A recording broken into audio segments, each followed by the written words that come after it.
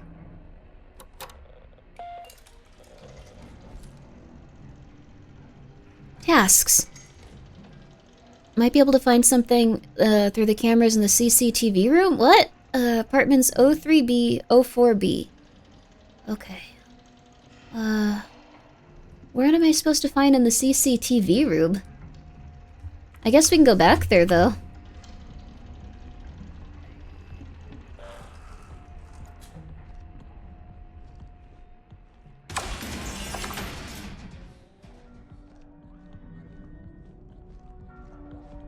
Block C.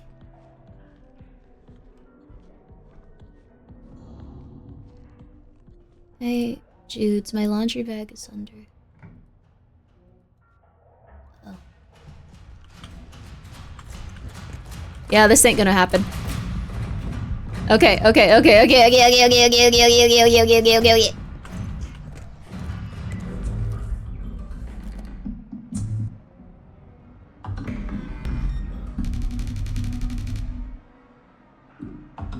Hello, Dimaos. For a second, I thought your name was Dios mío. Thank you so much for subscribing for 3 months wait, at tier 3 for 6 months? Holy crap. Make sure you're okay, though. I hope you're enjoying your time here, though. So far, I'm loving this game, even if it's mostly me being afraid. Dios mío. Sorry, that's not your name. Dima Elis.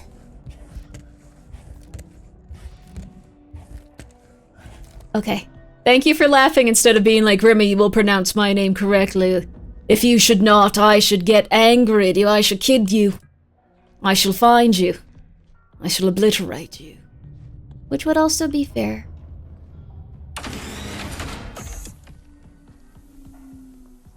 Oh, it looks like there's a tape recorder. Oh, crap, how do I get in there, though? What am I supposed to find in the CCTV room?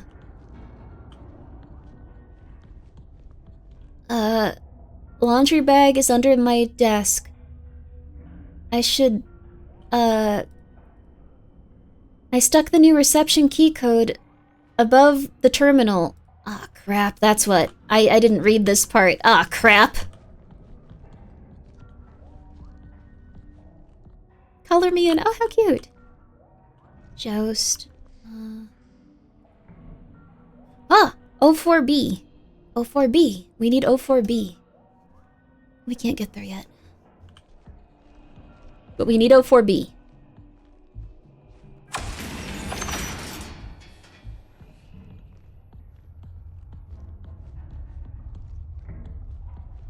Oh, crap.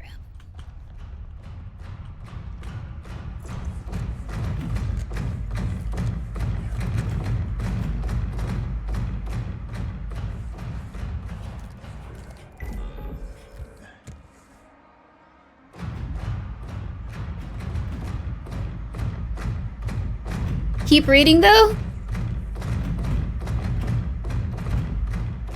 This guy's stomping a lot. I don't want to keep reading while he's stomping.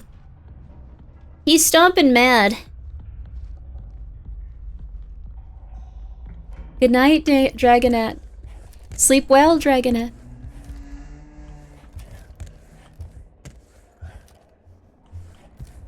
Is this a little place to hide? This is a hidey hole.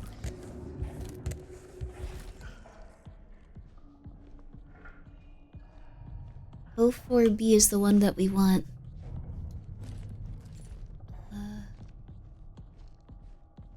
Gonna have to... Oh, crap.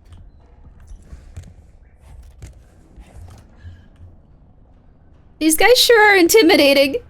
Also, thank you again, Only Link. Thank you for the 1,000 bits, but again, you really can't take care of yourself a little.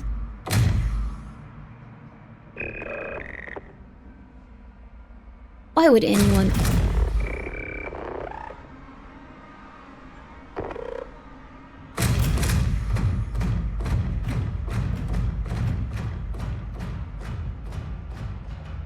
I was gonna say, why would anyone want to bang that, but I feel like he was casting a little bit of judgment on me there. I apologize, sir. That's fair. I was being very rude. I was being very, very rude. Extremely.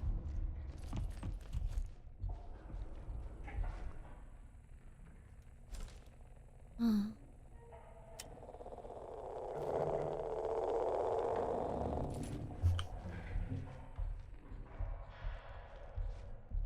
The fear is arousing, I guess? Oh. That's why some people believe that if you ever meet a lady on like a bridge, you'll be really attracted to her. Hope that you're not. Oh, you're active, you can kill me.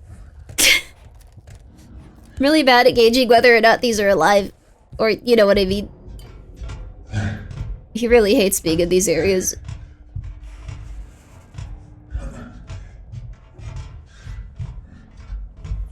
Sorry, I know you're like dying and stuff, but you're doing so good.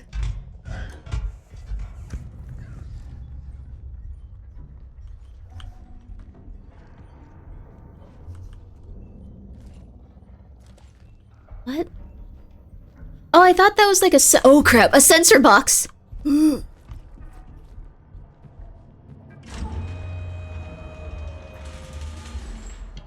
camera.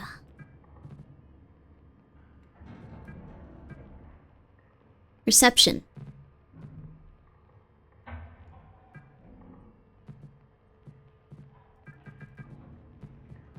They put the code above the monitor.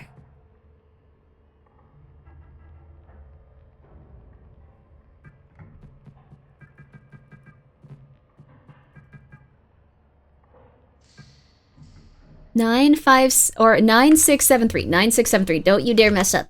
Don't you dare. Stop it. 9673. Before I can even type it down for myself already, Barrett, already.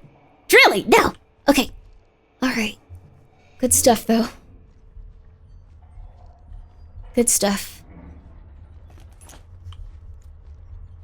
I wish that we could have more than one of these batteries. Maybe we are. I'm not sure.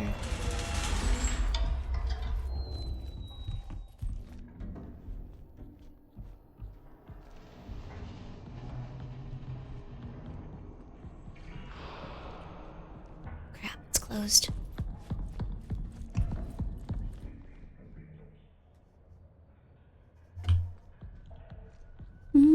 Upgrade later, maybe?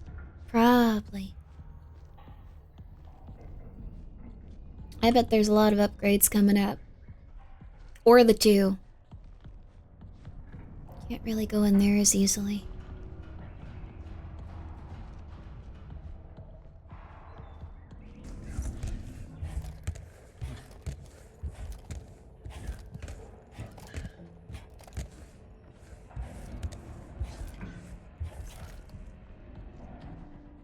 We're good.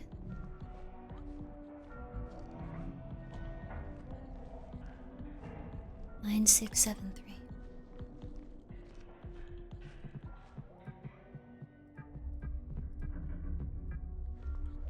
Hurry up.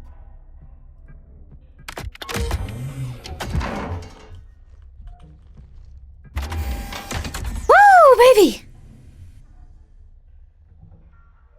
Fire? Crap. Doesn't that mean that we have to close all of these? Fire protocol was really weird. Oh, crap.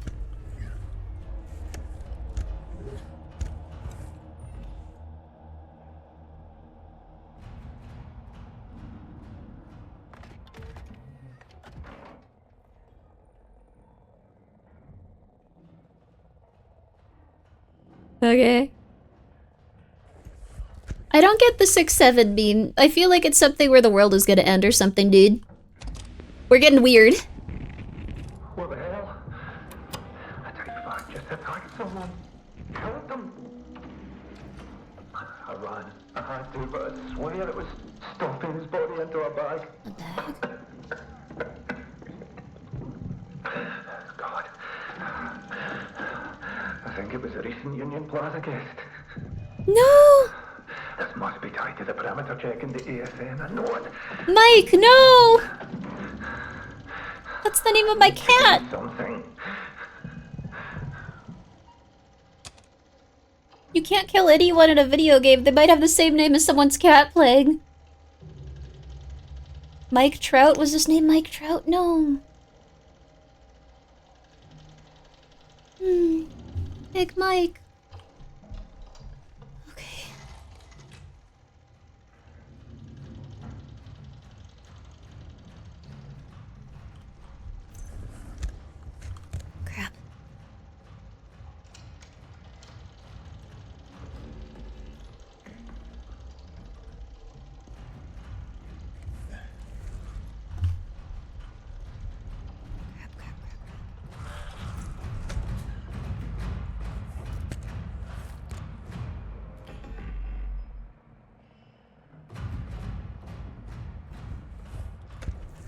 Ugh.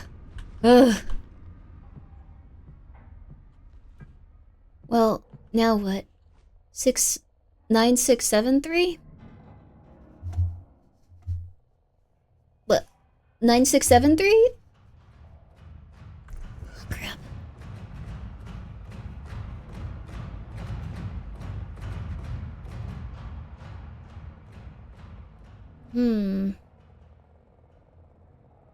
We already used that code, but maybe we use it again?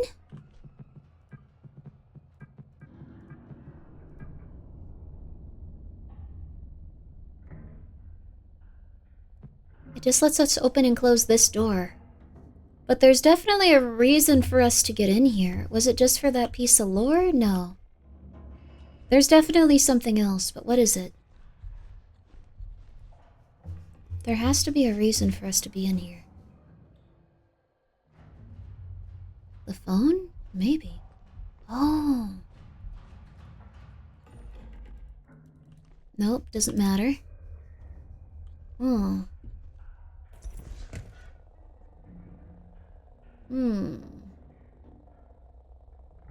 Didn't it say you disabled the fire protocol? Maybe.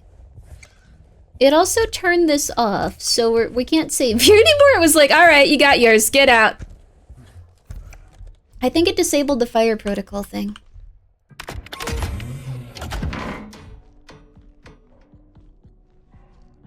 So maybe we can go to the D area now?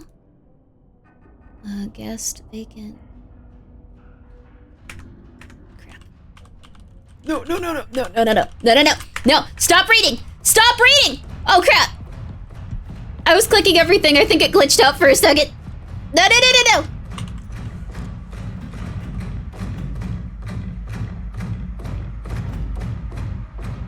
Ah!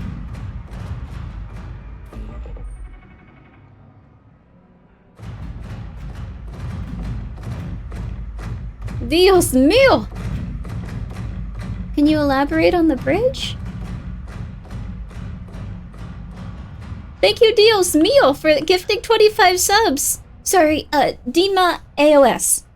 But I think Dios mío is initially what my brain thinks. But thank you so much. I'm happy that you're having a good time here with everybody. But make sure you're taking care of yourself, too.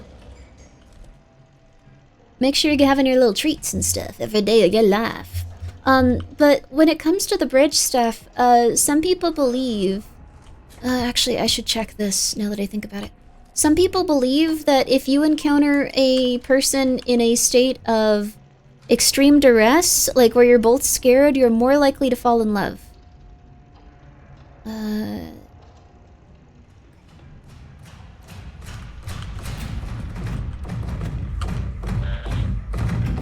it! Ow! Ow! What the hell, dude? Alright, bye!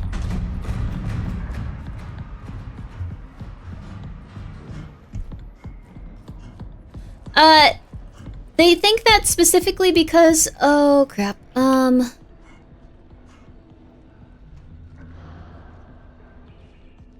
Let's hide in here. Specifically because your brain gets flooded with specific types of chemicals. I personally think this is... And I know at least a few people agree that that's why some people want to bang the Five Nights at Freddy's animatronics. Because their brain is flooded with specific chemicals and stuff. But also, thank you, like, again, make sure you're getting your treats in, though. Thank you for the 100 bits. And you too, Dios mío. Sorry. Dima AOS. But yeah, suspension bridge effect. Misattribution of arousal, yeah. So, no one exactly knows 100% why it works this way. But people do know it works this way for some reason. If you're really, really scared, or, this is also why so many people form trauma bonds. Supposedly. Why so many people form so many intense trauma bonds. Okay. Crap.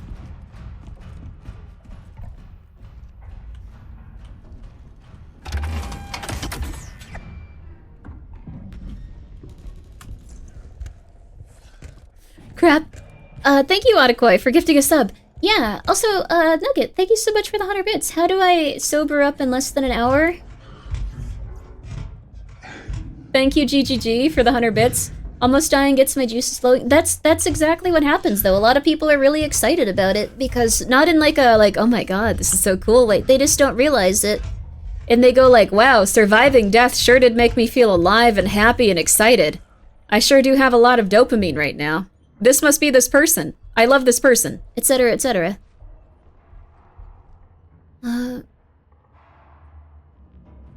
Okay, I think we shut down the stuff, so now we should be able to get through there. You can also finally look at this. Okay. O4B, finally, O4B, O4B. Huh. O1B is also Julie. Okay. O4B.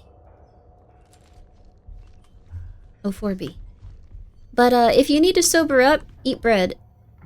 Eat bread immediately.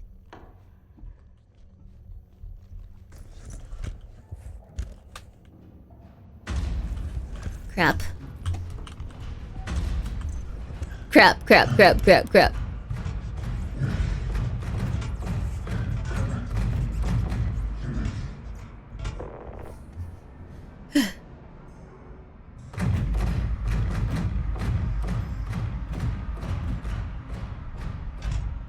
Yeah, but water helps.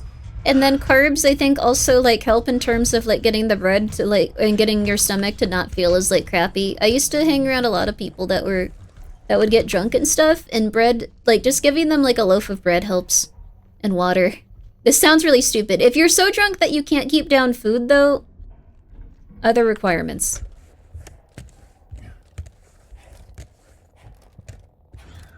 B. O4B. Okay, O4B. How do I get power back here, though?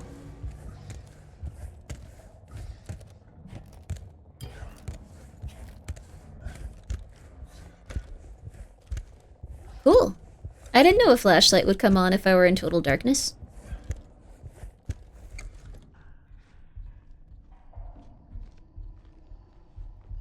I don't feel good in total darkness. Why is this so distressingly locked? Okay.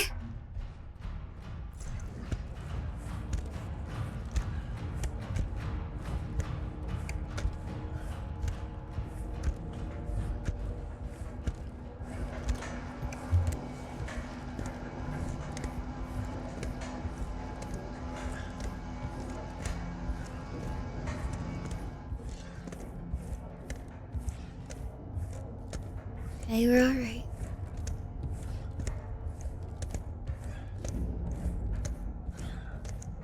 Why is that thing dead?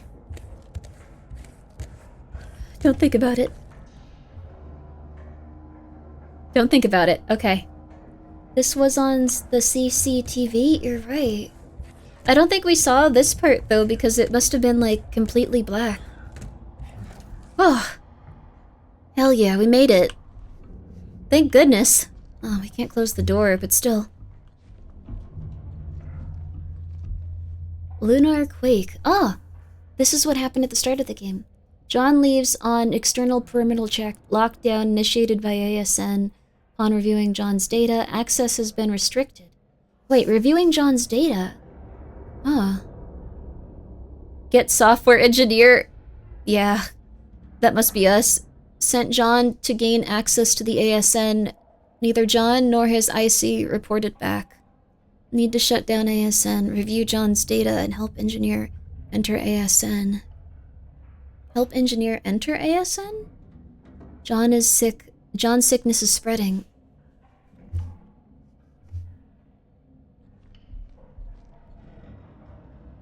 Ah. Nice. Hey, Kay, found your ID. It's above your terminal. What a cute little... Oh! Oh my god, I wonder if they're gonna make little post-it notes like this. This would be so cute.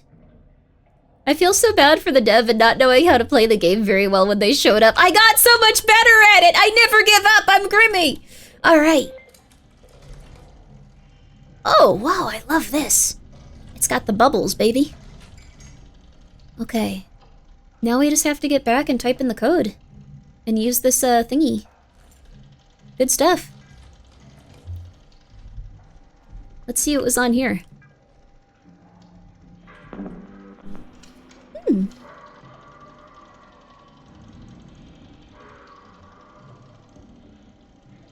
John here.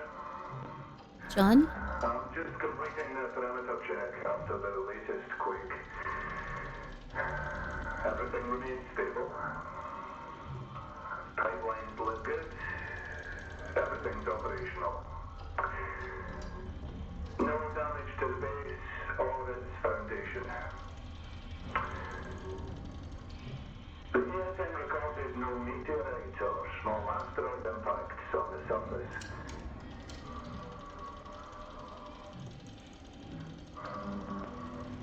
Huh? Move further out. Documenting what appears to be the deepest fissure in the area. Uh-oh.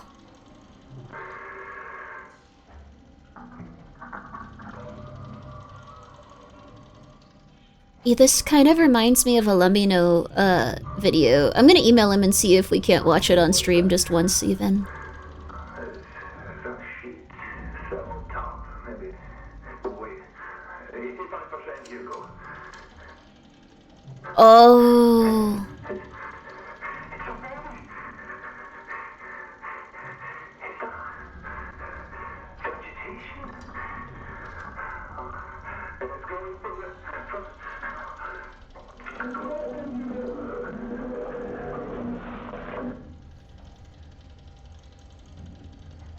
Oh.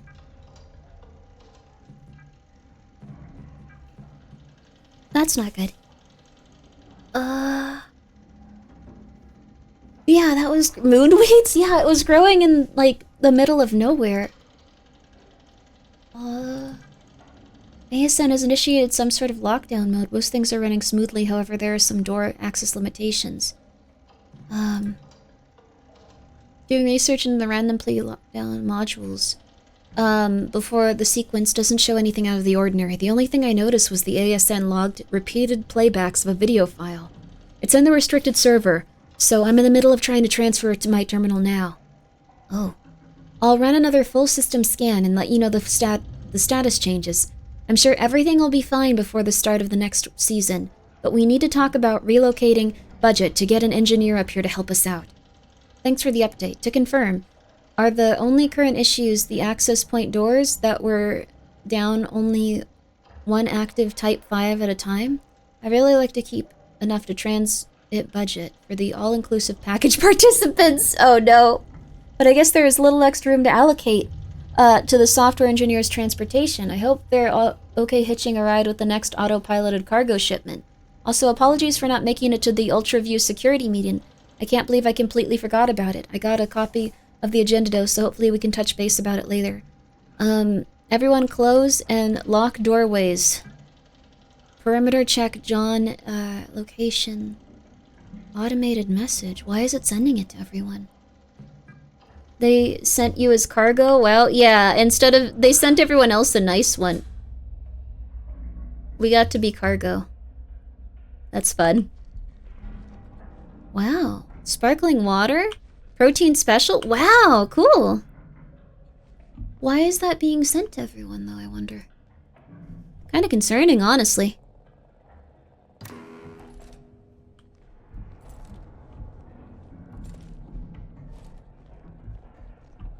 Wah! You mother flipper, I had a feeling. Ow. Come on. Come on. Ugh.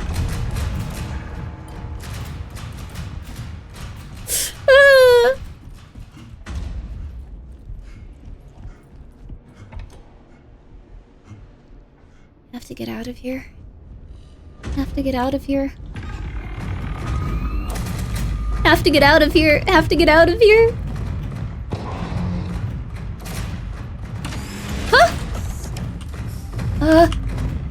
Oh no! Why is it trying to kill me?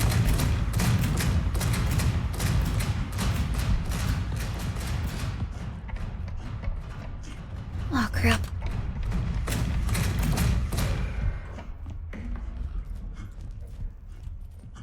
You can play this game, mother flipper.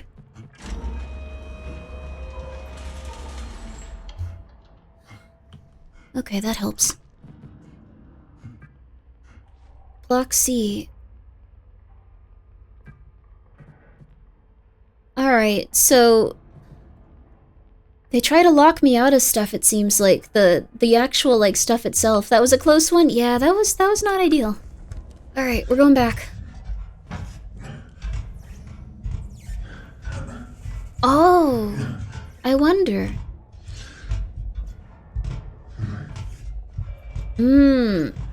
Maybe.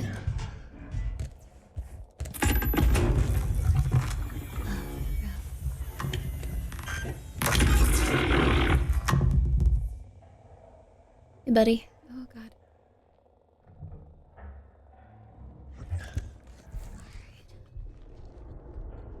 I wonder, actually. I don't know if I should say it, but I have an anxiety about what could be happening.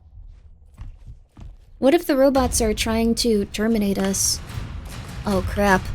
What if they're trying to terminate us specifically because if we end up getting off of this here little area, we'll bring an infection to the rest of the world and kill them? Like, that would be my anxiety about what I'm doing right now. I'm just saying. I'm kind of worried about that. Like, what if we're the bad guys?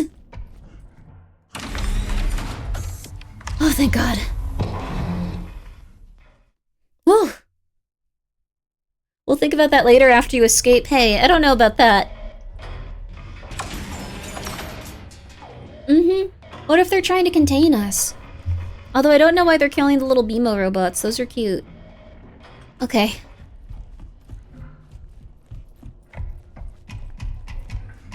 Whew! We made it. We did it, baby. We did it. Alright, open up. I'm no longer afraid of you as much. You're still a very, very scary door, though. Okay. The gateway, baby. Yo! We got everything we need! Don't do it. Save yourself. Do it to save... IC? Is IC the little one? The one that got hurt? Maybe humans were the monsters all along? No!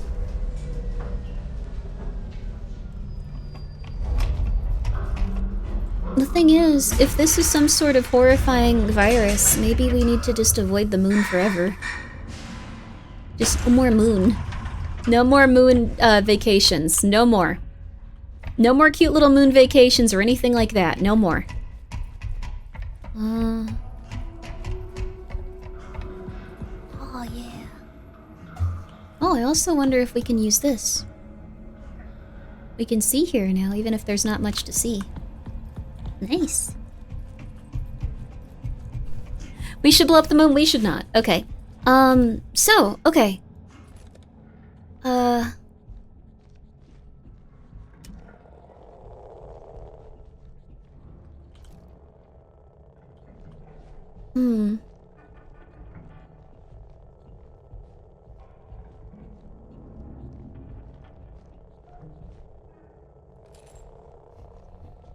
Nothing to do with this one yet, but... Scan ID. Scan ID. Okay. Maybe a little bit quieter? Maybe a little bit quieter? Okay. Access code. Where am I supposed to get the access code?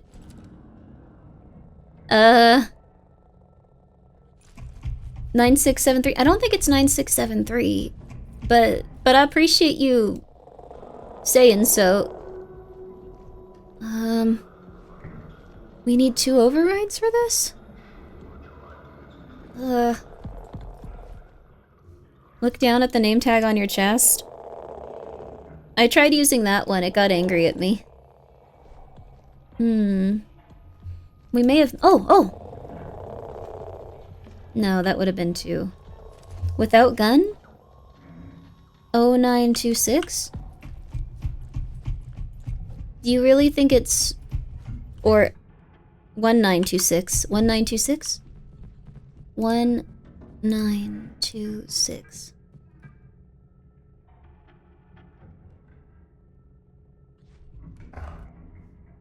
Yeah, I didn't think so.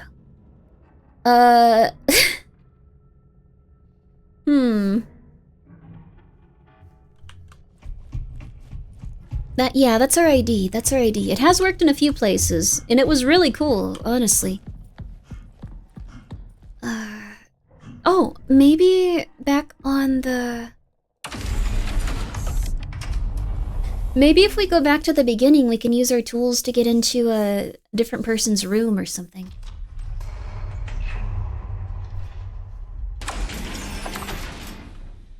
Might have something to do with that.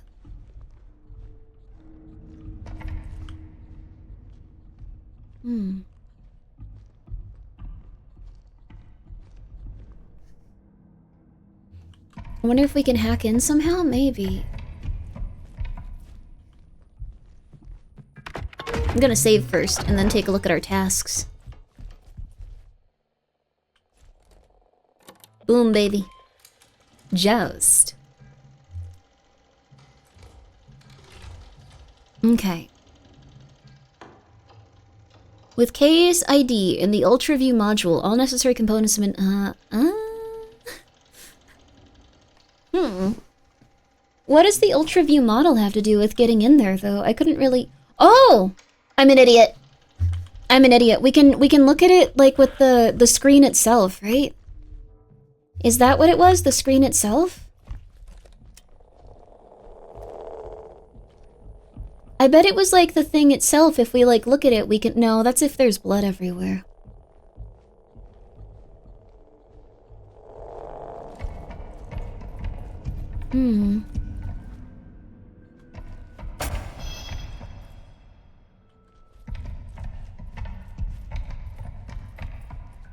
It's kind of funny that, like, there was a lockdown protocol, and I'm pretty sure... Wait, no, we were sick too, so...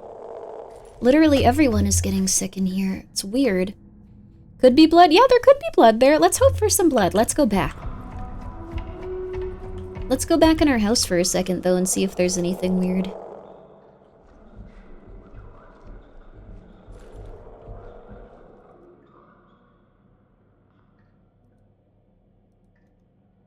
Would be nice if we put our name down, but I guess we weren't expecting to forget everything about ourselves, so that's fair. Alright.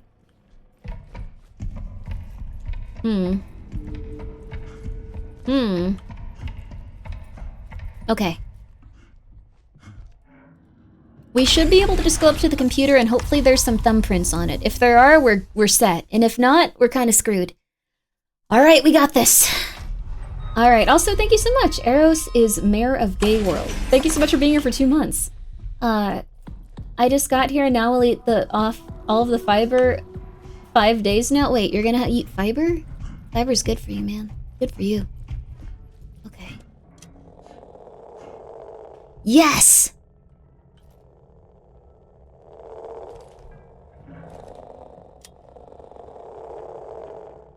Okay. 8216. Let's go, baby!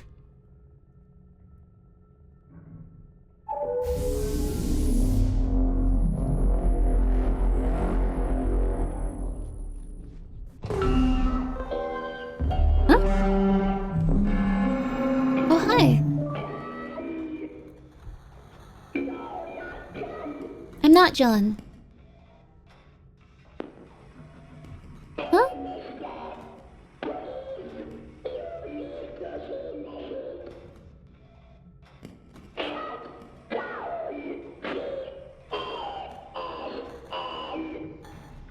Do I?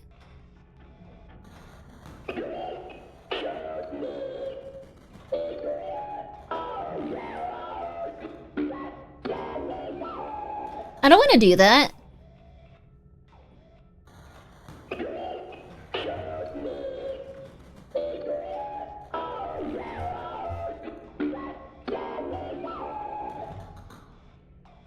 do something else?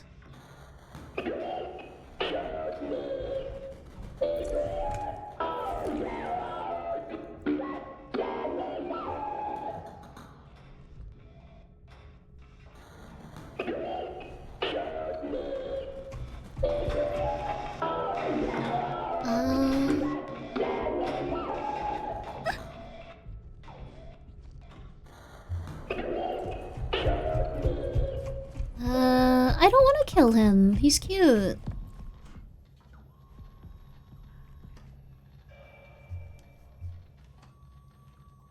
He's still going. Okay, I'm not really sure what we can do here. He wants to die? I don't want to kill him.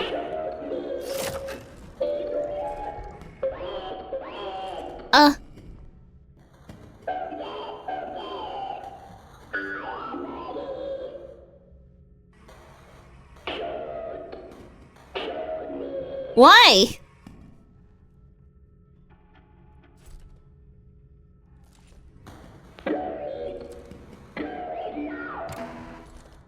I don't want to.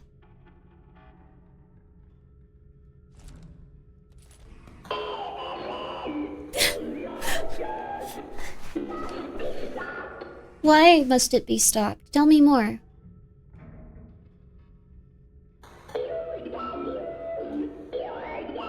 I don't really want to do that, though.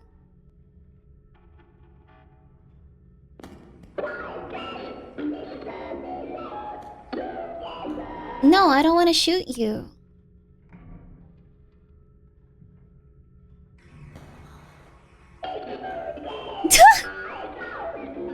I mind. I don't want to shoot you.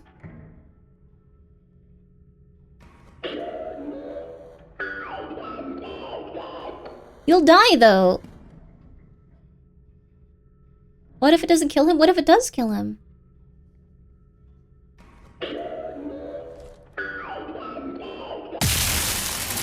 Oh!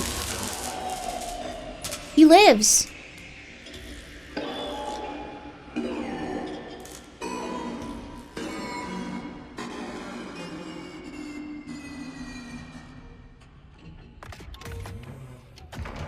No!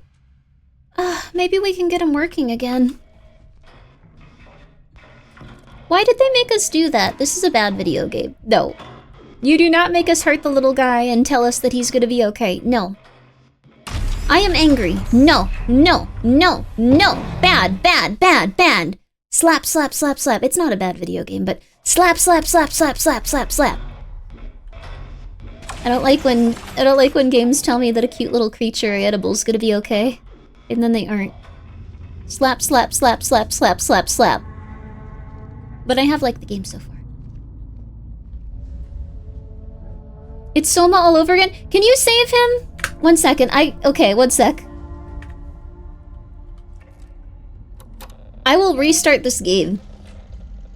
I'm not even kidding. You saw how I acted with Kronos. I will restart this entire game. Here, 1 sec. 1 second, 1 second, 1 second, 1 second, 1 second, 1 second, 1 second, 1 second. 1 second. Here, you can listen to some music, kids. Have some music. Okay, alright.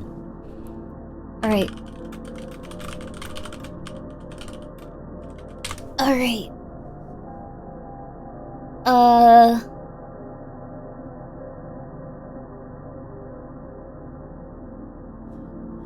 Please answer me. Can you save that little guy? Can you save that little guy? Can you save the little guy? It seems like you can save him. Can you save the little guy? Can you save the little guy? Can you? B12's death? No! No! You have to shoot it for real? There's no way around it? No.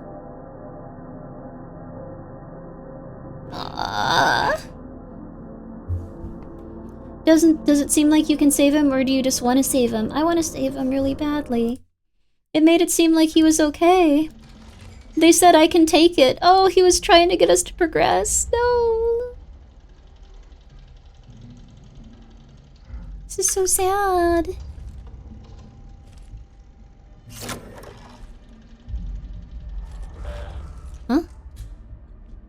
Whoa, what the hell is going on?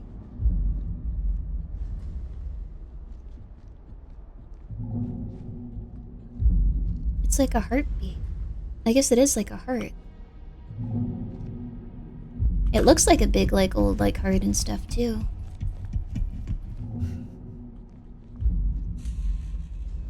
Broken, broken, broken, life, helping, life, stop, duty, broken, duty. Huh. Moderate lunar earthquake removal.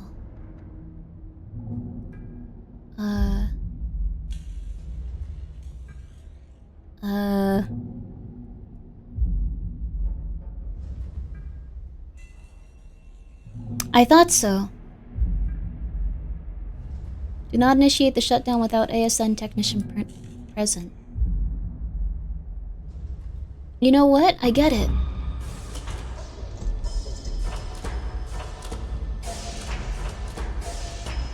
I think it is trying to stop us from having this horrible virus. Should we really try to preserve our own life? And if we're preserving our own life, isn't that like super, super evil? No errors were found. Oh, sleep well, sleep well.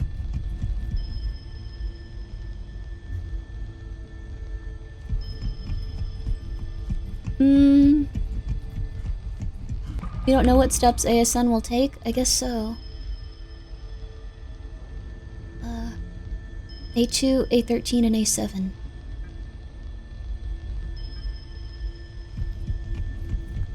A2... What?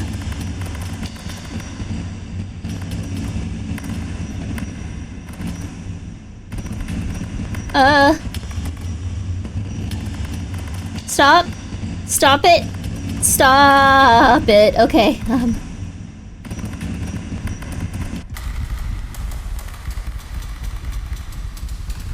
Okay, let's try this. A2, A13, and A7. Okay.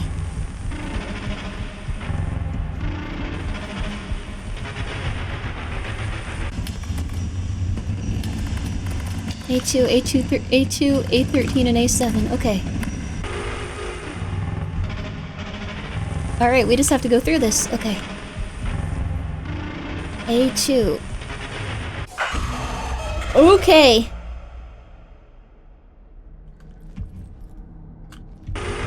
Ah! A13. Calm down!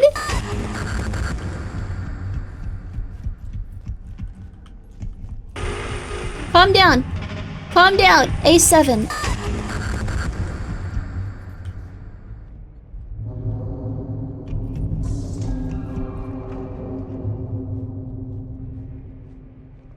It looks like a heart. Okay, don't think about it too hard. Stop thinking.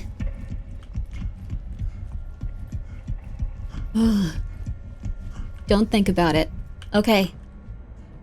You are about to engage the final sequence of ASN. Shut emergency protocols only. Okay.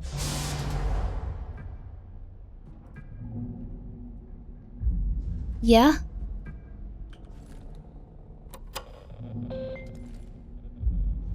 Let's go?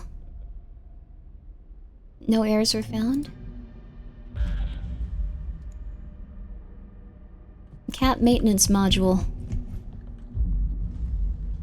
Okay.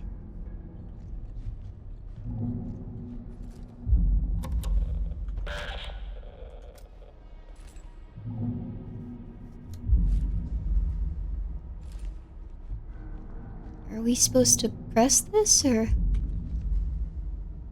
are we supposed to shoot these?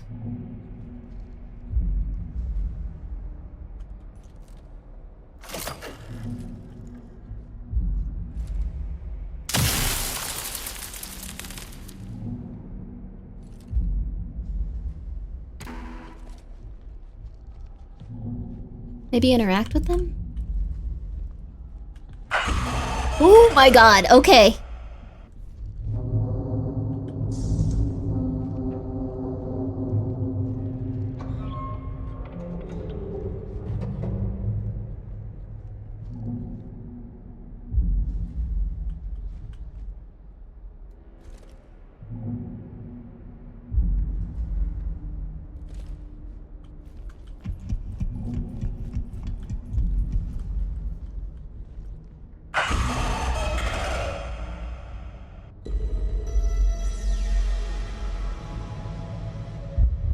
It's like whoever made this wanted whoever had to shut this down in a few years to, want to die. Mm-hmm.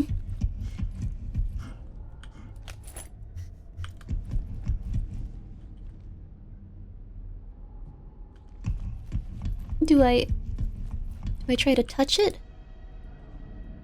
Or do I...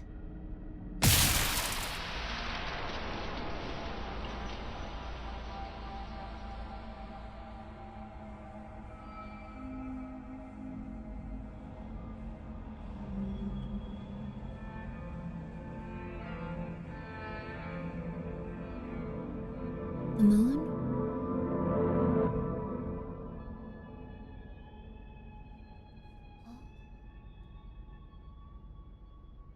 The aristocrats? Like from SCP? Well, that,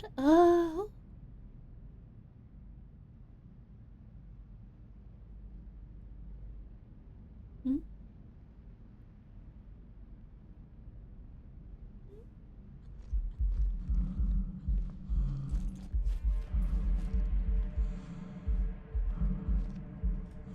Did we destroy the base? Or...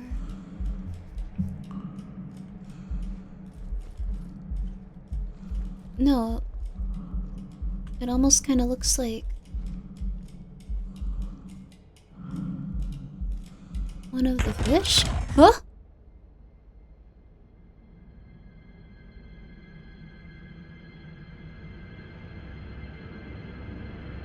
I bloomed gently, hoping something might answer. Did it find you?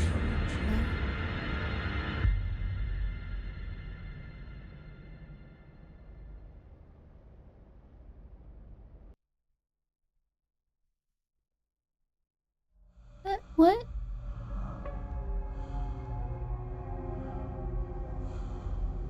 How did we get to here?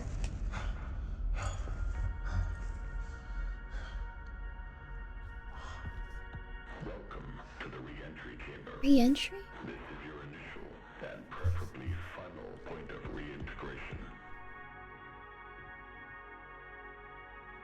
Returning from the canal can be unyielding, Now? unforgiving, and disorienting. Ads in 3? Okay, we'll take a break, in a minute. Take a moment to gather yourself and embrace your surroundings. That's, I guess, perfect.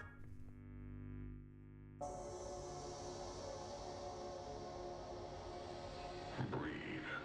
We can't pause, though.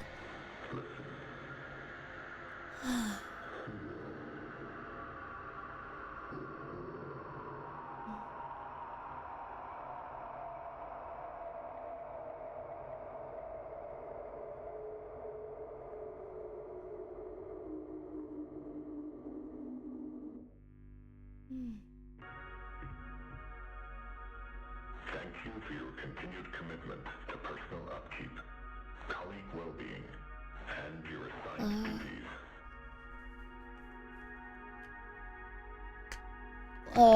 This concludes the re-entry process. What? That's it? I kind of assumed we needed a little something something, like, for real. Huh? That's it? Huh?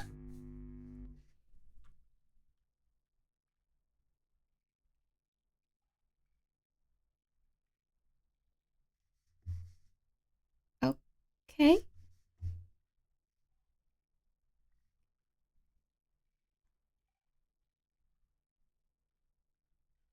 We are going to take a short, actually, it's been 4.5 hours. So we're gonna take a 10-minute break just because I know some people like to stretch their legs and eat food, and there's been a few complaints, understandably, not complaints, suggestions that people would like to eat food during the stream or actually do things. And if I go for 12 hours at a time with 5-minute breaks every like 4 hours, it doesn't allow that.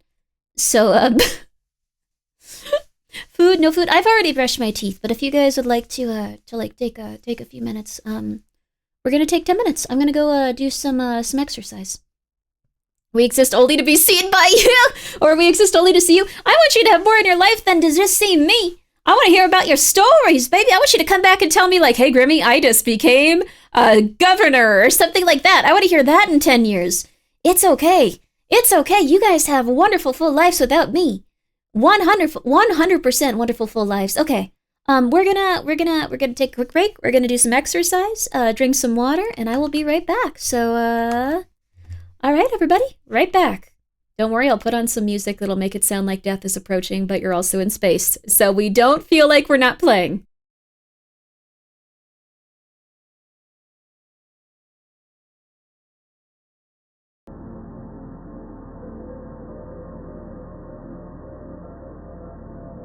Here, the next track, the next track.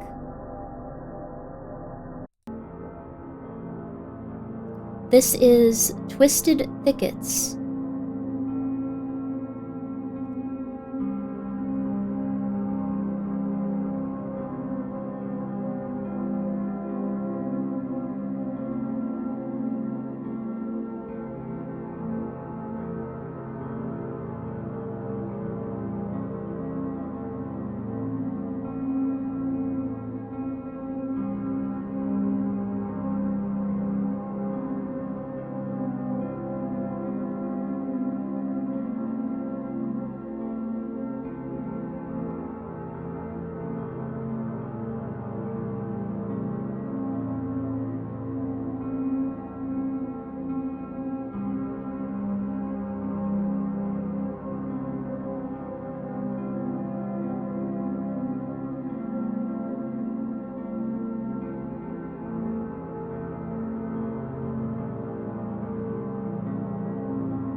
Oh my goodness gracious. Oh my goodness gracious. I got something in the mail. I don't want to tell you what it is. No, I'll tell you what it is. I'll tell you what it is. Let me make sure that I'm not breaking NDA. 1 second. 1 second. I'm just making sure. I'm just making sure. Just making sure. I'm getting better about this. Look at that. Look at that. Look at me. I can do it. Okay, it's,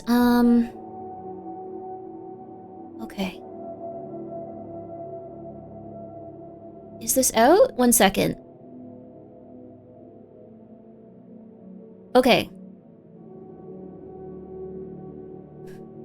I'm gonna make sure that it's actually out first. I've learned my lesson. Give me 1 second. Okay. Alright. Okay, they might not be. I'll just say this.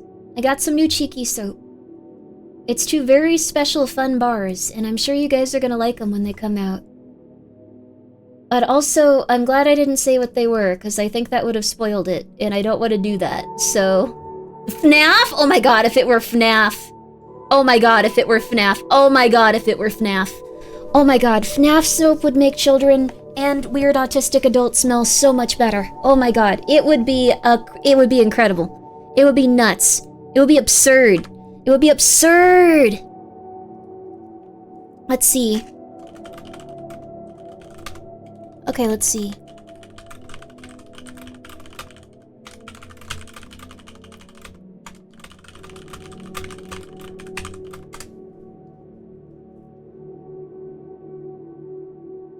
Alright. I want to show off these. Novel, are you awake? I don't think Novel Horizon is in chat. Let me see here. 1 second, I gotta scroll. 1 second. There's something I want to show you guys, but I'm not sure if I can yet, so I think we have to wait. Wait, Novel. Yeah, Novel Horizon's official. Are you... What's up? Can I show off the, like, the thingy? The concept of the box that the thingy is gonna come in? Oh, sorry, are you tired? Sorry, man. I just thought it would be cool to show those off. I know it's not the official thing yet. Who dares you who dares say I'm EP? Okay, sorry, you're not EP, I just thought people would want to see this really fast, but, sorry, like, sometimes when I take a longer break, I get bored, so I'm just like, I need to start looking around now. Oh, also I realized we can have this. Oh, that's so gigantic. We can have this on screen, though. I think this was for the, for a thumbnail if you need to make one, but... Show it off? Okay, cool. Y'all ready for this? Y'all ready for this? Novel Horizon is not EP, and y'all ready for this? Okay, baby. The card sleeves are almost done. Look at how cool they look. Yay! Yay! Yay! I'm very excited to put cards in these. Oh my god. I was gonna send some, like, random cards out with, like, saucy orders. I'm gonna wait until these card sleeves are done. I'm gonna buy a bunch of them and start putting them in this. Yay! Yay! Look at that ample box. It's not... My bosom is very small, all things considered. I've seen VTuber women.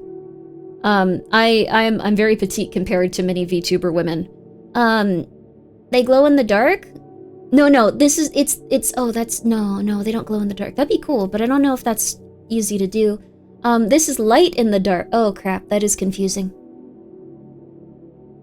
Crap. Should I be trading silver for them? You can at conventions. You can at conventions. They're average. I think they're probably, like, on the... Okay. For real life, probably, like, a little bit bigger than average. For anime, really, really tiny. Like malnourished tiny for anime women bosoms. Anime women got some big bosoms, I'm just gonna say that much. Time to recall, rethink the whole lineup, start from scratch. No! They're not light in the dark, but they're cool. So, anyway. Alright, we're right back to it. We're right back to it. Okay. Alright. Okay. Sorry, I was also talking to people about my bidet, like, while I was on break, and you ever, like, I don't know. I don't want to be rude. I don't want to be creepy. I don't want to be insane. But, like, all the bidets went on sale for, like, this holiday season. Because no one wanted one at this exact moment because, you know. And I was like, well, I know I'm a big fan. So, also, Generic Statue, thank you so much for the 195 bits. Your bosom is great, all animated. Thank you very much. They don't fit Yu-Gi-Oh! Those are minis? Oh, I want one? Oh, you should get a bidet. I want a bidet. You need a bidet, dude. Okay, they're not on sale anymore, I don't think. I got one that was being discontinued, but it was like on super sale. It has a seat warmer. Doesn't just have a seat warmer. Has warm water. Doesn't just have warm water. Has a fan to dry your hindquarters after you're done pissin' or poopin'. It is one of the best investments you can make as a human being. Specifically when they're discontinuing the model and it's on sale. I don't think I would have ever bought it otherwise. Wait, no. I just mean like the actual action of it, not like in an insulting, oh no. That's like what we'd imagine a future toilet to be like, yeah, for real. Second to a good bed, yes. I mean, if I weren't streaming, I would not leave my home. In fact, I probably wouldn't even leave, like, where I sleep. Like, I'd just immediately, like, go and, like, use, like, the restroom anytime I needed to, and then I'd go back to bed, and, like, I don't know, I'd like, eat crackers or something and, like, not move and, like, have water bottles. I forgot to do laundry today. No, that's really rough. I'm so sorry. I hope you can do some tomorrow. Okay, we're gonna get back to the game. Bidets are so cool. They're life-changing for real. I can't believe it, though. Also, thank you, Generic Statue, for the 100 bits again. Warm water for the bandit. Yeah, it really does. It really does make a crazy difference. We're gonna put this over here so people can remember the name of the game, baby. The name of the game. It's a really good game so far, too. I think we just got into a very uncomfortable otherworldly moment as well. I wish we could have continued on from that exact moment, but we're going to now. Alright. Pardon me. Oh my goodness gracious. So if you guys remember, we had just shut down the ASN computer and they were like, reintegrate. Breathe. Bless you, thank you. You guys are so polite, thank you. We woke up in this random place, though.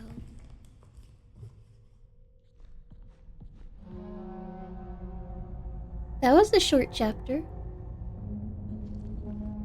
The drift.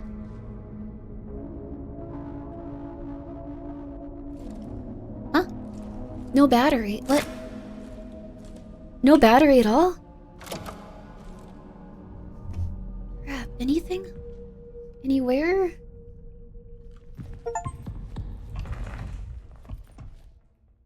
There's no batteries anywhere. We don't have a flashlight anymore.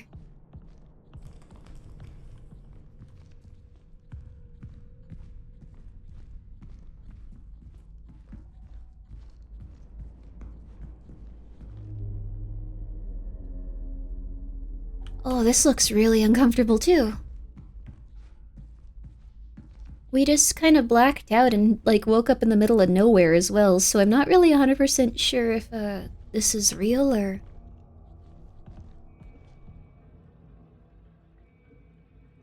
Archive inactive. Archive security required. Server inactive. Archive reboot. This might be reality.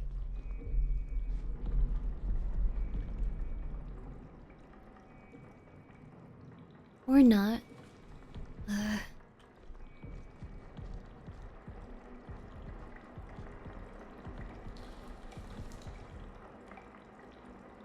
Is it an artificial sun?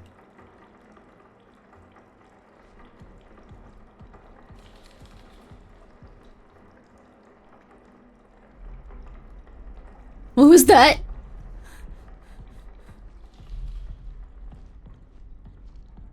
Hello? Is anyone... Vitamins? D, B12, C, and K? You can actually overdose on vitamin K, I think.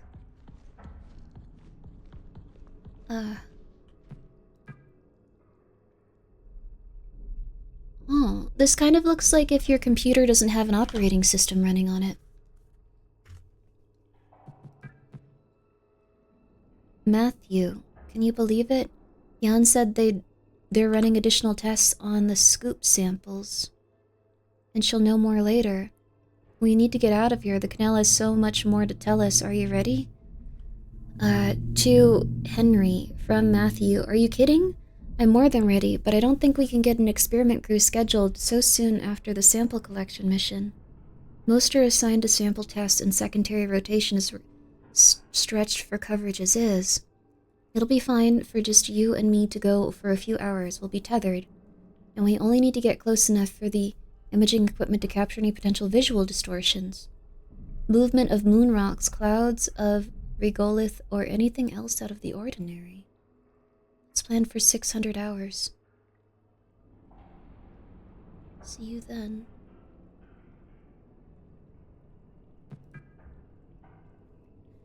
William Davis, founder, to all crew. Hello, family. The time has finally come to answer the call. We are now ready to embark on our journey to research what beckoned us here, the canal. The canal? Before we set out, let us meet in the arbor at 9 a.m. for breakfast so we can gather around a piece of our old home and our new home. They found a body, right? 1978? 1978? Huh? 1978? Huh? Wait, is that when the game takes place, or... I think we brought something back with us from the canal. I understand these are not my assigned duties, but I had to document my findings. It has hair. It metabolizes, and based on the prints, appears to be rather large. Please review the marking video I recently compiled. Today I woke up with a heavy weight on my chest. I couldn't breathe. Moments later it lifted, as if something was laying on me. Was this a warning? Does it know I've been observing it?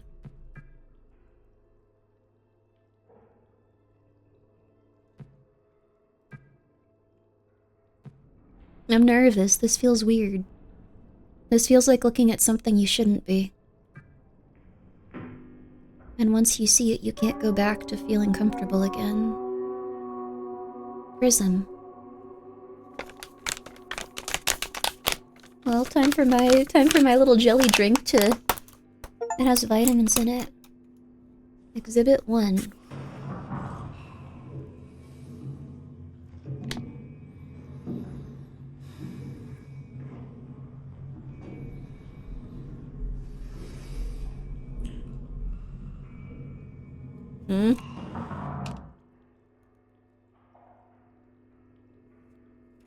Markings that resemble hand and footprints. Anatomically consist of human morphology, but at a scale significantly larger than normal. Exhibit 02.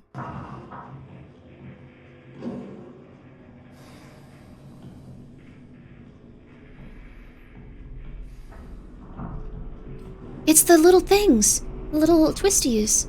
The little strings.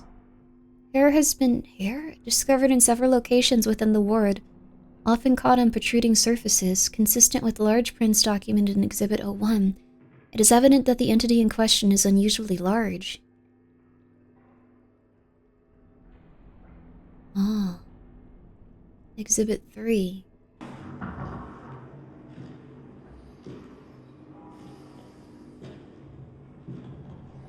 This was even on the robots.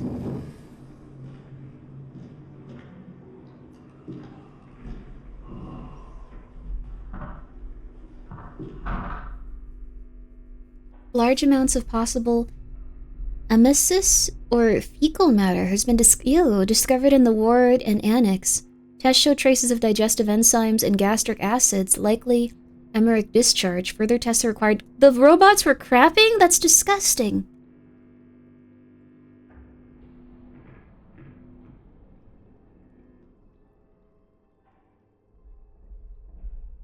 Ew. I guess we could never go back to what the knowledge we had before was. We didn't know the robots were crapping everywhere. Oh! Oh, thank God.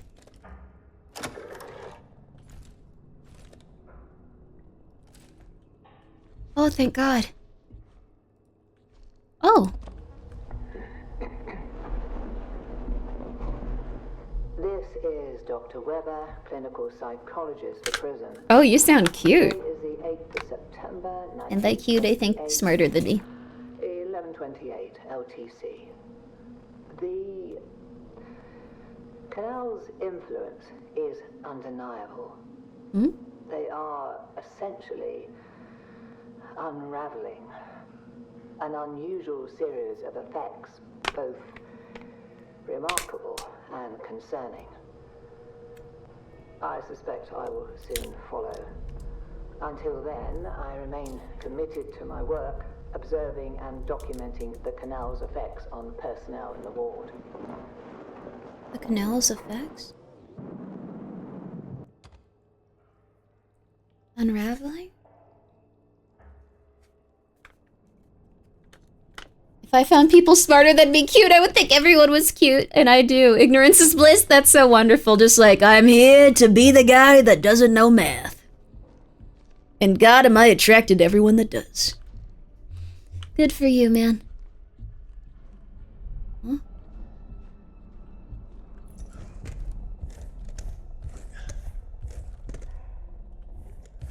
Something's preventing us from getting in there. Okay, we'll figure this out. Oh. Music?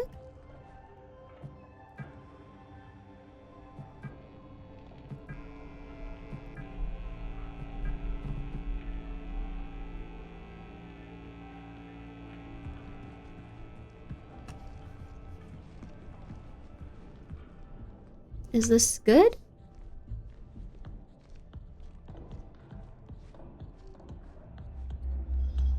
Archive security sign-in required?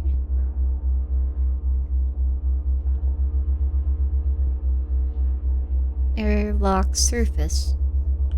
Nugget, thank you so much for the 100 bits. I managed to sober up within an hour without bread. Yo, congratulations! That is wonderful. Level 1 security.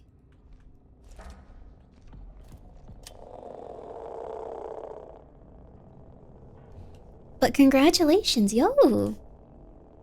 I would definitely ask you if I met someone like you in person. Why? I'm not going outside. Sorry, that's really rude of me to say. Just like, why would you do that? I'm a mess. I'm an absolute mess. Just... You should probably try to find someone that's a little bit less like, Yeah, I think we should just hide in holes if we hear a like scary sound, and more like, I'm gonna get an education. Things are gonna go good. Like, just saying. Not to be rude. Just saying. It might help you a bit. I'm a mess. No tasks? Nothing in the database. We have a few pieces of media now. Body bags. Oh. Maybe this was on the moon before.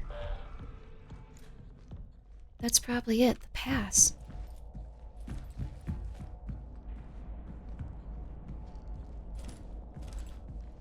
This was on the moon before. It sounds quite insane, but...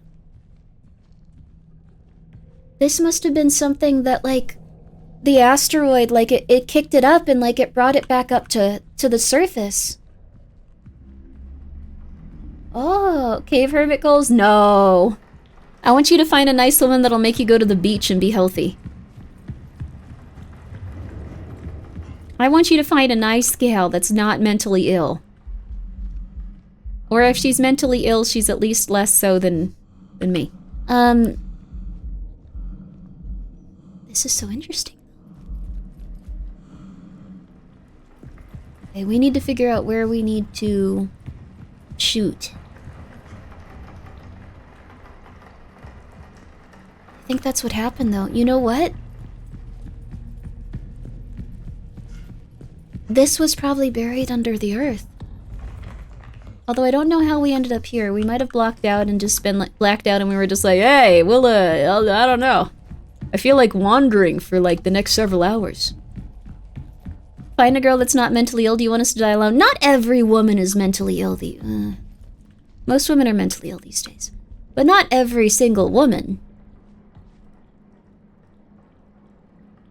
Canal survey operations. December 1977. To conduct canal survey at location of... Reverberation epicenter recorded on 20...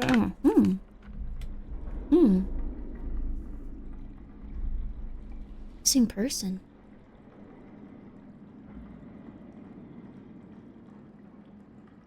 Canal survey footage.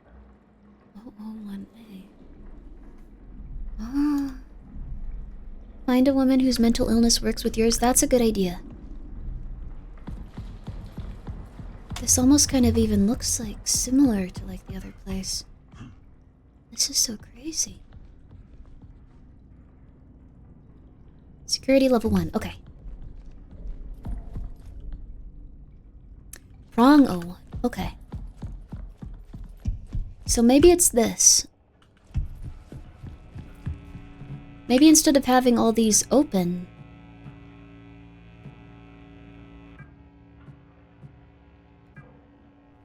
we have to turn them off, so then they're open. Huh? Is this tape?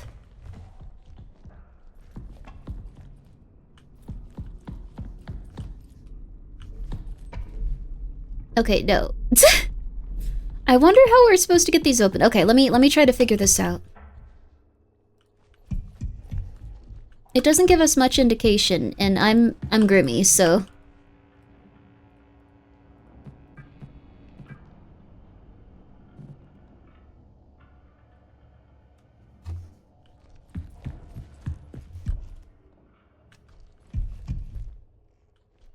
Commons 1. You are Grimmi, I am Grimmi.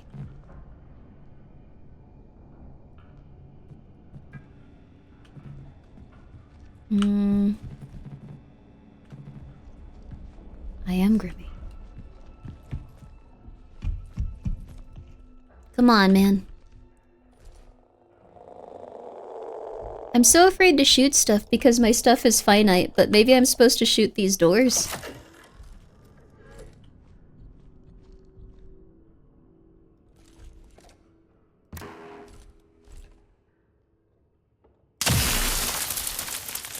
I didn't think so. Okay. Alright, let's figure this out. Okay.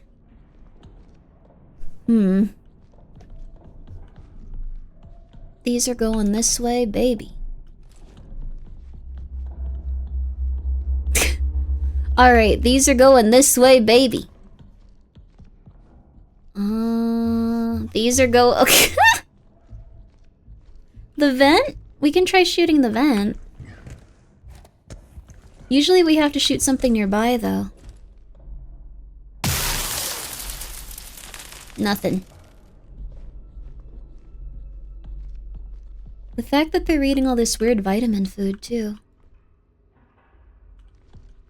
Oh, okay. We can figure this out. Usually you shoot something with yellow cables? Yeah. I haven't seen anything so far like that. Like, just, we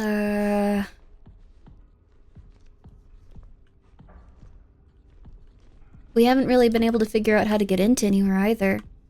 We can turn everything on, but it seems to not really do much. Okay.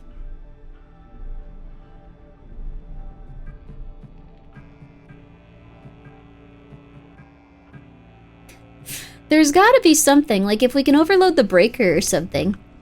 Shoot everything? Okay, also good night, Throwhawk, good night! Okay. Security level 1. We need to find some sort of security thing. Okay. If we can do that, we'll make some progress, I bet. So, alright. I was gonna say pucker up, but that's the wrong thing. You don't need to kiss any of the robots. We need to, what's like that, but for thinking? Like, you pucker your brain. Like, what's that one? Oh, hey. Interesting little robot box. Lock in! Lock in! Locking in. Pucker up that brain of yours. Security level 1. Security level 3. Okay.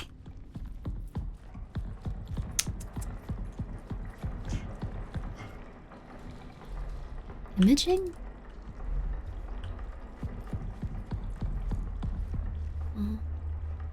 Systems. Imaging systems. Okay. Alright. It's gotta be something over... It's gotta be something. I always look past, like, the most noticeable and obvious thing to do. Like, I consistently go like, okay, time to do 12 other things that are completely unrelated and don't really matter. Like, let's really figure this out. We can do this. This isn't impossible. It might be even... ADHD is winning. No, it's not. I'm winning. Archive security sign-in required. So we need to get into the archives for this one.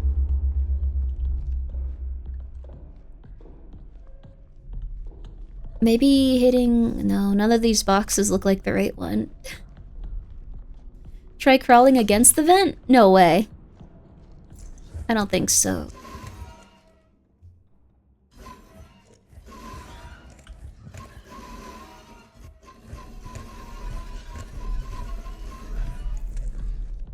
That didn't really work. Okay, I just gotta figure out... Maybe it can be, see if it does something? Yeah,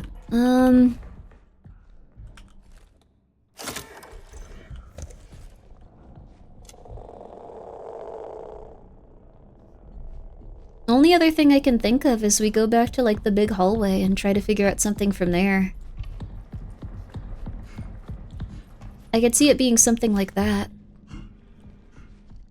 Oh! Yeah, or this, baby, or this.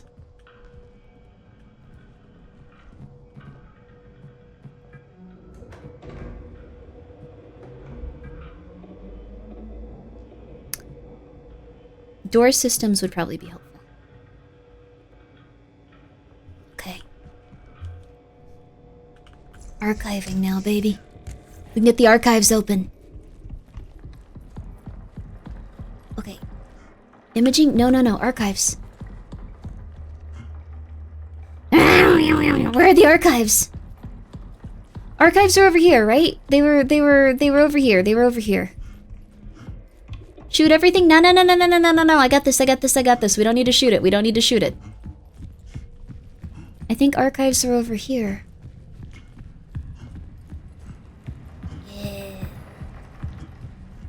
Yeah.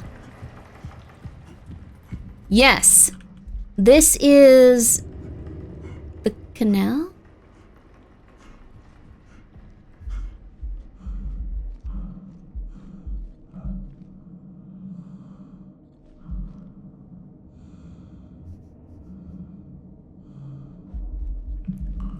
Big creepy room? This is a big creepy room, I'll give you that much. Is this the archive, though?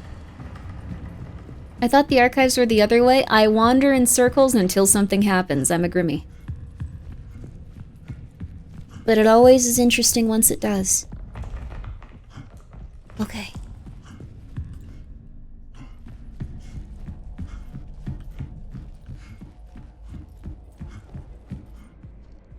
Huh? Currently inactive?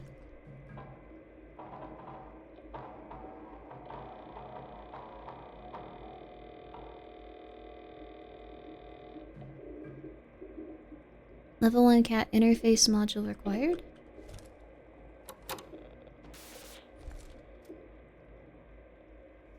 Wait, we need a security module?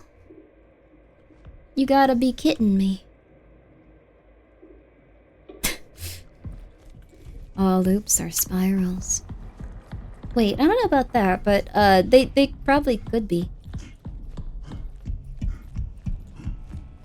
Okay, we just gotta figure out, I guess we don't need to go on the elevator right now, right? Yeah. So we need a security module. We can figure this out. This isn't impossible. Okay. Security module, security module. Imaging. Imaging might let us in. As long as it doesn't need security. Come on! Come on! Good night, offline pasta. Sleep well. Hope you don't mind me sleeping and stream. Oh no, by all means. I hope I don't yell or, like, scare the crap out of you. I really apologize if I do. Okay. This is fine. We're figuring this out. Mm-hmm.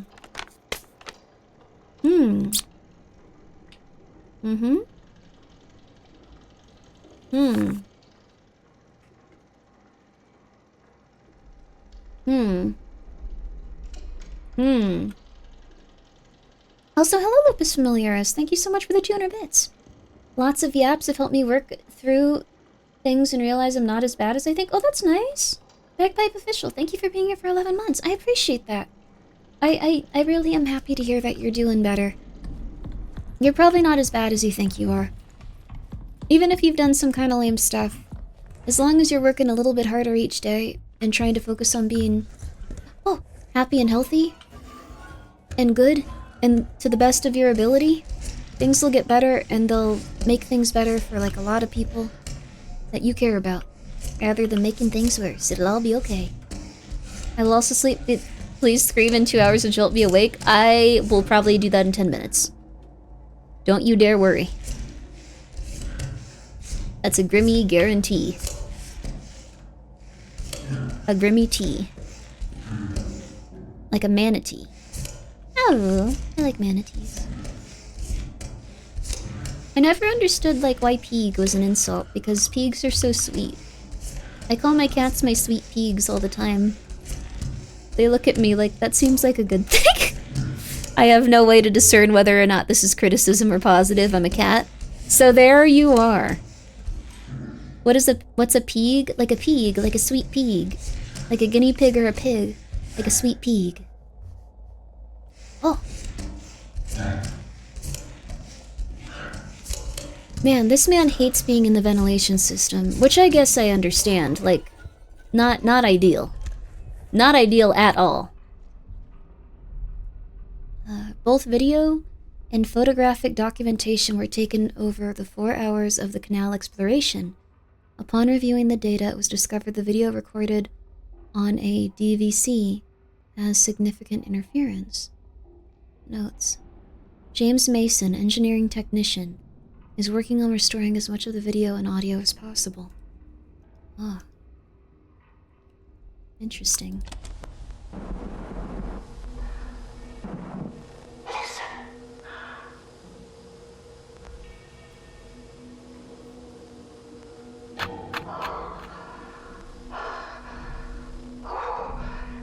It searches for something.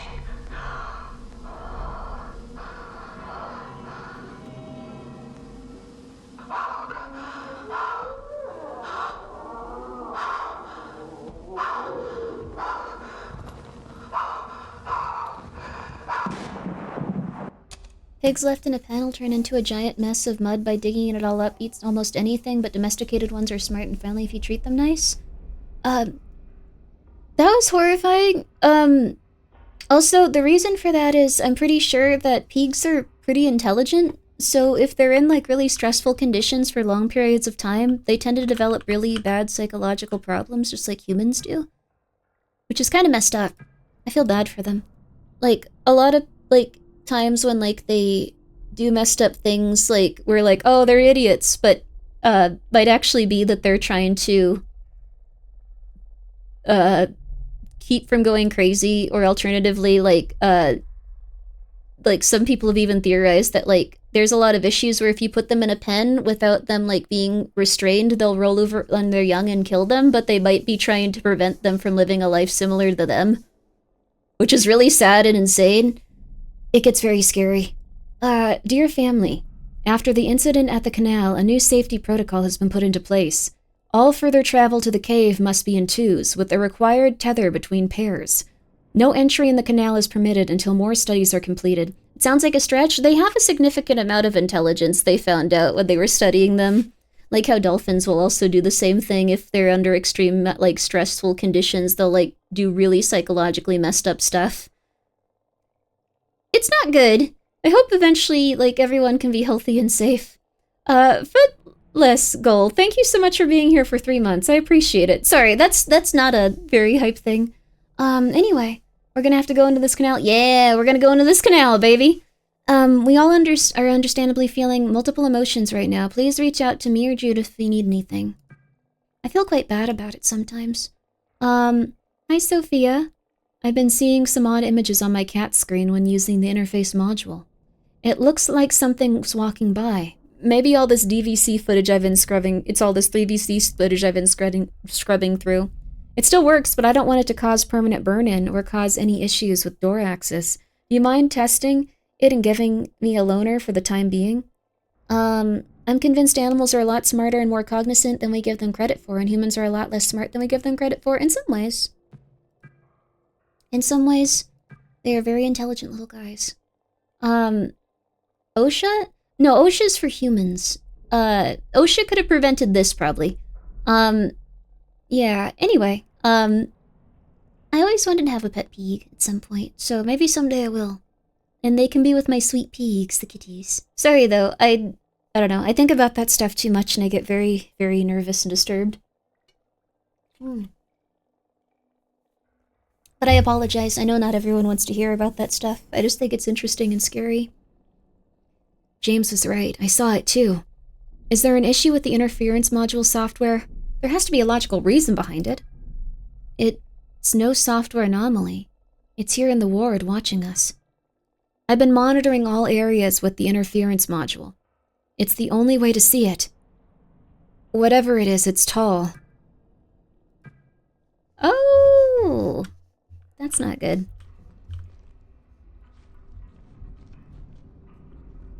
There's probably a security card here too, right? Interface module manual. Point, await, check, engage operation. Point the module directly at the desired screen. Wait for confirmation via on-screen visual feedback. Ah, interesting. Do not proceed without positive check signal. Operate the module function once the check is confirmed. Ah, warning, do not activate this module's function while pointing at a person's eyes. It may cause severe ocular damage.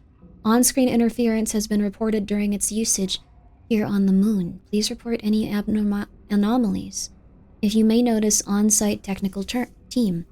The active function requires 1/15th of total battery capacity. Interesting. Oh. 1/15th? I guess that's like not a ton.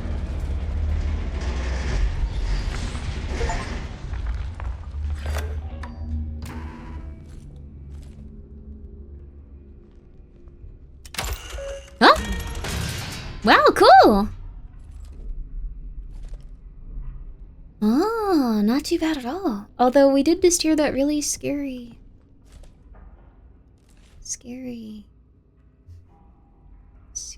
thing. Now we can get into any room. Yay! Yay. Ah, crap. This one's off. Well, we're okay. It's here? No, it's not. Don't say that.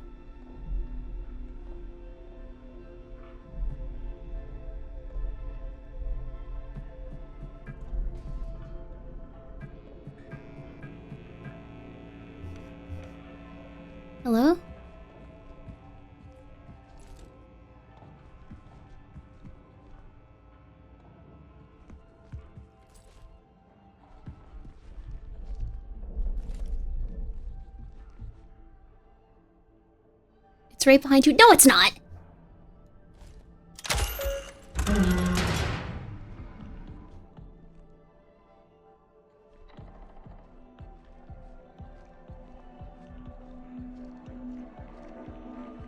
Flower.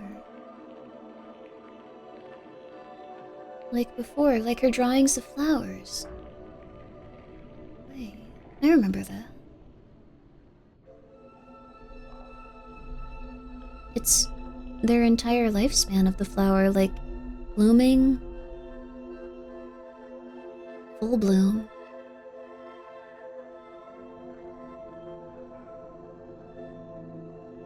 completely full, and then right after their full bloom, they start to decay.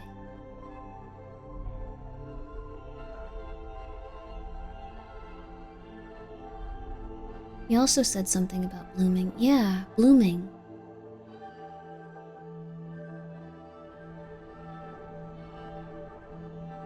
An eventual decay.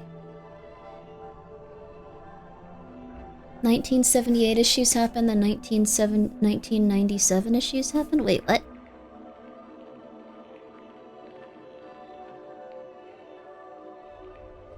Too broke? Too broke for what? Huh? No battery, crap.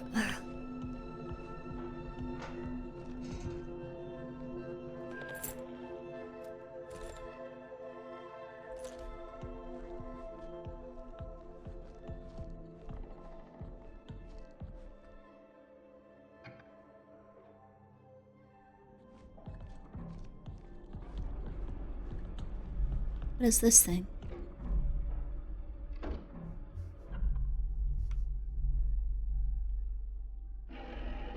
Ugh, jeez. Chill out. Be nice.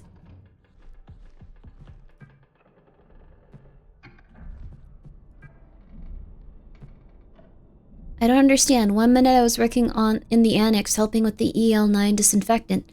The next I'm sitting in the past, just staring towards the canal. The significance of where we are is fascinating as it is terrifying. Are we a disturbance in the ecosystem here? All of us. Even the apple tree. Maybe this place was never meant to be our home. Perhaps the canal is exhibiting some type of lure that triggers something in our olfactory, visual, and auditory senses. Maybe it's coaxed Edith, Matthew, and probably Ken to enter it. If that's the case, I wonder if we can imagine ourselves as part of the nutrient cycling of an ecosystem. If we were to offer up parts of ourselves, would that be enough to sate its cycle? Or satiate its cycle? Hi Barbara, the apple tree is showing some concerning signs of dehydration. Water levels have been adequate and soil readings are good. Conditions have otherwise been stable in the arbor. Oh. The moon's eating us. Mm-hmm. Mm-hmm. We're helping something bloom. All of the, living things, I think it's that. I was planning to reach out to you for your opinions on the ecological effects of some potential treatments, but that led me to ponder. Do you think this could be related to the canal scoop samples? Let me know when you have the time to talk. Thanks. Oh. Diary program. Hello, well, in light of recent events, I want to be sure that you all feel open to express any of your feelings with me or William. Additionally, you will, if you would like to express your feelings privately, you will notice a new program on your terminals entitled Diary. You're encouraged to write as much as you would like. Once it is completely voluntary and private. Only you will have access to your diary files. As always, if you have any questions or need anything, don't hesitate to reach out to me. Oh. Whoops.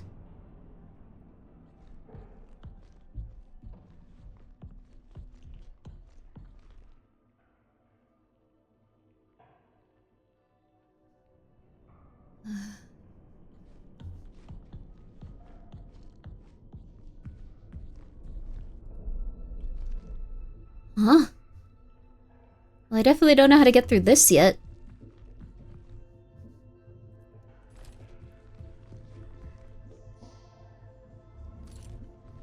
Hmm.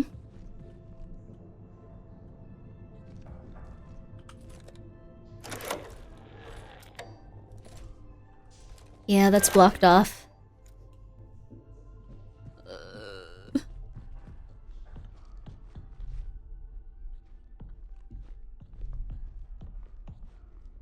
Oh, no.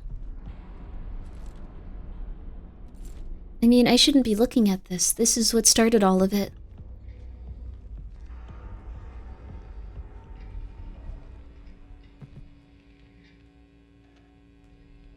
I think we're okay. Those are both already active, too. Just...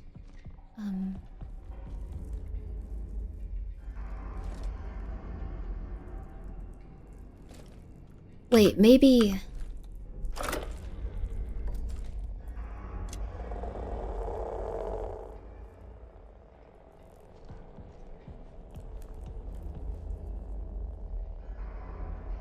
Huh?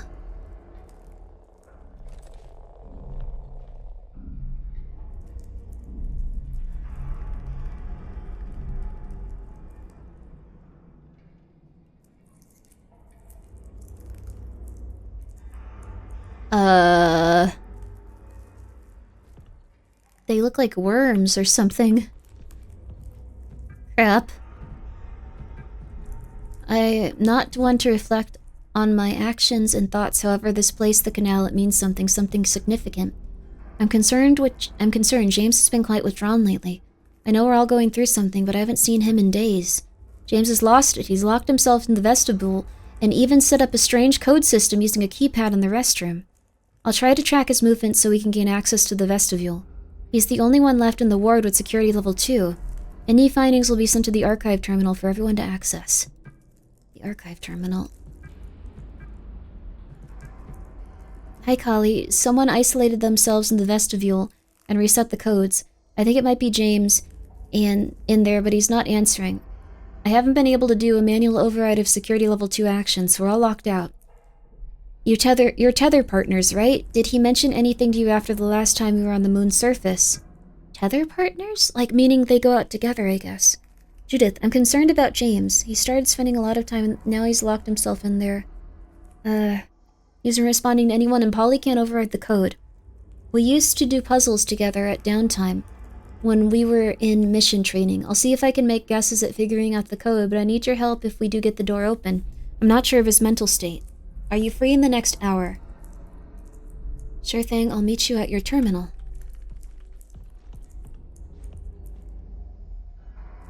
Maybe they lured them. Oh, crap. I'd like to open up her locker, but, maybe not a good idea.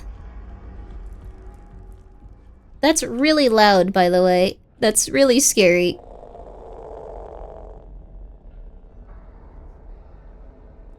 Oh, wait, maybe... if it's... maybe there's something that shows what code this is somewhere.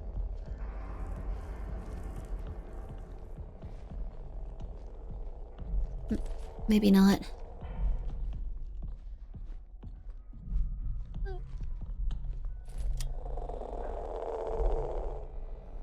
This is starting to make me really anxious, you guys. It's very nerve-wracking.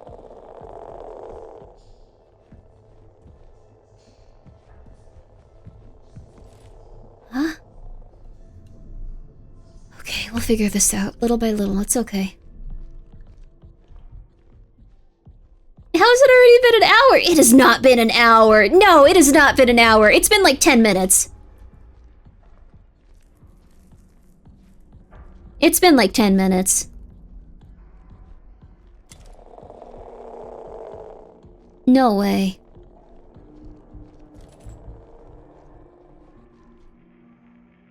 Core tube surface specimen collection complete. Videographic documentation.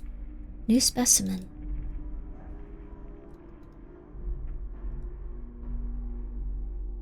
Crew tested multiple samples. 10 minutes on the moon, but an hour in real life? 10 minutes in Grimmi space, 1 hour in real space time. I like that you guys had such similar lines of thinking. 10 minutes x6? I guess it's 10 minutes x6 and not 10 minutes x100, which makes no sense to me. Detected assemblages of sterylane biomarkers. Ancient life on the moon. Feels like a bad reason to ever research the moon.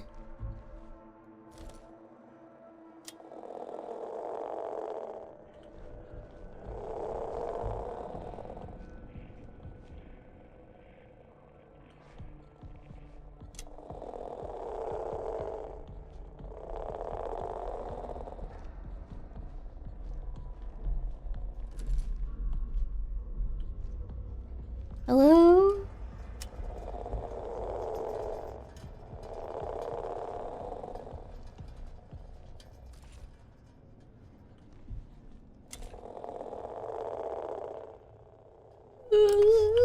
I don't feel good about this. There's gonna be something creepy.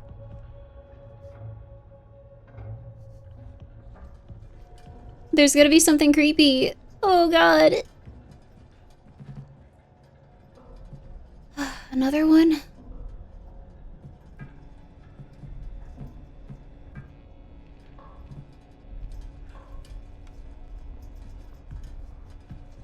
Do I need to go back? I think I need to go back and deactivate some doors at some point.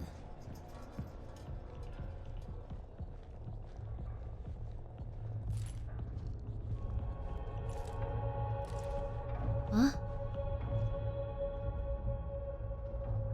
Wonder what that is. Maybe we shouldn't go in there. Prong. Ugh.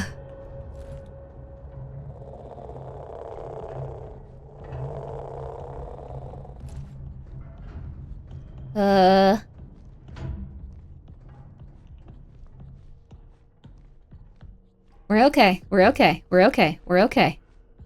We're okay.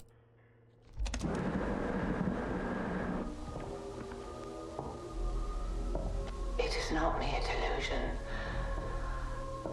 I've seen him.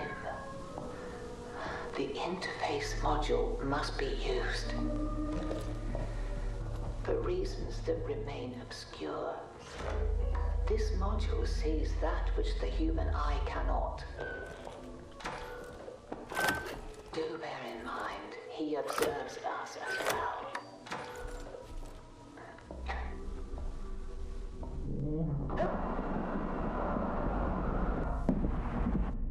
We're not okay.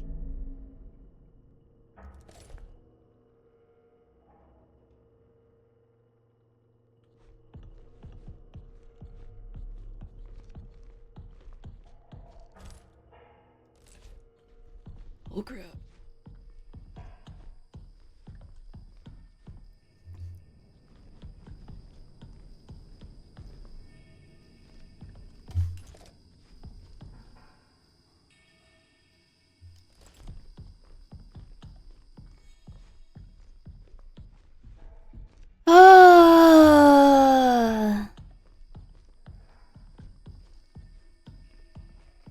I mean, I'm scared. Can I cuddle Michael? I'm sorry, but I'm first in line. I'm gonna take my break and I'm gonna go cuddle that fresh and fragrant orange. What? Why? Why does it look like that? Why does it look like that?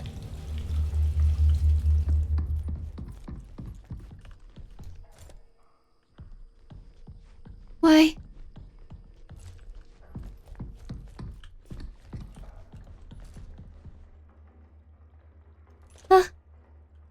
Oh. Oh my god, I got so scared. Oh, I'm a silly Billy.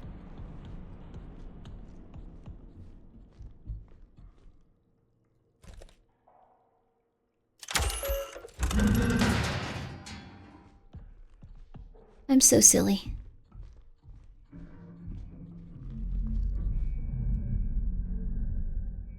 Seems fine. Ads whenever you're able to. I think we're in a safe place, right?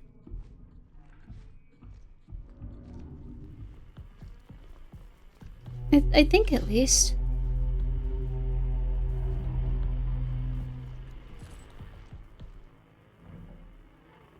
Just give me a yes or no. It's totally safe. Give me a for real yes or no. We safe? Can I take a break? Or am I gonna come back and immediately get attacked and die? And be horrified forever? I'm not looking for judgment. I'm looking for reality here. Yes and no? As far as I'm aware, yes? Okay.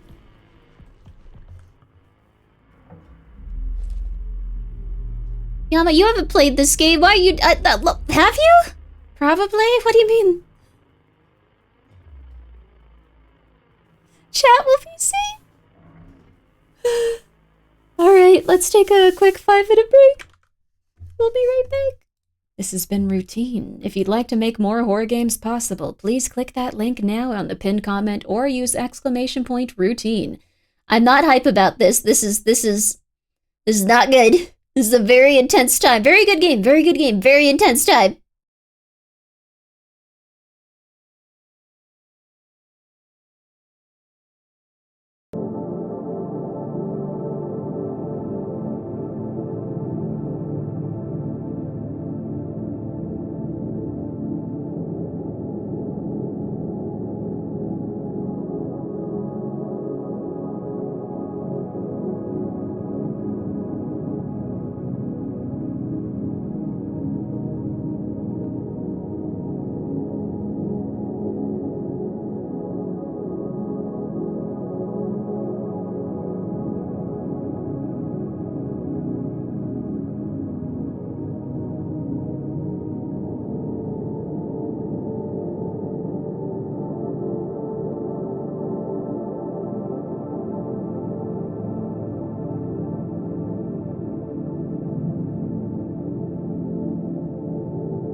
Sorry that took so long. Pumpkin really did not want to take her anxiety medication today.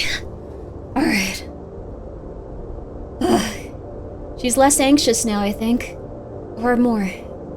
She might actually— oh crap, I left my headphones with her. 1 second, you guys. One sec.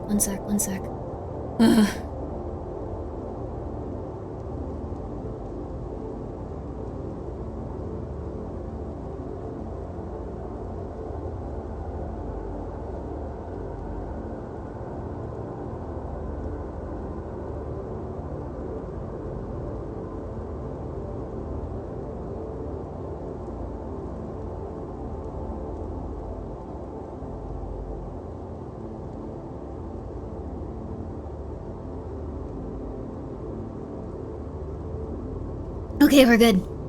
Alright, we're good. Sorry, Pumpkin really did not want to take her anxiety medication. Good night. I know this music is very sleepy inducing. Thank you so much, King Frankie, for being here for 16 months. Yo!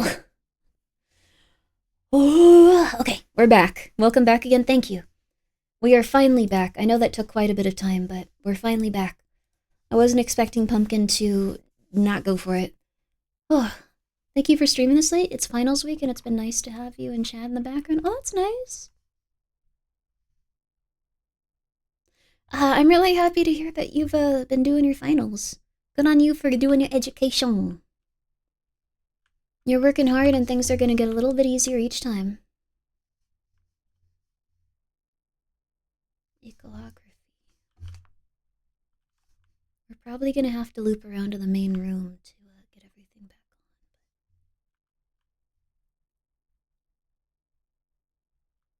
on. Crap. Really?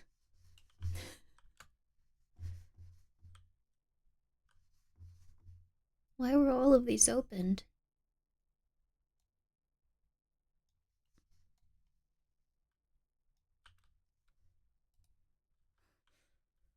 Grimmi stream time because night owl? Yes, I am a night owl. I am a night owl usually. Did Pumpkin wake up last time having ordered Magic the Gathering? No, she did not. That's a Grimmi problem. Pumpkin is not having to live with that. The path? Induction.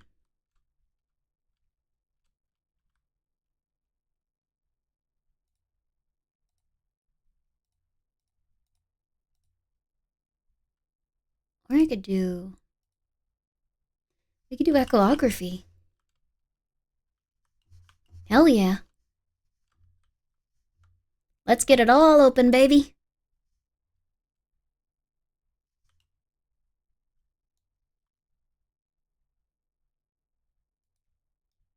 Huh?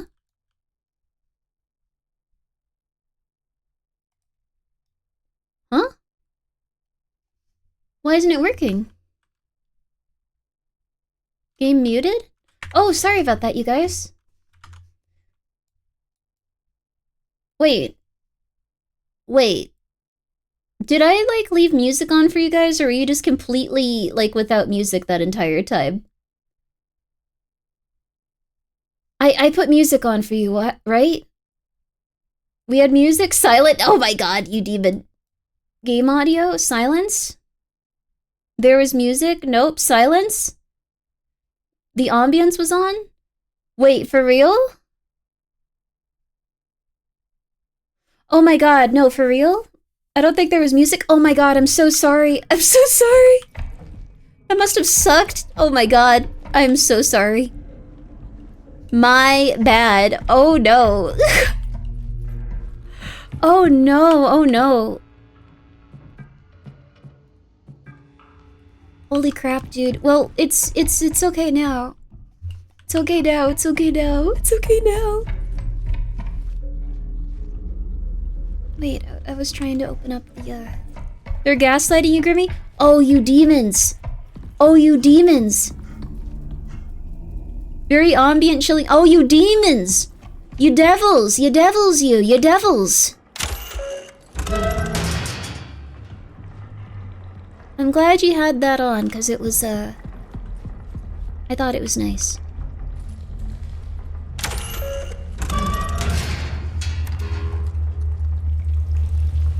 You devils, ye!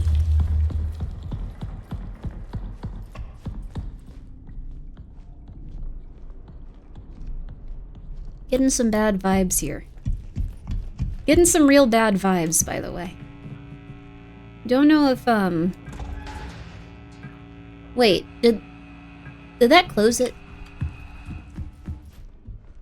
What? Seriously? You're kidding me. What? So these all close as I do this? Oh my god, that sucks, dude. I thought these would be open forever. Crap. Man. I guess it could be worse.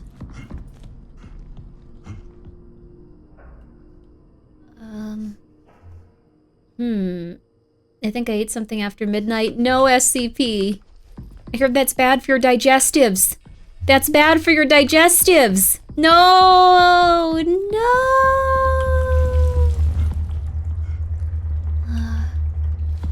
Okay, so I think something we should be doing here probably is...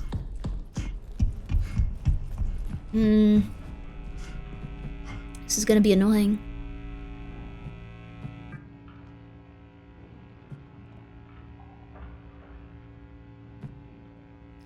That'll help a lot, though.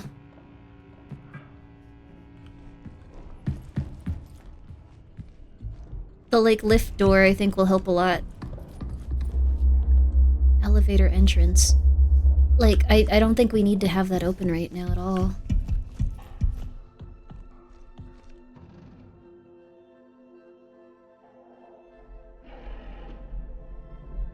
I think maybe we gave ourselves up to, like, this. In this universe, I mean. Maybe eventually they learned that, like, it was better to just give up and, like, let yourself go to whatever higher power that thing was. Kinda spooky if that's the case, though, right? Like, no one usually wants that sort of thing.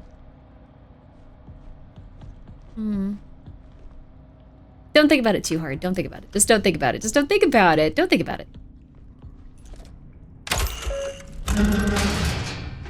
Don't think about it. You're fine. You're fine. So this is commons too. Alright, we only need one of these doors open then. Thinks about it? No. How do you know when you start transforming? I'm already having gremlin noises. I think, like, I don't know. Most people just, like, if they want to be, like, healthy hot chicks or whatever, they stop eating after 6 p.m. That seems kind of crazy to me. Like, that seems completely insane. But some people do that, so it is what it is.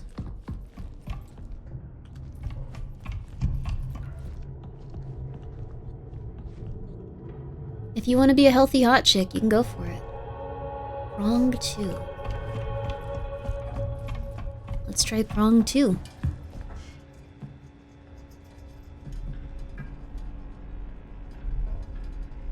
We're gonna try it. Lift servers also. Might want to try to get into the server room at some point. Security level 3, I don't think we can get in here. It's 6 p.m. somewhere? It certainly is. It certainly is. So I guess don't Eat? No, that's not a good idea either. You have to take into account when you sleep, like if you're awake until noon. Yeah, I don't think it works for me because I wake up at like 3 p.m. some days because I like sleeping like at really odd hours and I like streaming at really late hours. So I'm up with all the Europeans. I'm up with all the Europeans. Oh, I forgot about you.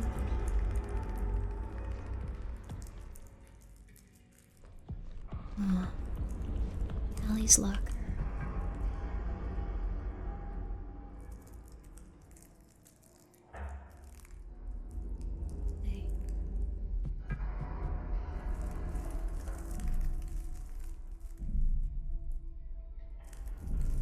Okay, I'm trying to figure out where we need to go here.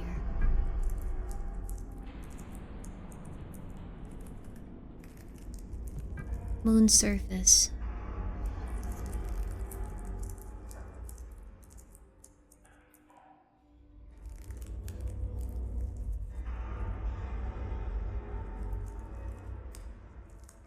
Okay. I'll meet you at... I think it's this terminal.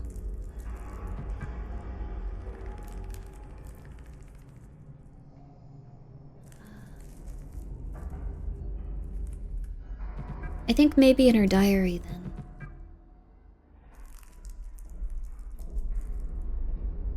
Archives terminal. Okay. Let's go to the archives terminal, then.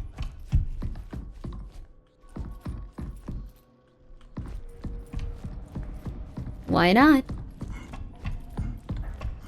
Should be right over here. Archives terminal, right? Huh?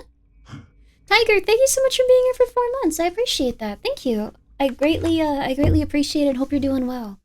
And Ashen, thank you so much for being here for 6 months, baby. I appreciate that.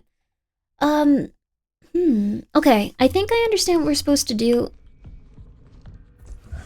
Archives terminal. The archives.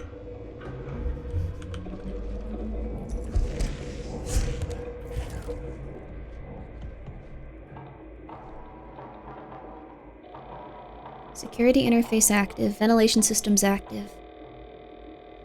Okay. We have this interface module. This?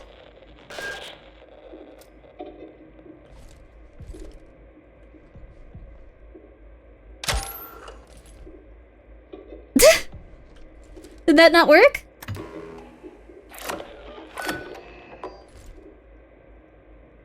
I have the cat interface module security level clearance 1. I have it. I have it. Oh. Good job, Grimmi. Okay. Please wait. Okay. Security interface active, ventilation systems active. Let's go! On the top of this, like, thank you so much. I appreciate that. Even we were figuring... Connection failed. Server?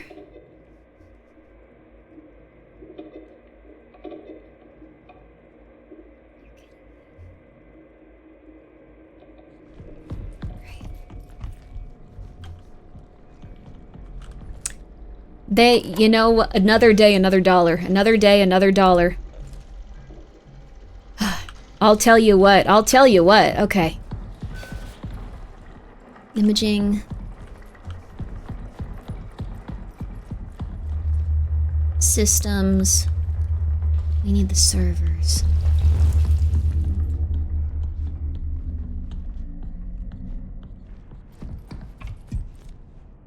Imaging 2? No. We can get to imaging through the other way. We need the servers open now, though. Servers! Crap. Okay. But still, progress, right? Progress. Progress.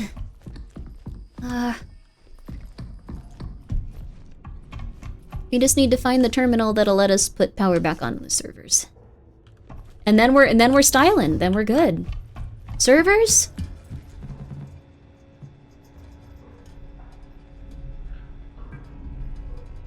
Hope that's it. Okay. Whole week worth of Grimmi streams. Hey!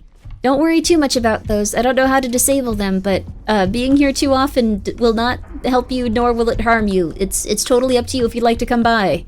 But what you're worried about with that is arbitrary. Enjoy your time here, though, Blitzpro, but also make sure that you're okay as a human being. That's more important. Don't worry about it. Sorry, I don't know how to instill good values in someone. There you go. Chill with a sense of foreboding, expecting intermittent bursts of panicking. Yeah, this is obviously not ideal. Like, something bad's about to happen, but I can't tell what it is. Where are the commons? Okay, we can leave those open for now. It doesn't matter. Where the hell are the server rooms, though? I know, I just saw them. I just saw them! I know, I just saw them.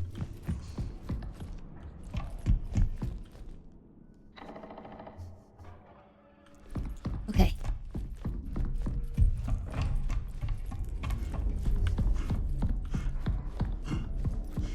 They're around here somewhere. They're around here somewhere.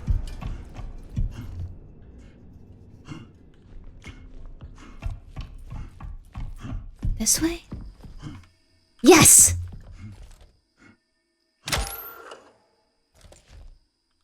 Okay, it's so uncalibrated that we gotta... There we go. What? Oh, no! No, this seems really unfortunate. You're a seriously damaged person, don't worry, aren't we all? Life will eventually get to you in one way or another, but never give up hope. Things can always get better even if you feel like you're dying. It's going to be okay. Get a cat.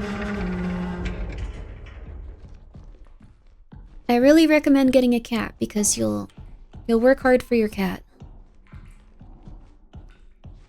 Oh. Oh, this seems bad.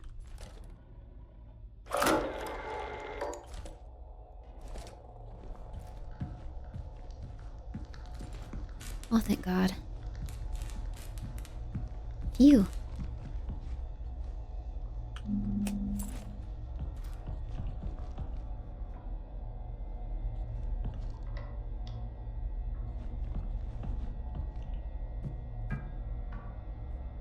You can barely take care of yourself. Cats are easier to take care of than yourself.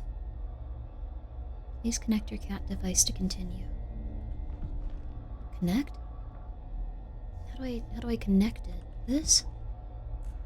I don't know if I can.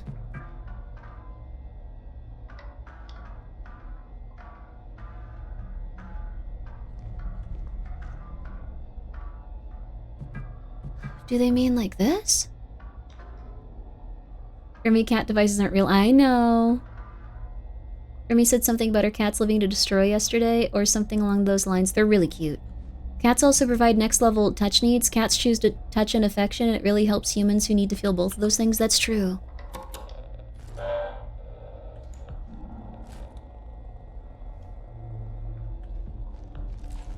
Maybe I need to do this?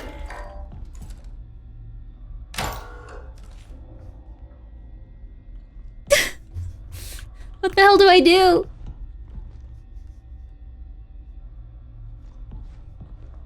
I can't connect it to that. I don't know how.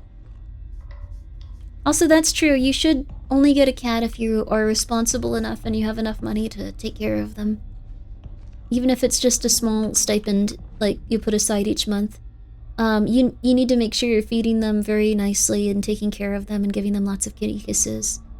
Getting a cat's like the lottery. Maybe you'll get a sweet cat, but mostly not. I love my cats. I love my sweet pigs. Okay. I have no idea what we're supposed to do for this part. Ah, crap. It says to connect it. I think maybe there was something else that we had to, like, put power into here, is the only thing I could assume. Because we have the servers active now, but we can't connect our cat device to it. Time to backtrack? I think so.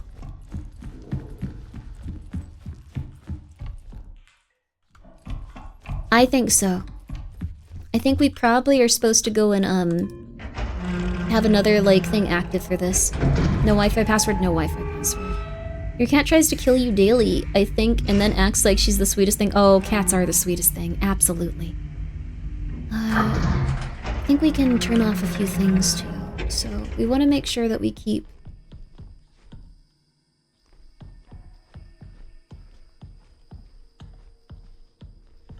Let's see, what should we keep open? We'll keep systems open, how about that? We'll keep systems open and we can turn off these doors. Okay.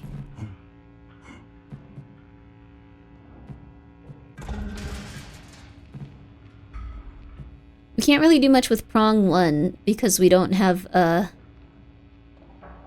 like... We can't really do anything with prong 1, which is annoying. Okay,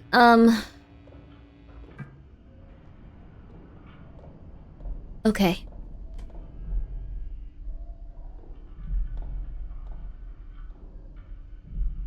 Hmm?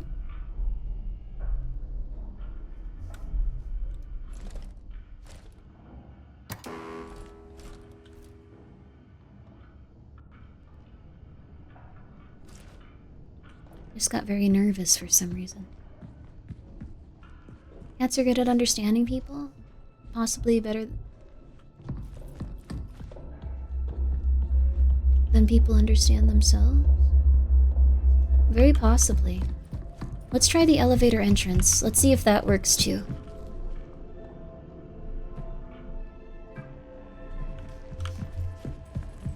I think this is probably like not level 1, but we'll try. 2! Mother flip! Mother flipper! Mother flip! Okay. Alright. Alright, so, door reception, prong 1. Okay, alright. Grimmi, Nightbot is bullying you. I'm sorry. Nightbot, please be polite. Please be polite. Okay, so we need to have something related to the servers going. How are we supposed to do this? I'm loving all the apples rotting away, though. That's a cool concept. That's beautiful for this. I love that. Okay, unironically. Okay, wait. Maybe imaging has something. Because imaging had its own area for power, too. So it might be that that's the case. And if that's the case, that's really helpful. Path? Okay, no. Crap, nope. Okay. We're getting there, though. We're getting there. Wait, what?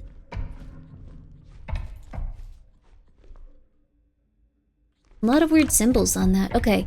But we're slowly getting there. Okay, so I legitimately don't know how to proceed from here. Does anyone remember what Lena did? Does anyone remember what Lena did? I know this is horrible to have to say, but does anyone remember how Lena took this next part coming up and figured things out? Also, why was Lena's stream name for like a brief minute? Like, never mind. I won't ask that. Lena works in mysterious ways. Door systems, prong 2, okay. Yeah, why was it that? I didn't want to have to ask. Like, I don't want to have to ask Lena directly, but maybe it was just to... I don't even know. She works in mysterious ways. She played the horse game? Oh, I see.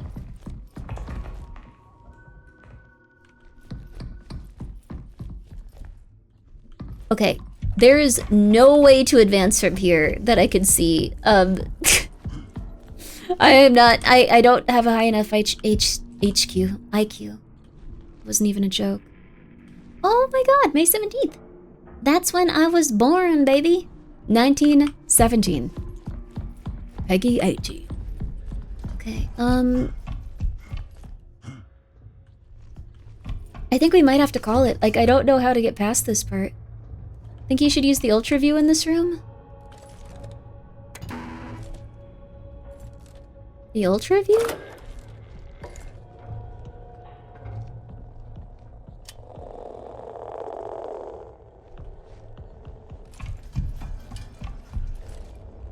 There certainly are some, like, big things like this, but... Blooms?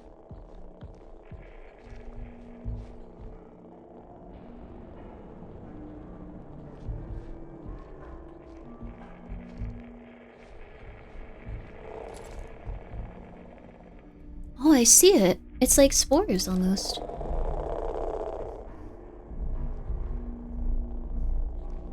The music's playing, too.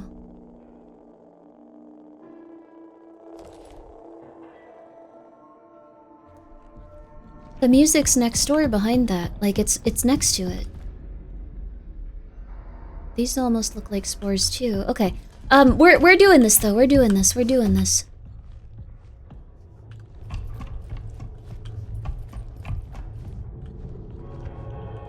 Okay, the lift.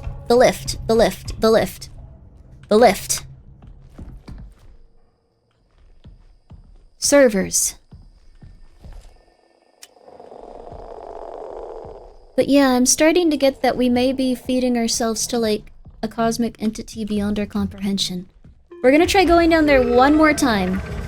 Use UV on the locker keypad! Oh my god, you're so smart! Oh my god, you're so smart! Oh my god, you're so smart.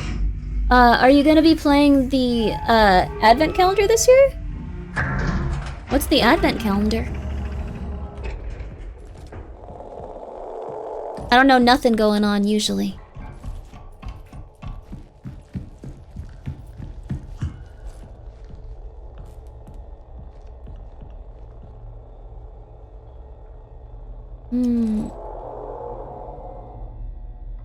Yeah, because I don't know how to get past this. It says connect your cat device to continue, but any way I try to check it is just not working. Behind? These are steel bars though, right?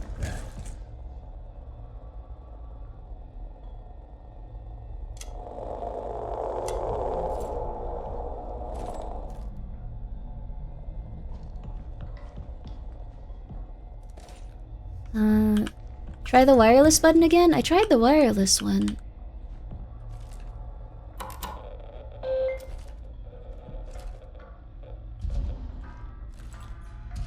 Huh?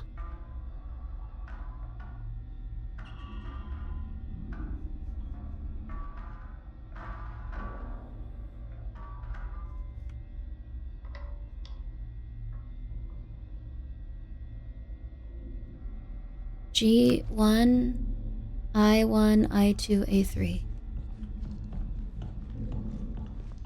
Oh, okay.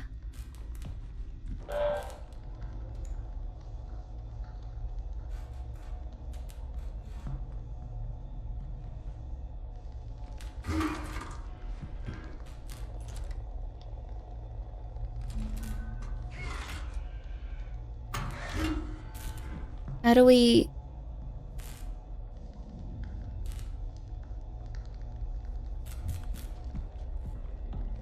We did it though, thank you. G1, I1, I2, A3. So we got A3. I1, I2, G1.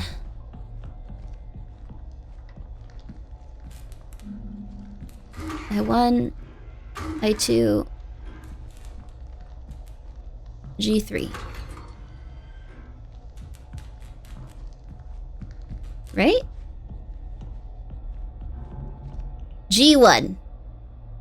G1, G1, G1, G1, G1. Ah!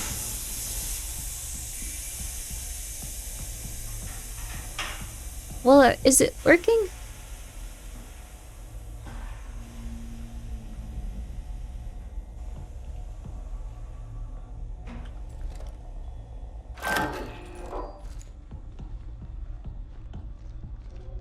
Am I supposed to hit this?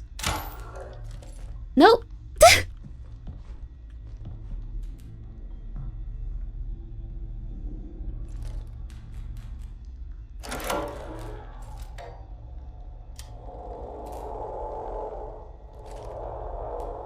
Terminal said to restart the app next. I'm wondering if I should hit them with stuff, though.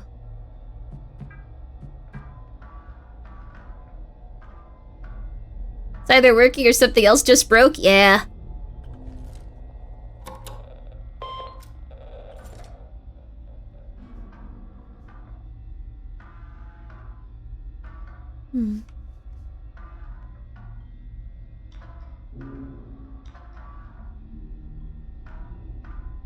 No errors found.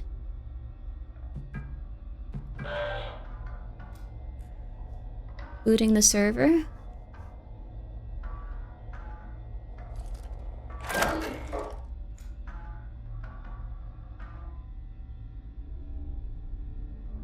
Okay.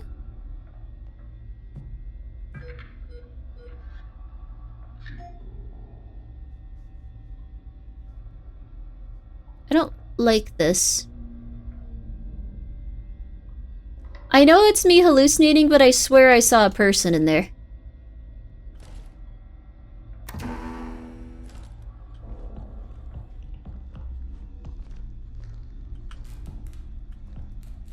I don't think I have any charge left on this. I don't have any charge left on this whatsoever. Can't I, like, grab one of these out that has, like, a half a, like, thing left?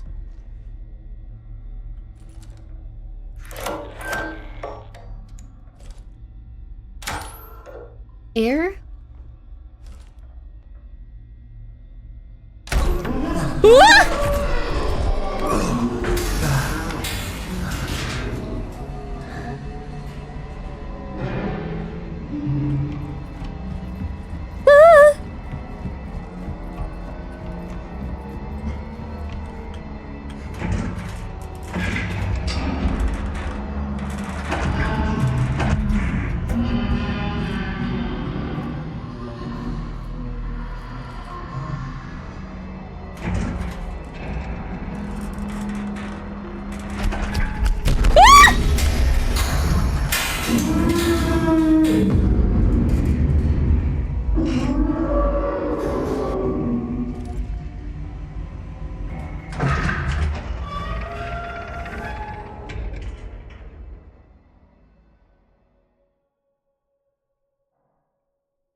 Okay.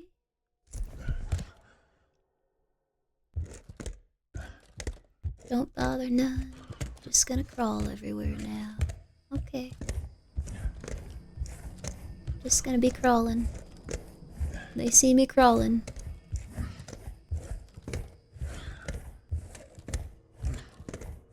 They see me crawling. They see me making absolutely no noise.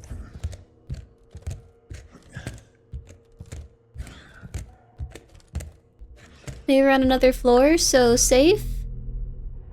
Yeah. I don't super feel that also, but I'm glad you feel that way.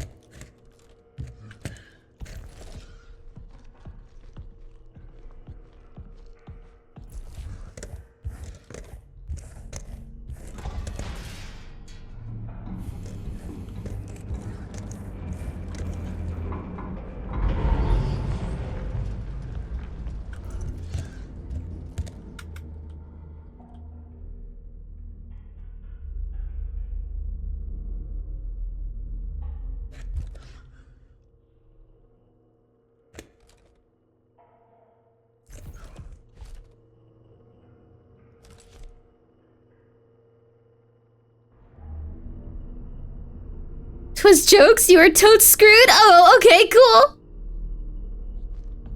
It's here? I don't know, honestly.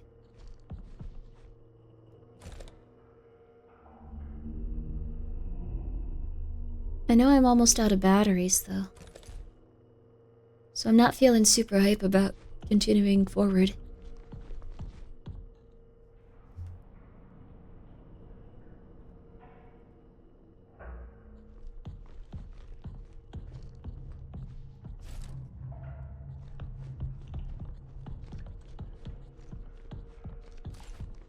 I can't do it. I can't do it. Like, what the hell am I supposed to do? I can't do it. I can't do it. What am I supposed to... What? No.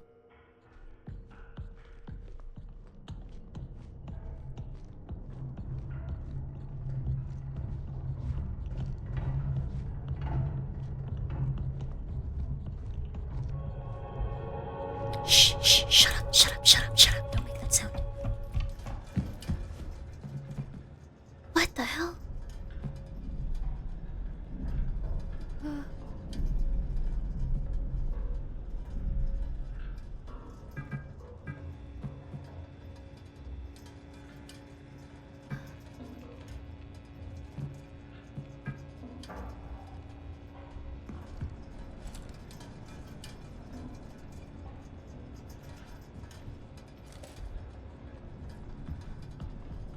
This regular reset the breakers thing seems like a pain in the behind. Yeah. It's not ideal for sure. I can probably get through imaging then. Although I really need a battery.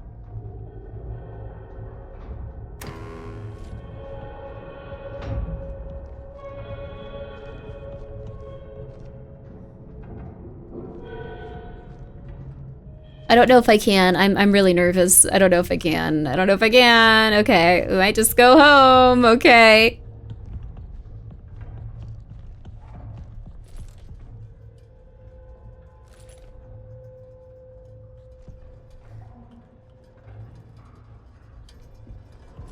You have full charge? I do?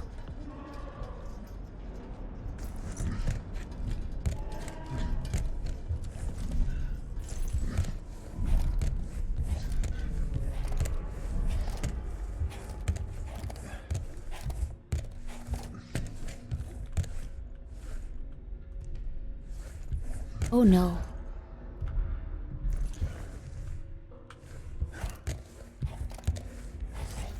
I saw something move.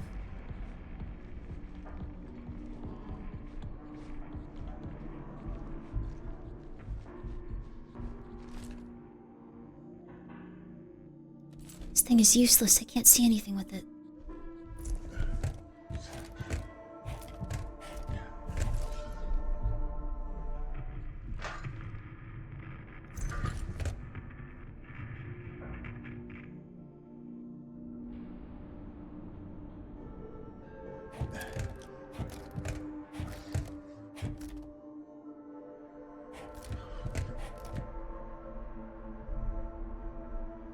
Sleep well, Butter.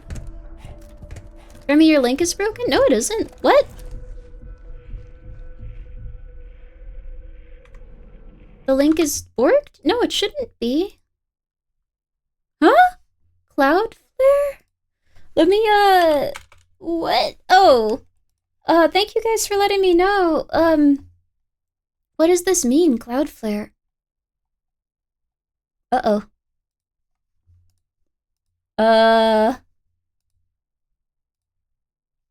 Internal server, nothing you can do? Cloudflare's down? Oh.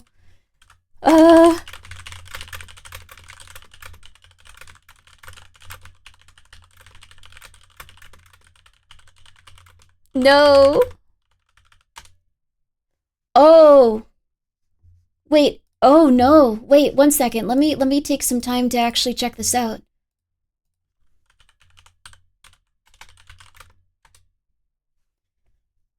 Cloudflare down?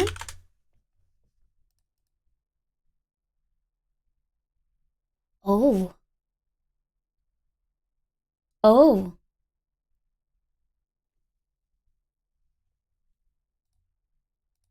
Oh.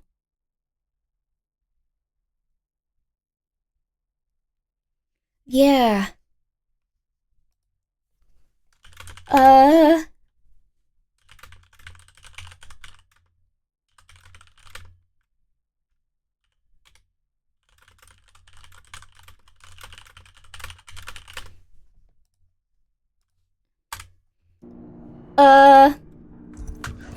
Well, crap. How long has it been down for? Uh-oh.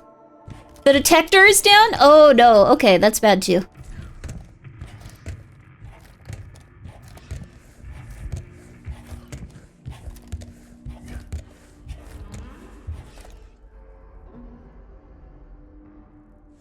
Nothing to do but keep playing? Well, we should probably wait until it is up again.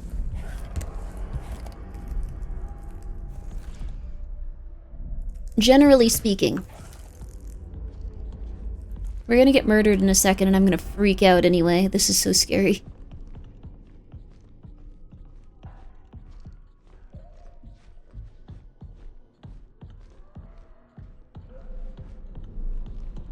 I closed these other doors. I'm an idiot.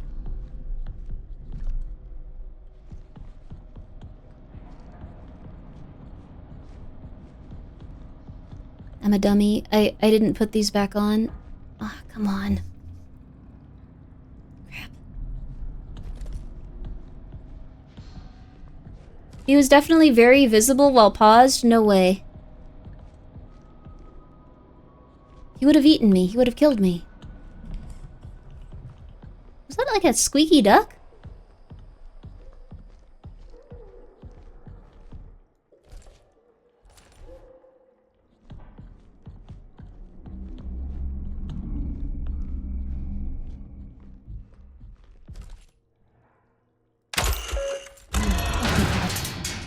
Some progress. Did someone clip it? No, you're lying. Come on, you're doing this to scare me. I know you guys. You do that type of stuff to scare the crap out of me and it works because I'm Grimmi. This might be the last little bit we play of this, mostly because I'm having a panic attack and I don't want to make that up. Like, it's a very scary game. I don't want to in any way, shape, or form make it seem like that's not the case. Like, it's 100% because it's scary. But also just because I feel quite bad that, like, they can't, like, sell their game at this exact second. So we're gonna wait until all the services to sell it are back up.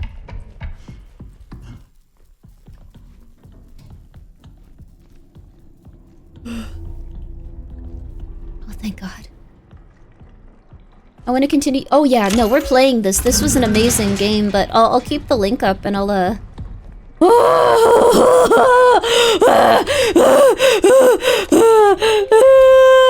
don't want to play. Oh my God, that was scary. I don't want to do this. I don't want to do. Oh my God. Oh thank God. It is in there in the viewfinder. I didn't see anything. You guys are like.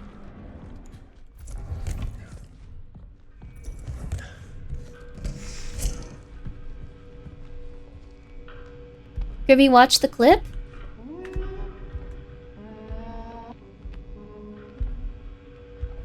It's not a bit? Alright, we're gonna watch the clip. Let's figure this out. Okay.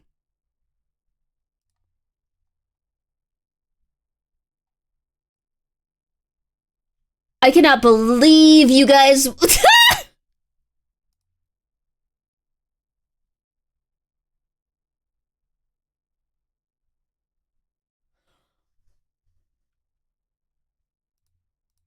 I cannot believe you guys weren't lying to me. You guys are demons. This is really, really, really, really, really funny. I cannot believe it. Oh my God.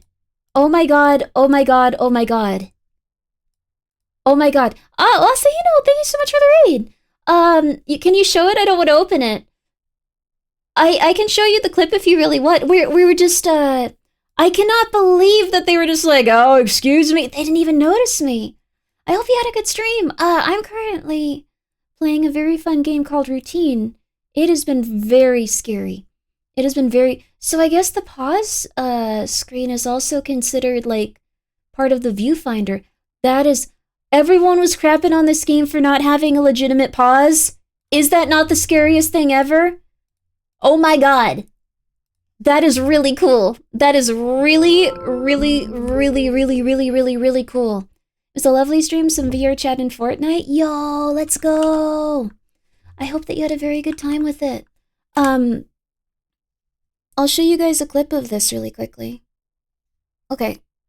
Let's see here. Okay. Alright. Okay. Okay. Alright. Should be good. Okay. Okay, let me do this for you. I was role-playing in Freddy Fazbear Pizzeria as a security guard. Oh, that sounds fun. I'm a big fan of Freddy. The new movie came out today, didn't it? Oh my goodness gracious, I forgot about that. I gotta go see that. In fact, I might head off now. What, it's 1 a.m.? Can you still see a movie at 1 a.m.? Not a joke. Does anyone know? Okay. You're about to see a different Grimmi. Ba-bum. Grimmi from the past. Oh. That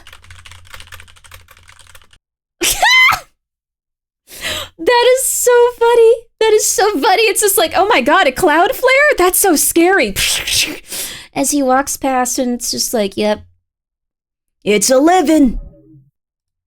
Oh God, I forgot the price of RAM.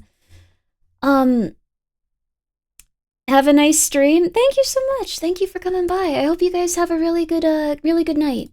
And thank you so much for the raid. Everyone please go take a minute to go follow Asa, go check her out. And Gregory, thank you so much for gifting her a sub. Yo!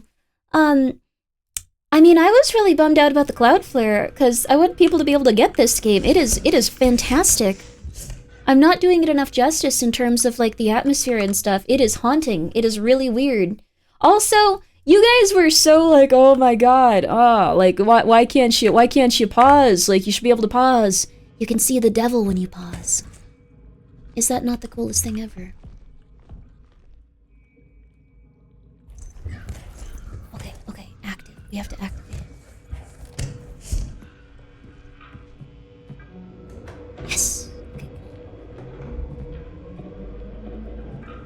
Also shut off imaging 1. We have imaging 2 up, so we don't need both. Yes.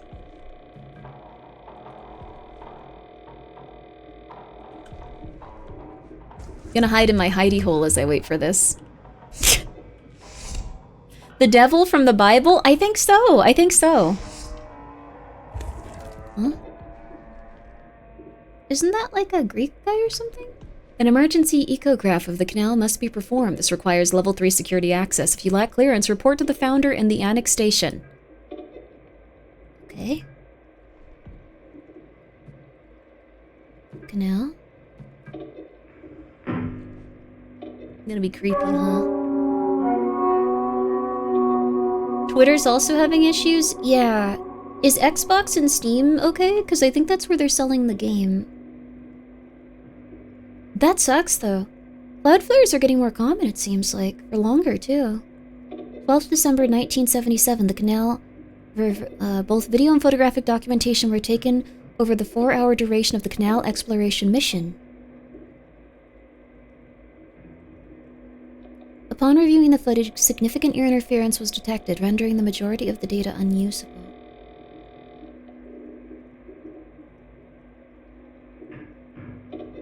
Of the nearly 4 hours recorded, approximately only 30 to 40 seconds of footage was partially usable. 4 hours?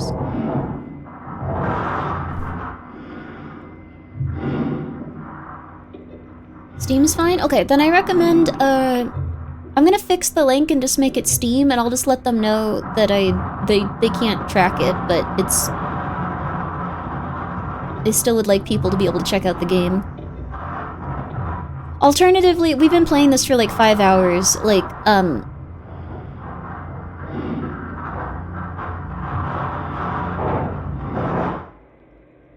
The canal is the foundational purpose for Prism. A resolution must be achieved. What does that mean? Prism Institute. At least you did see the monster. That was so funny. You guys always are going like, oh my god, Grimmi, the devil showed up. Oh my god, I can't believe you were... This is Carly. I'm leaving this message for any remaining members of Prism still inside the station. We are trapped in the ward. The surface airlock requires security level O2 to open, but Mason is the only one with access. He's locked himself inside the vestibule in fear of contamination and exposure to Entity A. He's encrypted the restroom side entrance with a strange keypad system, protected by a hidden code. I managed to confiscate his code diagram and supporting photos. I've secured them in my locker. The pin is 9282. If you're reading this, decipher Mason's code and retrieve his ID. It's our only chance to upgrade our security clearance and return to the annex. The founder needs us. 9282. I think that's what we're gonna call it for now, but I'm gonna play the rest of this. This was a 10 out of 10 horror game. This was so much better than I could have imagined. I think the wait is totally fair. This took like 10 years to come out, supposedly. I think even I remember this like from a very long time ago. Like, I just didn't remember having watched it because it did take a long time to come out. This is one of the coolest games I've seen. That being said, I have no self-control. We're gonna listen to some more Magnus. So this is where I'm going to hide, and then we're gonna turn it off and we're gonna listen to some more Magnus. So to everyone going, it can't pause. Oh, you can't pause. Are you gonna get the VIP seats? Wait, there's VIP seats? Cloudflare, don't ruin this for me. FNAF 2 VIP seats.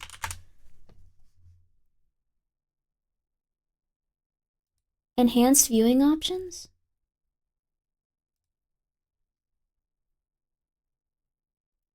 Let's see.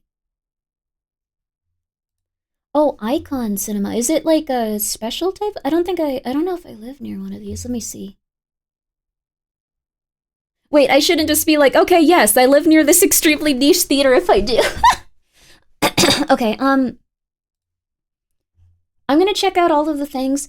I was really pissed off that the FNAF 2, like, The popcorn buckets, the one I really wanted, I thought it was going to be like a little soft vinyl like figure of Freddy holding pizza boxes. Turns out it wasn't. It was like a plush. It doesn't look as cute, but maybe I don't need a what's it called? A Five Nights at Freddy's oh, they have a cupcake bottle. That's so cute.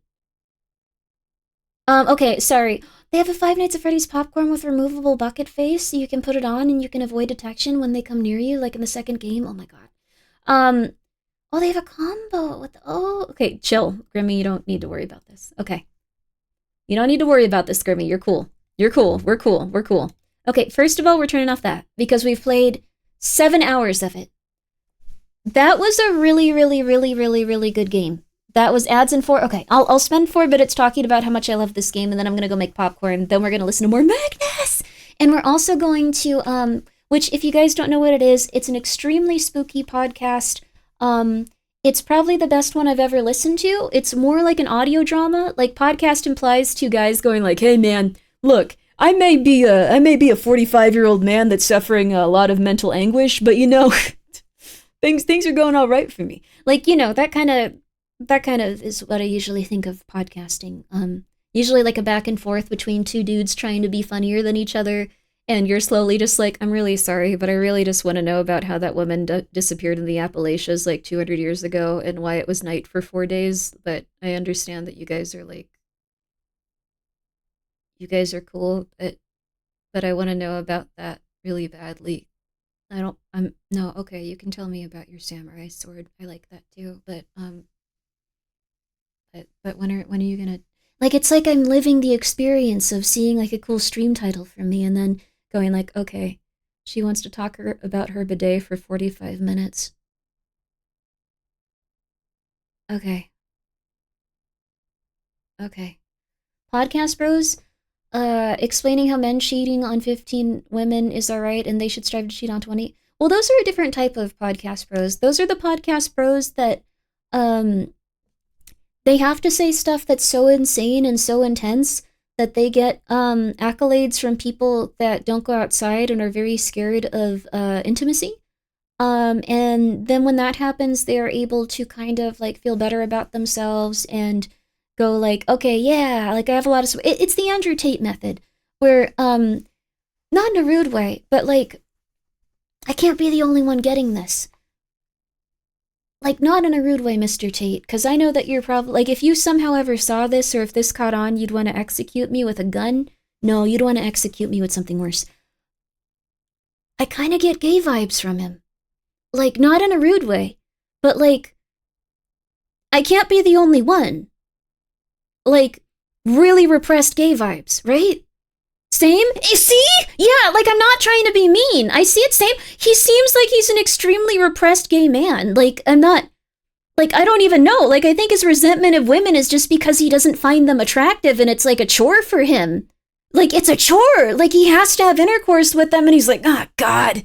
Oh, jeez. I don't even understand why I don't want to be around him. Like, I guess I'll become like a human trafficker or something. Like, God, I can't stand them. Like, I don't know. Like, these other guys are having more fun having intercourse with them. God.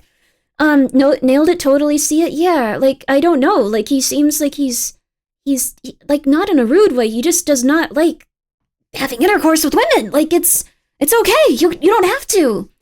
You don't have to. There's other people you could have intercourse with, dude. So, like, I don't know. Like, there was a picture of him in a room with like 16 hot women.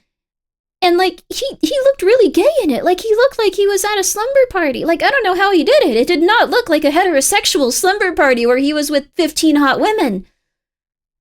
Okay, I don't know. Like, I would have been like scared as well, but like, I'm not the person that's doing podcasts on how to get also, hi, man with none of that specific genital. I guess I could say it at this moment. He he's telling people how to get coochie, but he does not seem like he's comfortable with it. So, anyway.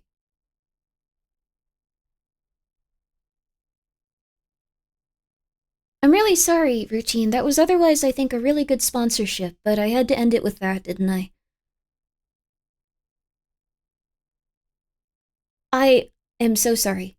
We'll play more of this, and we'll also keep the link going. But for right now, I know it won't count towards the sponsorship stuff, and it'll maybe do a small, like, a dip in terms of like what would probably help me. But I would encourage you to go, and I don't think that really matters. I think just so long as this continues to be a type of game that people develop, because you can tell there's a lot of love in this. It's a labor of love, and it's absolutely beautiful. I've loved every moment of it so far. Even the parts where I get confused, like slowly learning what to do in this game and figuring things out, it's been so wonderful. The atmosphere is incredible. Everything about it is wonderful. So I'm going to go and try to get some nice popcorn. Probably the only time I'm going to hear you say my name. I'm so sorry, guy, with none of that specific genital. The link works again? Okay, never mind. Click the link. Okay.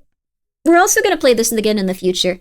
I'm not sure how long the link was down for, but it was lovely. If I ever sponsored Grimmi and I didn't get something like that, I'd be upset. Remember the time you tried to launch the coin and I started talking about the CIA for 45 minutes straight instead of the coin? And that was just the stream promoting the Grimmi coin? Remember that? Like, and it was just like, okay, just give me like 5 more minutes. And then after like we got to the Epstein files, I think at that point I noticed I was going a little too hard and I calmed down a bit, but you gotta just be yourself. And CIA starts with C, so does coin. That's true. Yeah, it's time. Yes, okay. We're gonna come back with the Magnus Archives. I think we're gonna get to that episode tonight. For anyone that's listened to it before, I think we're getting to that episode. We are getting to that episode tonight. I am so excited. This one's gonna be really crazy. We are getting to that episode tonight. Good night, Grimmi. Good night. Sleep well. Are we gonna get to the Grimmi Coin episode? I mean, we had the Grimmi Coin episode, but yep, Magnus and Monsters are coming. We're gonna finish it off with a couple of hours of that. So, just because we've streamed 7, why not go for 10? Let's make it an even 10 each day. This is now, we're getting the subathon time in for some reason now instead of before. I'm gonna see if I have popcorn. If not, I'm gonna order groceries so I have popcorn tomorrow. Okay, I'll be right back. I'm gonna put on some music that makes it sound like the world is ending.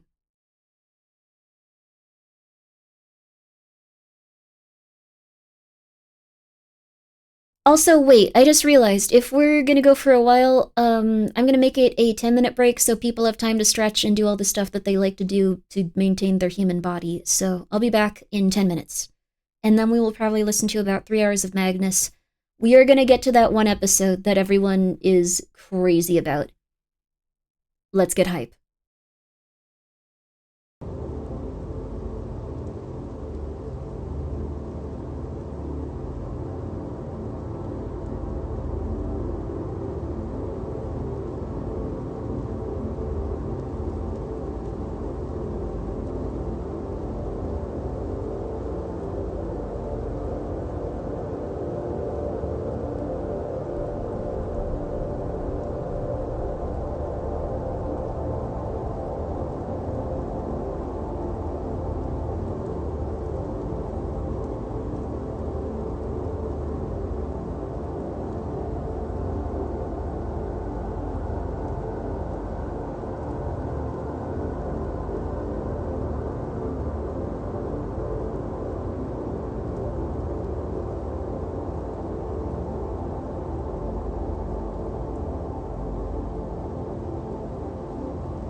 Sorry, that probably took forever, but I have played with every cat.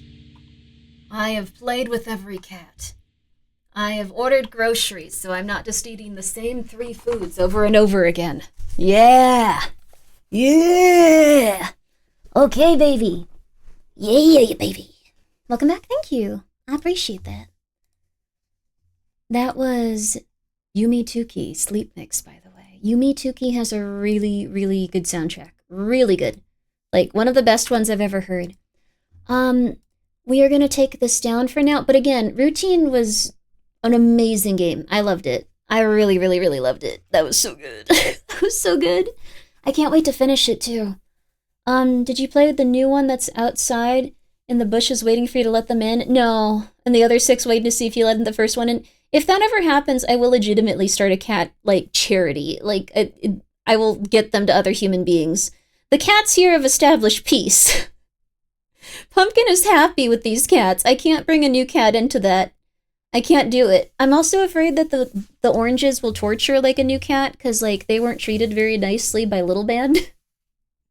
So I'm afraid they'll just be, like, a huge, like, monster to, like, any cat. Just like, all right, this is how it goes. They'll crack their little kitty knuckles and go, like, time to just be really, really rude. Let's do this. Let's go. And then they'll go absolutely nuts. So, yeah. I think that'd be, okay, we're getting to it, though. We're getting to it. Let's see here. All right, so, baby. The Cloudflare is over. Everything is going well. I'm saving this index link just because, I want to see that at some point. I should probably turn the Nightbot, like, timers off, too. I will forget to do that. Let me do that. Okay, but that was a good game, and we're gonna probably be playing more of it tomorrow. We're probably gonna finish it tomorrow, even. Like, I hesitate to say that we'll finish it, because I don't know the time, but we'll play, like, 10 hours tomorrow, probably. Okay. The Magnus Archives. We're getting to... okay. Okay, it is getting insane.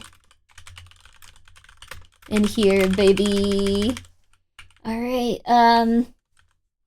crack games and... I'm gonna call them crack games. Alright. And let me also put up... oh! Subs has a new drop, I think. Let me make sure that it's one I can talk about, but I loved it. I thought this one looked amazing. I'm gonna have to order it. I thought this one looked really, really, really, really, really, really, really cool, so I'm gonna have to be ordering that. Okay.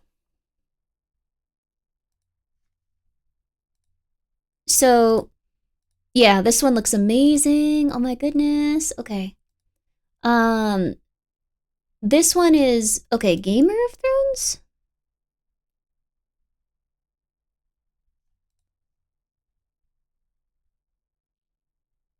December 5th. Okay, yeah, okay, cool.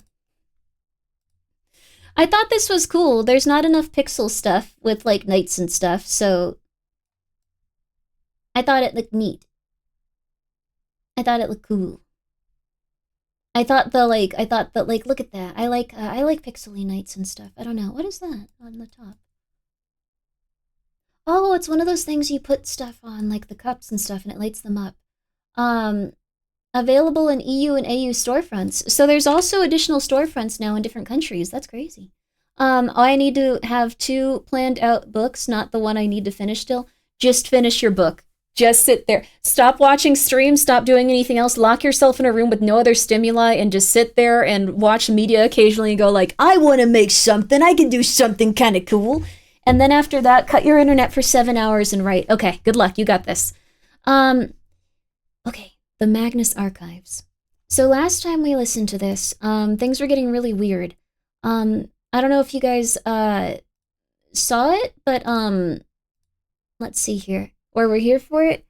But they've consistently had odd people showing up at the Magnus Archives themselves. So instead of just being like, okay, all right, cool, well, have a nice day. Like, it's been like, you know, like, not them just interviewing people, not them just recording stuff. They've been having people come in. They dropped off a package with Martin to give to Jonathan, and it turned out to just be a Zippo lighter. And he just opened that up and was like, huh, a Zippo lighter, that's weird. Huh. Grimmi makes this really relaxing. I hope that you enjoy it. Last thing I remember before falling asleep was this letter. That was like a really intense one. That one was scary. But, alright, we're going to go into it now. And also we're actually going to make a lot of progress on expert mode because I was doing this completely incorrectly for like 7 hours. Yes. That was frustrating, I'll admit. I was stupid. I was a little dumb. But it's okay now. Because we're going to play some lovely Monsters Are Coming. And Monsters Are Coming in the Magnus Archives. Alright, don't forget the table with the sensual hole. Wait, what the hell happened? Okay, alright, we're back on it though. We're back on it. So, just be ready. Just be ready. Everything will be okay. This next one is Lost and Found. We're also probably going to get to the crazy one that everyone goes crazy for today. Grimmi, wait? Why? What? Uh-oh. Why? I will wait. I will wait. I will wait. I will wait. I will wait.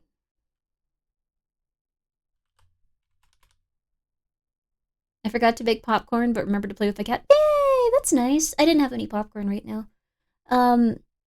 I thought we were on 37 Burnt Offering. I think were we on 37 Burnt Offering? We can go to Burnt Offering. And again, I'm putting the saucy link up, but just remember it's not let's see here. Monsters Are Coming. Okay, there we go. A lot of it is on back order right now. A lot of it is sold out, so I have to wait until that comes in. And they are a little bit swamped right now. We're on Burnt Offering? Oh, we are on Burnt Offering! Oh crap, that would have sucked. Okay, yeah, we're on Burnt Offering! Thank you so much, Yava! Oh my god, that's a really bad episode to skip, too. Okay, sorry about that, sorry about that, sorry about that. Burnt Offering. My goodness gracious. Oh, Dusty Freefall Quill was good. presents Okay, sorry. The Magnus Archives.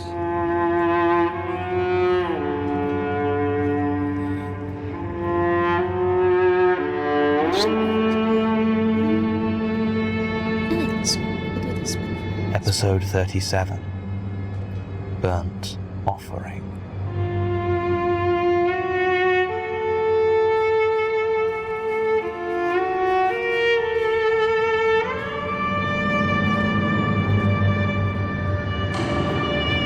That could have sucked for a lot of you. It's really common that people miss some stuff.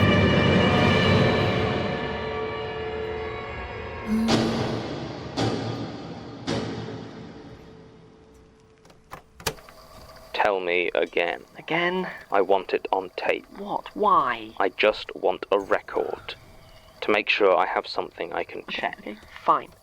There were 2 delivery men, they were big, and they spoke with Cockney accents that might have been fake, and they delivered a package for you. I don't remember anything else about what they looked like. Nothing at all. They looked normal. Like you'd expect. They looked like 2 huge Cockney delivery men. I don't know what else you want. What about the table? I didn't see the table. I guess Rosie must have signed for it. I mean, it's her office on the way to artifact storage, so that makes sense. Let's see. She says the same as you. 2 men, doesn't know how they got in, too intimidated to ask, looked exactly like you'd expect. Useless. Sorry. Look, John, I do think we should destroy the table, though. I mean, if it's the one from Amy Patel's statement, just in case. Elias told me the same thing. Oh, this one. Luckily, he phrased it as advice rather than an instruction, so for now, I'm more inclined to keep studying it. We're not in the business of destroying knowledge. I suppose. Can I go now? Yes, go on. Thank you. Look, you need to get some sleep. I'll see you I later. like that it sounds so quiet in there and so loud outside. A waste of tape, really. He's right. Might as well get some use out of it. Statement of Jason North regarding the discovery of an alleged ritual site found near Loch Glass in Scotland.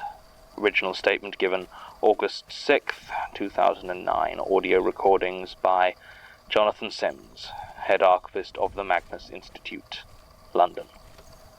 Statement begins. I just need to know if you can save my son.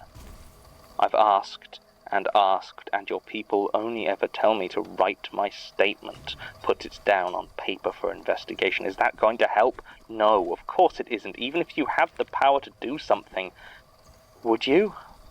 Or would you rather watch my son burn so you can take notes? I've been drinking.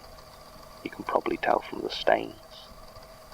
Well, I don't plan to apologize for ruining your precious paper, and I don't plan to stop. Only way to keep the fear from settling in. If I'm scared I'm going to lose Ethan like I lost everything else, then I'll curl into a ball and never get up. I won't be able to do anything to stop it. I won't let my son burn, even if you cowards don't have the guts to step up and do something. I'm sorry, I know. There's no one to blame but my own stupid self, blundering in where I had no right to go. But yes, I know. You want the whole goddamn story, don't you? So you can look over it in 10 years and go, interesting, long after Ethan and me are dead. Well, fine. There's not much to it, really. For everything it's done to me, I didn't really do anything at all. Just messed around in the wrong clearing. I'm an ecologist. Was an ecologist, working for the Forestry Commission up in Scotland. It was a great job, for me at least. I suppose if you don't like hiking or being alone, you'd have a hard time with it, but for me it was a great fit. Now, up in the north of Scotland, the bit without all the people, there are plantations of evergreen trees, huge ones. And their job is the same as pretty much any other tree, to get cut down for wood. Trouble is, a lot of animals make their homes in and around those trees. Badgers, red squirrels, even pine martens. Do you know what a pine marten is? It's a wee bear. An adorable wee bear that needs to be protected. Because the pine marten, like a lot of other species that live in those areas, is protected by conservation laws. Can't be legally killed without the sort of special permissions logging companies rarely have. So it was my job to walk through all these plantations with a clipboard and note down what animals had made their homes where. You don't need me to tell you that the job can take me a long way from civilization at times. Some of these plantations are off the beaten track. Everyone gets so caught up on how small Scotland is compared to other countries, but it's still huge compared to a single idiot wandering through the forests. And there aren't so many people, so you have large areas all but devoid of human life. It wasn't uncommon for me to find myself an hour or more away from a town or main road or any other human life at all. I didn't mind being alone, though, because I knew I had my little boy Ethan waiting for me back at home, 4 years old and already sharp as anything. And my wife Lucy. She used to be waiting for me as well. You see plenty of strange things out here. That far from anywhere, a lot of folks use it as their own personal dumping grounds. Fridges, microwaves, barbed wire, all sorts. Occasionally strewn throughout the forests and over the hills. I even found a corpse once. Not as exciting as it sounds. They were far too decomposed for me to tell anything about the death. Could have been a mafia hit, or could have been a hiker having a heart attack. Result was the same for me. Radio it in and then lose 2 hours of light babysitting a dead guy while I wait for someone to get up and take charge of it. So, when I saw the clearing, the trees near Loch Glass, I wasn't worried. I figured I'd seen everything messed up the forest had to offer. Heck, I even saw a friend of mine get impaled on a falling tree once. I reckoned there was nothing left to shock me. It didn't matter that the hairs on my arm began to stand up, or that I started sweating through my coat in the middle of February, or that dry, acrid taste at the back of my throat made me want to gag. I still headed on over to investigate this odd-looking clearing. It wasn't man-made, or at least nobody had cut trees down to make it. It looked as though the trees had been deliberately planted in a circle. If that was the case, judging by their growth, they must have been planted like that almost 50 years ago. In the center was a large piece of stone, crudely hacked into what looked like a small seat or maybe an altar.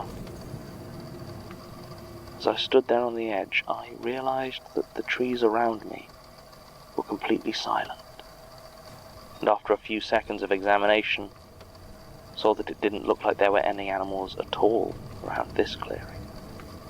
It was unsettling, sure, but it also meant that I had all the information I needed for my survey of that area. I could tick the boxes and move on. I didn't need to enter the clearing, but I did. The moment I crossed that threshold, I knew I had made a mistake. It was like an electric shock rushing through my body, and my already warm skin began to prickle and burn. I stripped off my jacket with sweat dripping from my fingers and reached for my water to try and get rid of that foul taste in my throat. I pulled the cap off and took a long swig. Half a second before I realized the water was boiling hot. I screamed. Well, it was more of a gurgle, really, and fell to the floor in agony. I lay there for almost half an hour, collecting myself and just breathing in the cold winter air of the highlands, waiting for the pain to die down. Eventually, I managed to compose myself and stagger to my feet. The strange sensations were still there, but I was able to mostly choke them down, at least until I had a proper look around the clearing. The altar was the focus of the whole thing, but in many ways it was the least interesting part. Clean, smooth stone. No markings of any sort, nothing on top, just a rock. Around it, though, on the ground, were scorch marks. They didn't seem to radiate out from any one angle, they just covered areas of the forest floor. There was no ash, though, or debris, or anything that might have meant a fire. Just the burn marks. It was following these scorches that led me to the really messed up stuff, because what I saw around the edges of the clearing put them to shame. See, it looked like there were animals in that place once, but now each one lay just beyond the edge. On all of them, the fur or feathers had been burned away, and all that was left was their skin, scalded a vivid, angry red, like they'd been badly sunburned. They were dead, every one of them, though none seemed to have decayed any more than their compatriots. Either they had all died together, or something in that place was keeping them fresh. Neither option sounded grand to me. Finally, I looked at the trees. There was nothing wrong with the trees themselves, not exactly. Driven into the trunk of each one was a heavy-looking iron nail. I didn't count how many there were in total, maybe a couple of dozen. Each suspended a worn and dirt-caked glass milk bottle that had clearly seen better days. My eyes fell on the string used to suspend them. I couldn't help but notice it seemed far cleaner and newer than the bottles or their contents. What was inside each one seemed to vary. Some had pine needles and twigs, some were full of dirt, and one or two even held what appeared to be rainwater. Though looking closer, I could see that it bubbled very gently inside those bottles in an endless simmer. In each, I could also see a small photograph, half buried in dirt or almost boiled clean. They all looked to be the same photograph, though it was hard to tell for sure. An old woman, probably in her 50s or 60s, wearing reading glasses, and grey hair curled into a tight bun. She stared out disapprovingly from every bottle. Weirdest of all, on the bottom of each was tied a lock of hair. It was long and grey, in poor condition, and I reckon it must have belonged to the woman in the photograph. It was tied up with the same new string as held the bottles, except for the fact that it was burned, ever so slightly at the ends. I was still in quite a lot of pain from the water earlier, but I've always been too curious for my own stupid good. I took a few pictures on my phone, but I wanted some clear shots of the photograph inside to show my friends. God knows I should have just left. It's not like there weren't plenty of warning signs, I just chose not to pay attention. I picked up one of the jars filled with twigs and took it off the nail, trying to angle it in my hand to get a better shot of the contents. Then my fingers slipped, and I dropped it. I watched it plummet towards the hard winter ground, willing it not to shatter, not to break. It was falling so slowly, but I was even slower. It exploded into 1,000 glass shards, and instantly I knew that I had meddled with something I should have left alone. I turned tail and ran, stopping only to reach down and pick up the photograph. I don't know why. I suppose it felt so weird all of a sudden that I didn't think I could get any more cursed. And I wanted a copy of that picture, just to prove to myself that what I had found was real. It was real. You can have the damn thing now, though. I'll leave it with my statement. I know in my heart getting rid of it will make no difference, but I have to try. Because from that moment on, everything I love and value has burned or been destroyed. My car overheated on the way back to the Forestry Commission, and I barely got out before the engine caught fire. My house was a smouldering heap of blackened rubble before the end of the week. Electrical failure. I don't want to talk about what happened to Lucy. I don't want to think about her face at the end. Now there's only one thing I have left that I value, that I love, and I cannot lose him. I can't lose Ethan. I shouldn't be in this mess. It's absurd. I didn't do anything wrong. I just dropped a bottle. That's all. I don't deserve this.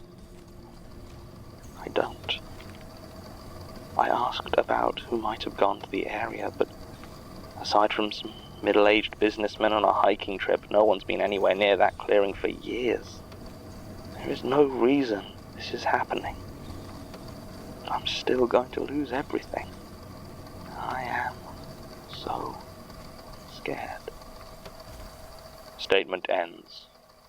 He didn't, in the end. Lose Ethan, that is. Ethan North is currently a healthy 11-year-old boy living with a loving foster family in Inverness. They declined to give an interview.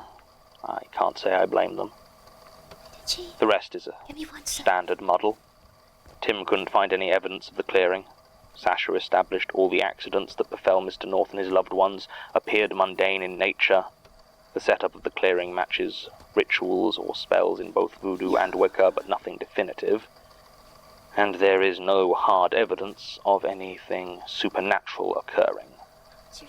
There's no reason to believe that when Jason North doused himself in petrol on August the 10th, 2009, then lit himself on fire, he was doing anything other than acting out the delusions of a paranoid alcoholic.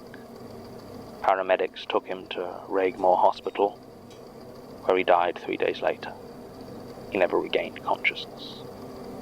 I suppose there is one piece of evidence. Mr. North did include with his statement the picture he found in the bottle. It is a photograph of Gertrude Robinson, my predecessor at the Magnus Institute, circa 2002, as best I can tell. I have no idea what this means. I have no idea what any of this means. I'm very tired. And recording. Digi, sorry, we were right in the middle of a Magnus Archive episode. Yo, how was your stream? Sorry, we listened to this episodic audio drama while we play games that are like crack cocaine. They've been really good. I love this show. I was not interrupting. It's fine. That's fine. This show gets really good. Yeah, I guess that kid lit himself on fire at some point, so.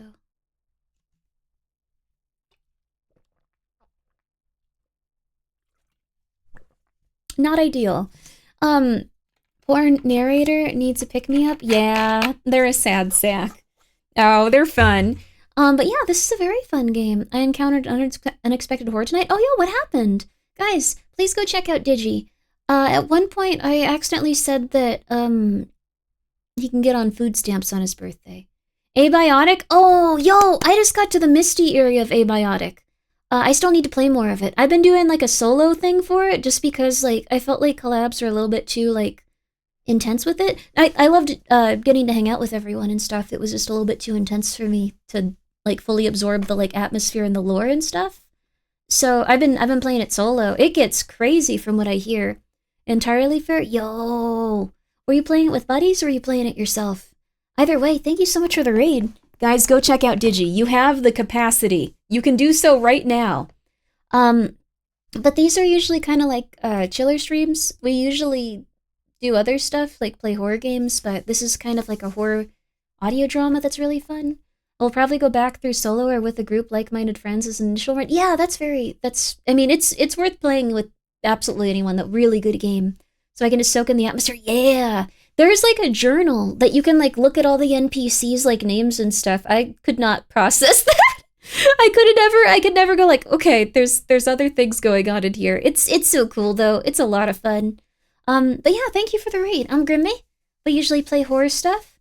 Right now we're playing Monsters Are Coming, which is a really fun it's kind of like those games where you like design little things and waves come up to you, but like the waves are as you're like actually like going through it and stuff. Also, hello Redacted Virus. Hi. Codex, yeah. And then as for the Magnus Archives, it's about to get a little bit interesting just because I think we got to we got to Lost and Found. We got to Lost and Found. Let me make sure that we're not gonna have like ads in the middle of the episode because that would be crazy. Okay, no, we're good. We got one more. Okay. This is Lost and Found. A very British man narrates this. Yes. There you go. Alright, everybody. So we're on to the next one, but thank you again, Digi, and I hope you guys enjoy this one. If you're unfamiliar with it, this is like the most hellish but interesting audio drama. If you've ever like looked into a spiral and thought, I hope that makes me go crazy and forget that I have skin, then this is the audio drama for you. Always happy to drop by. Thank you so much for coming by. And again, guys, please go check out Digi. Very, very nice of you to come by. Please enjoy the Magnus Archives. It's my best attempt at what that guy sounds like. Yeah. Enjoy the Magnus Archives. Rusty Quill presents the Magnus Archive. Yo. Yes. Trying to close some tabs here.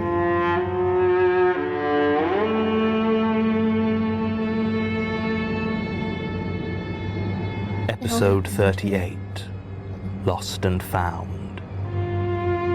Sometimes like 800 people are yelling at you on Twitter and you just have to close the tab. Okay, there you go.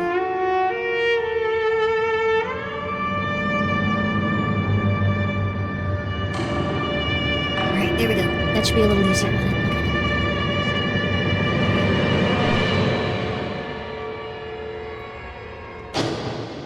There's no way we're winning this one. This was not a good expert run. We did not get enough minions for this push. Statement of Andre Romeo regarding a series of misplaced objects lost over the course of 3 months. Nope, it's not gonna Original happen. statement given June 6, 2012. Audio recording by Jonathan Sims, head archivist of the Magnus Institute, London. Statement begins. Thank you for lending me your pen.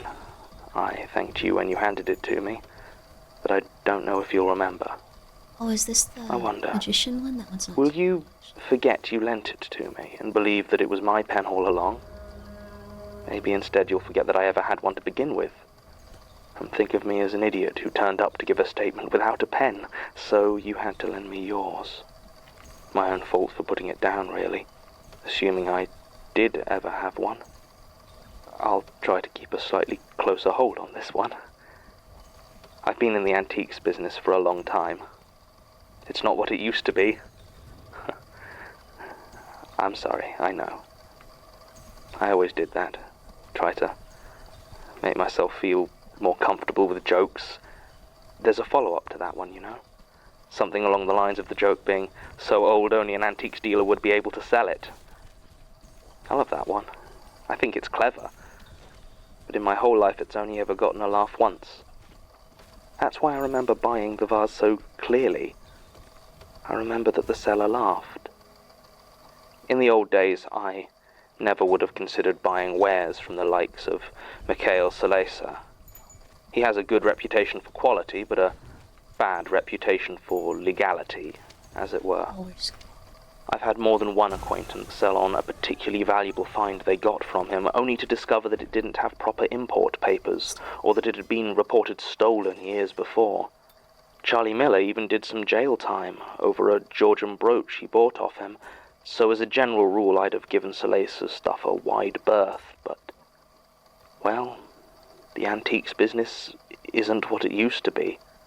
That isn't a joke. I had to close up my shop a few years ago, you see.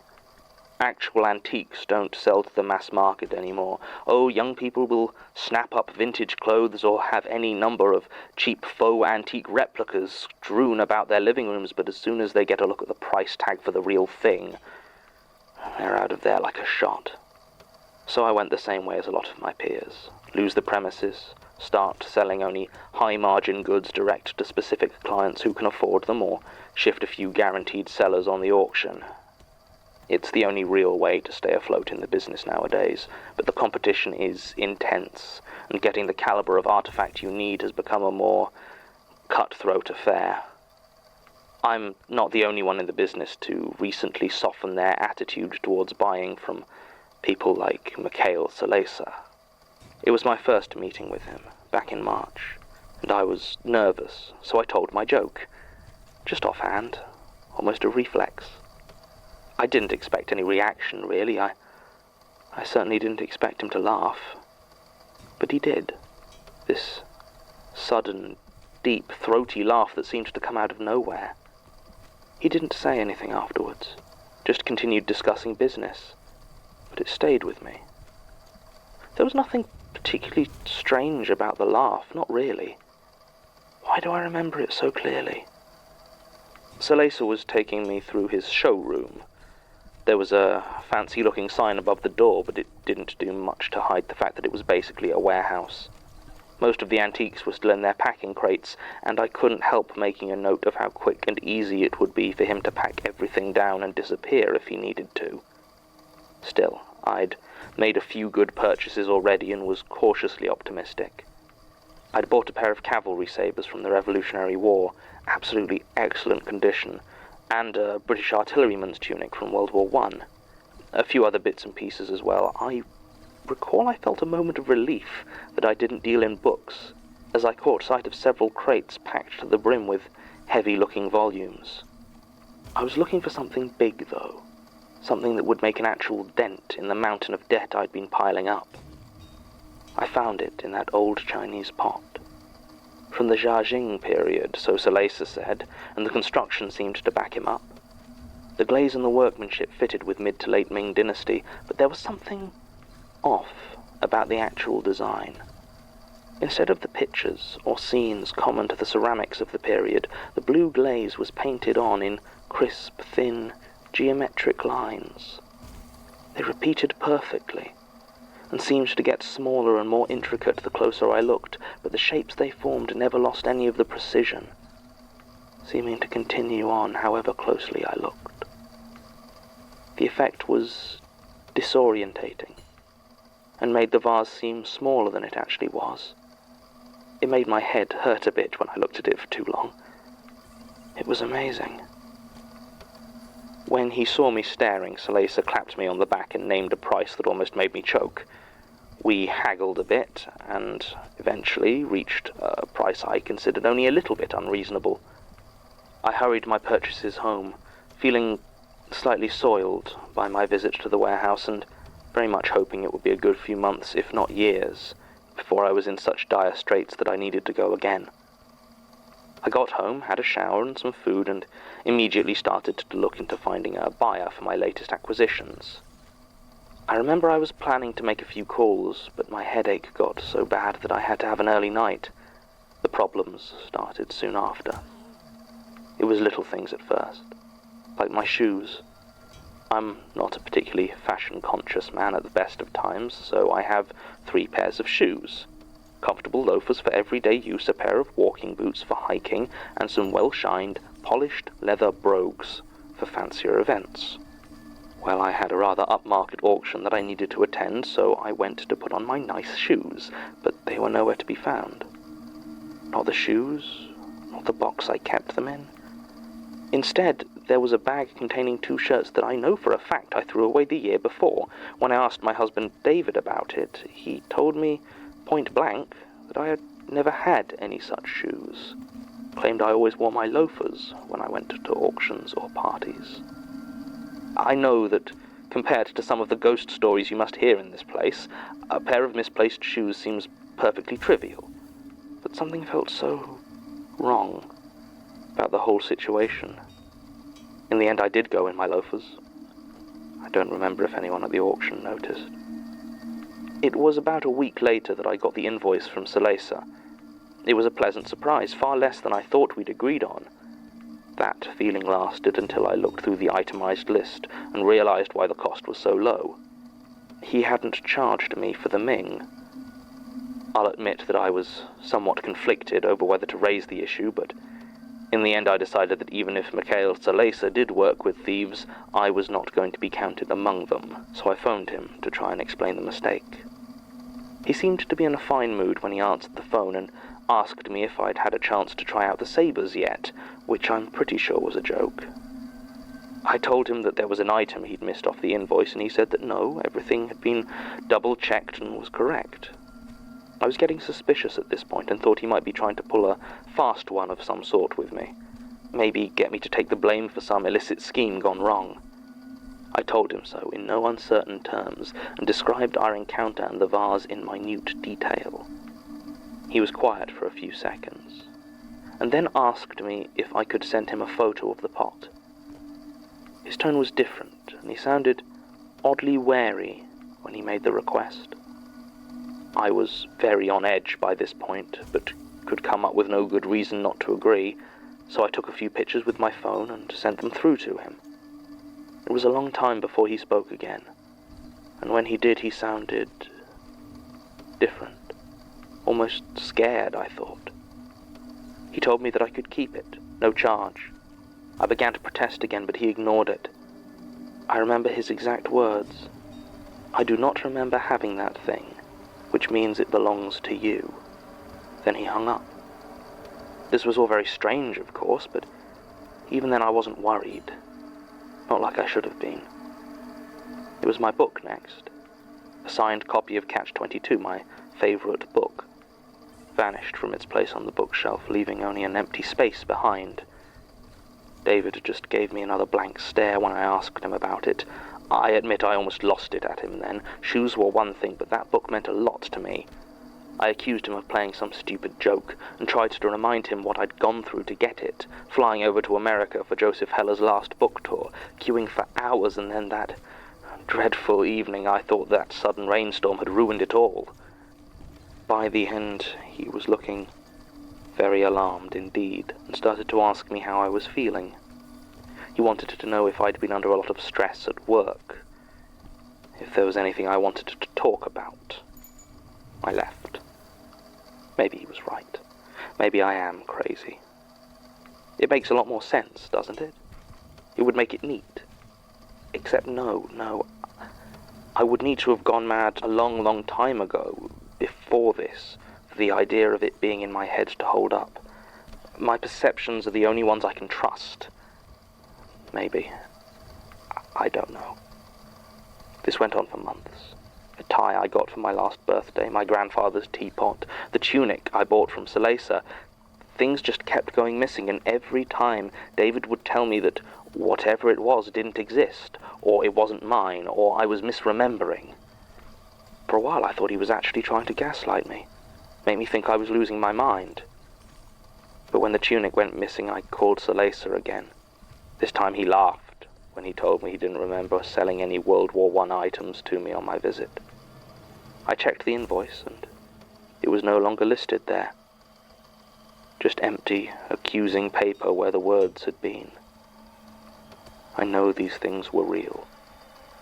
I know they existed. Why won't anyone just believe me? This is where I started to come undone a bit. To be honest, I don't think anyone would do much better in my situation. I hadn't made any connection between the old Chinese pot and the disappearances. I mean, why would I? But I also hadn't been able to sell it. Whenever I tried, something would get in the way. The other person would forget to send through a crucial email, or they'd stop responding. Once I managed to get it as far as posting it out to a buyer, but it was returned immediately with a note asking why it had been sent to her. Gradually, I began to get suspicious of the thing. Sitting there, with its cascading, maddening patterns in that vile cobalt blue, trying to tell me that things didn't exist, that they hadn't vanished when I know they have. I took to watching it. I wasn't getting much sleep, and David was worried sick about me. I know he was talking to various doctors about getting me help. There were certainly a couple of points I was worried about him having me sectioned. None of it helped in the end. It was about a month ago. I had placed the vase in the center of the table and was sat, staring at it, keeping an eye on it, checking for God knows what. This had been my ritual for the previous week, keeping my vigil into the small hours, but that night I fell asleep in front of it. I don't remember my dream. Running, maybe? I know I woke with a start, sometime around 2 in the morning. As I tried to rub the sleep from my eyes, I heard a sound from the table in front of me. It was the dull thump of a heavy book hitting the tabletop. I looked, and sure enough, there was my copy of Catch-22 just lying there, in front of that strange ceramic thing, and not just my book. There was a small pile of objects around the base, my shoes, a tie, things I don't even remember losing. One by one they rose up out of the mouth of the vase and tumbled to the table. It didn't matter how big they were. They all seemed to fit. And then came the moment when everything had been disgorged. I saw all the things that I had lost, and I thought it must be over. It must be done. What else could possibly come out of there? And I saw the pale shapes of long, thin fingertips begin to creep above the lip of the pot. I remember thinking that it couldn't be a normal person living in that pot, because the fingernails were too dirty. Isn't that an odd thing to think at a time like that? I ran, of course, turned around and sprinted out of the door and into the street, and didn't return until morning. Maybe I should have called the police, but I was in no state to do much of anything except shiver under a tree for hours. David was gone. I allowed myself some brief hope that maybe he'd just left me. Maybe he'd escape with just a divorce. But no. One call to the housing association confirmed that as far as they were concerned, I'd always lived alone. I want to smash that thing. I want to dash its maddening patterns to the ground and stomp on it until there is nothing left but powder. But it's also disappeared, of course. I can't find it anywhere. It's still taking things, though. Sorry about your pen. Statement ends. Whoa. Before I dig too deeply into the background of this statement, I feel I should mention something that puts much of it in a slightly different light. Tim actually managed to find a copy of Mr. Romeo's marriage license. It exists, is signed, dated, and official, and half of it is blank. Oh, that one was a Only gay Mr. couple, Romeo's remember? details are on the document, and if it wasn't You for the wanted context that. of this statement, it would appear he was married to nobody. But he was married. This is not the first time Mikhail Salace's name has come to the attention of the Institute. Even discounting the incidental role he played in case 01129005, he appears to have something of a knack for locating objects displaying more disconcerting phenomena. I believe some of the more bizarre things in the artifact storage area were purchased from him. It has been something of a... Ugh. I see. Ha! Oh, whoa! A spider. A spider? Yeah, I tried to kill it, the shelf collapsed. What? I swear, cheap Yeah, cells are just... Did you get it? I hope so. Think so. Nasty looking thing. Well, I won't tell Martin. Oh, God. I don't think I could stand another lecture on their importance to the ecosystem. What? Look. Hey, Sasha. Got dented when the shelf collapsed, I guess? No, it goes right through. I thought this was an exterior wall. It should be. I think it's just plasterboard. Do you Oh, see they anything? found a... No, I don't think so. Sasha, run. Run!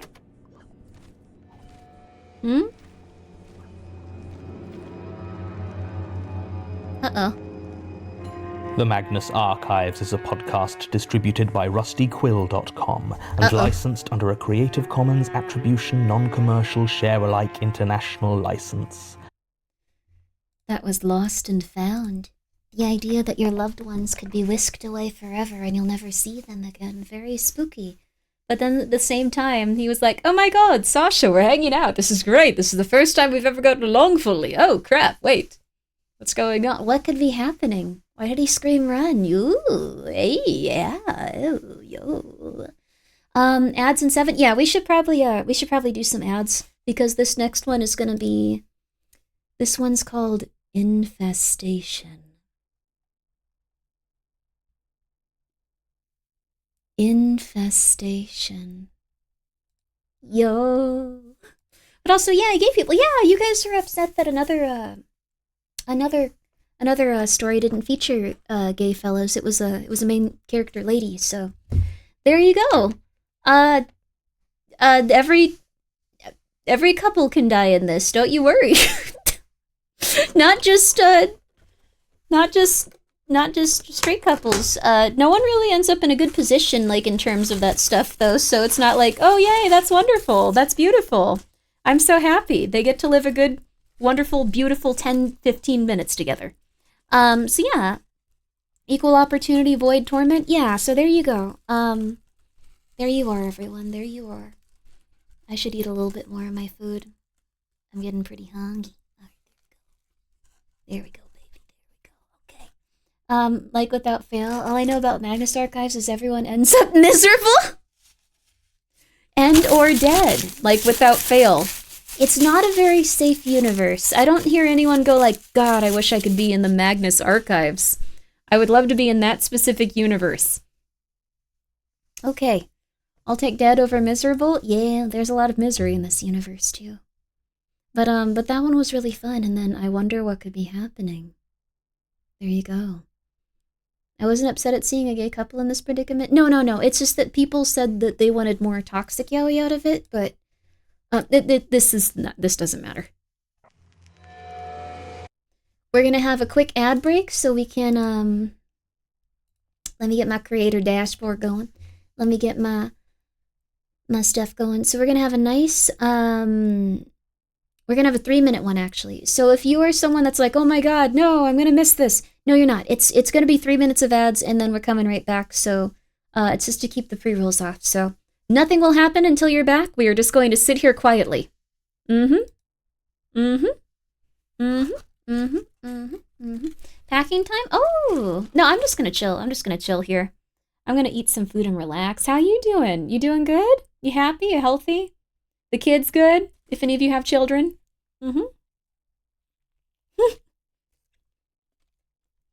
Quietly in the dark with spiders, yeah.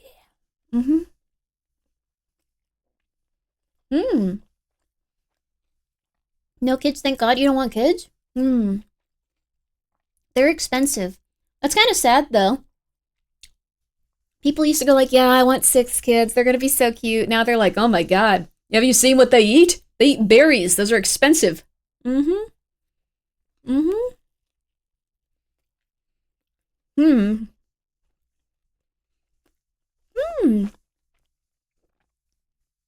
Yeah, a pet is like a replacement kid. You want 12 kids? And you have none of that specific genital? Oh crap, it's gonna take a while. I wish you luck. I hope you can find some of that specific genital. An army of little guys? I feel like it's having too many cats, though. You wouldn't be able to give them the time and attention they deserve.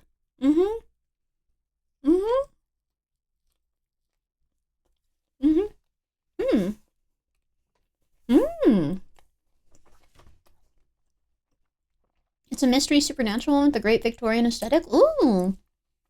I'll have to check it out. This taco is really good. Thank you, Kronos.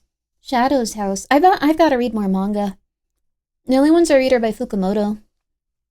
Nikaido Hell Golf, by the way. Oh my god. It is crazy.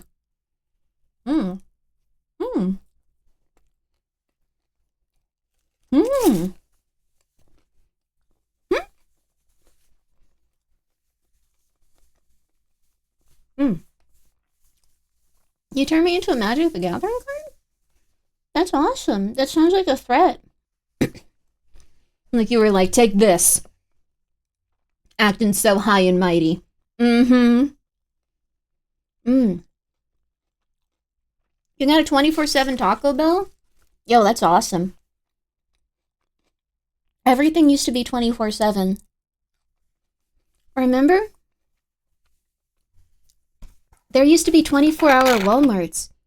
Then there used to be 24 hours of theft at Walmart. So they stopped doing that because that was not something they wanted. They found out.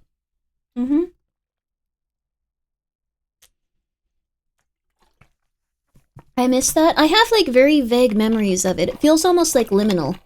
Like I think I was like a child when I went to Walmart at like the middle of the night. So it felt like otherworldly, you know? I miss our 24 groceries. Yeah.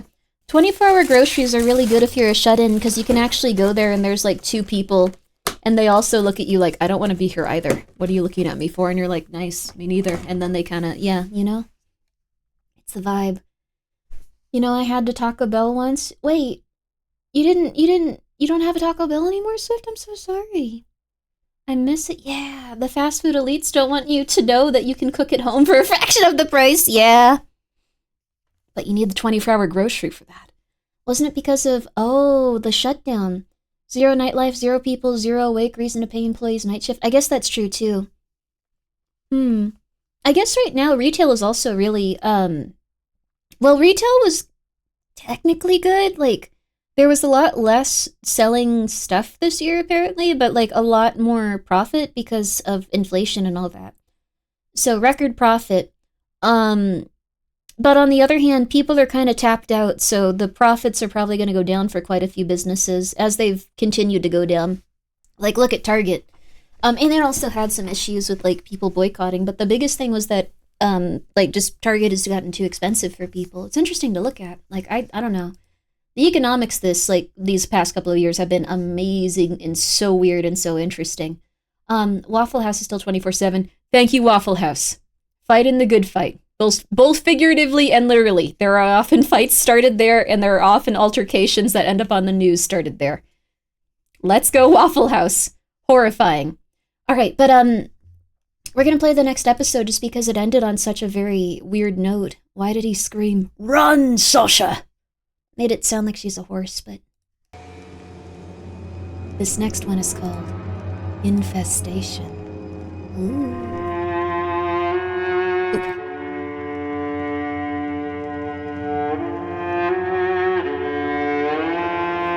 Rusty Quill presents The Magnus Archives.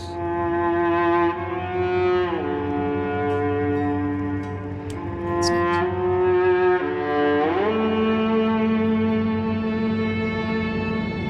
Episode 39, Infestation. Not too bad.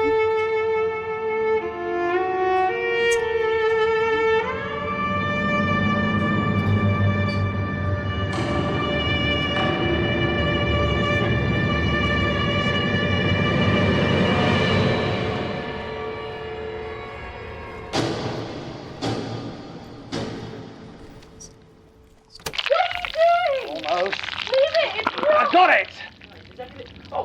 Shut up and get the extinguishers! The CO2! Get the goddamn CO2! right. Now! There's CO2? Too many. Just keep We spraying! need to go! I just, let me think. Do you see Prentice? It could get worse! I don't see it. John! This way! Come on, this way! Look out! What happened? There we go, recording again. Did you get it? There! And I just want to point out that I didn't make this much of a fuss. I think your removal was substantially cleaner. I'm still not sure why you have this. Drinking in the archives? What? No, it's for worms. What? Well, for pulling the worms out of people, like now. You, what? I used to carry around a knife, but I started thinking that, well, cutting into someone laterally wasn't really the most efficient way to get them out. And besides which, they seem to be quite slow burrowing in a straight line. So, given their size, the corkscrew just seemed to be the better option. Corkscrew? Look, you guys got to go home every day, okay? I didn't. I've been thinking for a long time about what to do when, well, you know, this happens.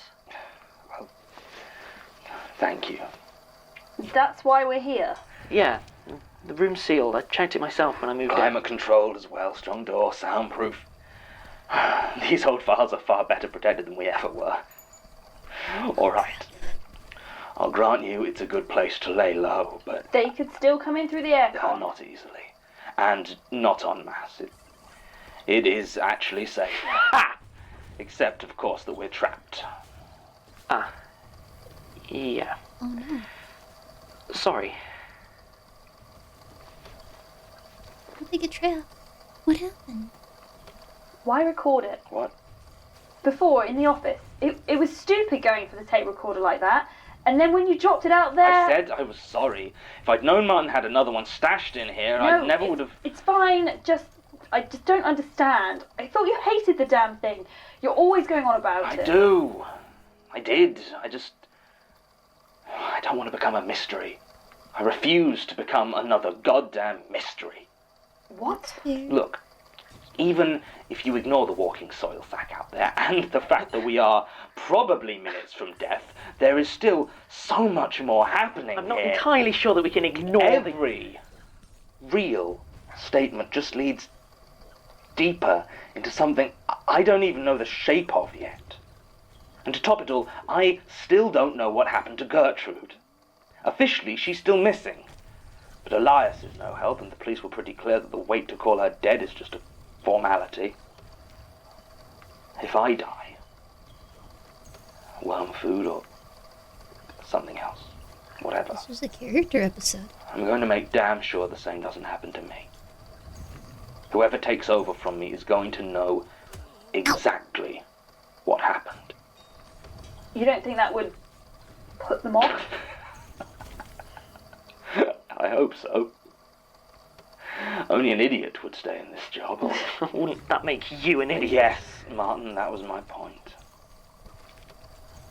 Martin, be nice. Can you see what's going on out there? Ish. When did we last clean these doors? What can you see? Worms seem to have backed off a bit. There's a few lurking in the corners. Oh, they're being surrounded by there's the other evil tape recorder. worms. Any sign of Prentice? No, it looks like they're waiting, I think. For what? I don't know. Tim, maybe? Oh, God. I think he was out at lunch. Quick, someone call him. Tell him not to No come back signal inside. in here. We just have to hope he heard the noise.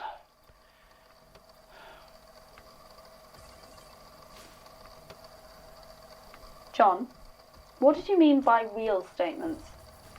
You know what I mean. The ones that have weird wrinkles. Or that just seem to have something solid to them. They all have one thing in common. They don't record digitally. And we have to use the tape recorder. At this stage, if it records to my laptop, I almost don't bother. I don't... There, I see him. What? Tim. Tim's outside. Oh, God, he doesn't know. He doesn't see them. Tim, Look out! It's soundproof. He can't hear you. What is he doing? No, Tim, just run. Leave it alone. No. Oh, God, turn around. Just turn around. There she is. Oh, screw this. Wait, Sasha, no! Tim, look out! Watch out for the tape! Uh-oh. Working? Why would this... Okay, this seems like the best and worst job. You just get eaten by worms, apparently. Statement of Joe Spooky regarding sinister happenings in the downtown Tim, old... look out! Sasha? Behind you, run! Oh. Do you hear the sob? Tim!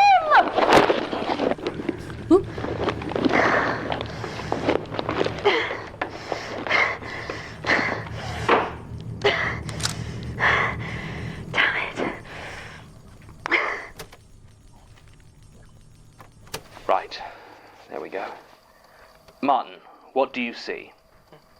What? I can't really stand up yet. I need you to describe what's going on, for the record. Yeah, sure. So, Sasha tackled Tim, and there was a kind of struggle, but she made it out of the archives. That was about 2 minutes ago, and she's gone to get help. Probably, I mean, she couldn't... She wouldn't just run, so... Did it look like any of the worms got her before she left? No, I don't think so. Tim neither, I think. It was hard to tell after she tackled him. There was a lot of movement and shouting and wriggling. Stay with it, Martin. Tim. What happened to Tim? They got split up and he ran into the office. And you said that's where you made the hole. When you were recording, and they all came through, so... He's dead. He's dead in there, and he's covered in worms. We That's don't it. know that. Maybe he found the spare CO2. Spare? What? Where? I never saw Oh, any. I hid them in old case file boxes. What? Why? Well, so the worms didn't know they were there. Look, I know. Awesome. Martin's awesome. Yes, it is. They're just unclassified parasites. They don't have consciousness, they can't plan, they're just an unthinking infection. Seriously?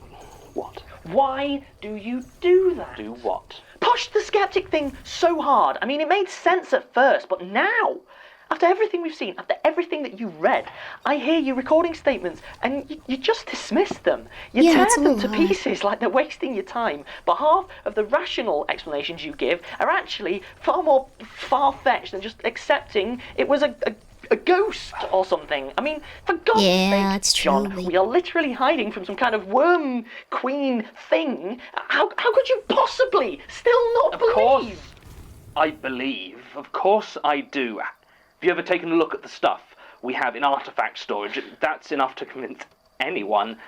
But even before that, why do you think I started working here? It's not exactly glamorous. I've always believed in the supernatural. Within reason, I mean. No way. You're I lying. think most of the statements down here aren't real. Of the hundreds I've recorded, we've had maybe 30, 40 that go on tape. Episode 39. Episode 39. Ha ha ha ha. Just for the most part. Then why? Because I'm scared, Martin. Because when I record these statements, it feels like I'm being watched. I lose myself a bit, and then when I come back, it's like... That's why he gets so into reading them. Like, if I admit there may be any truth to it, whatever's watching will know, somehow.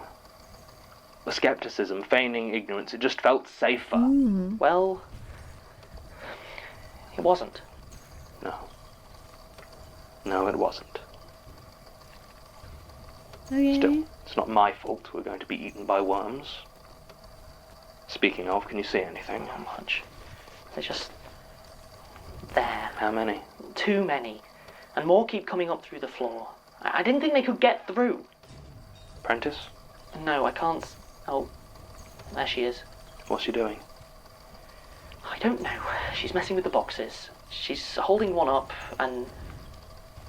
Oh. What? She's destroying them. Sort of. Sort of. Well, I Oh, don't really know what the the stuff archives. coming out of her mouth is, but No. I think we should probably burn them. Right. Right. Why are you here, Mark? All my stories.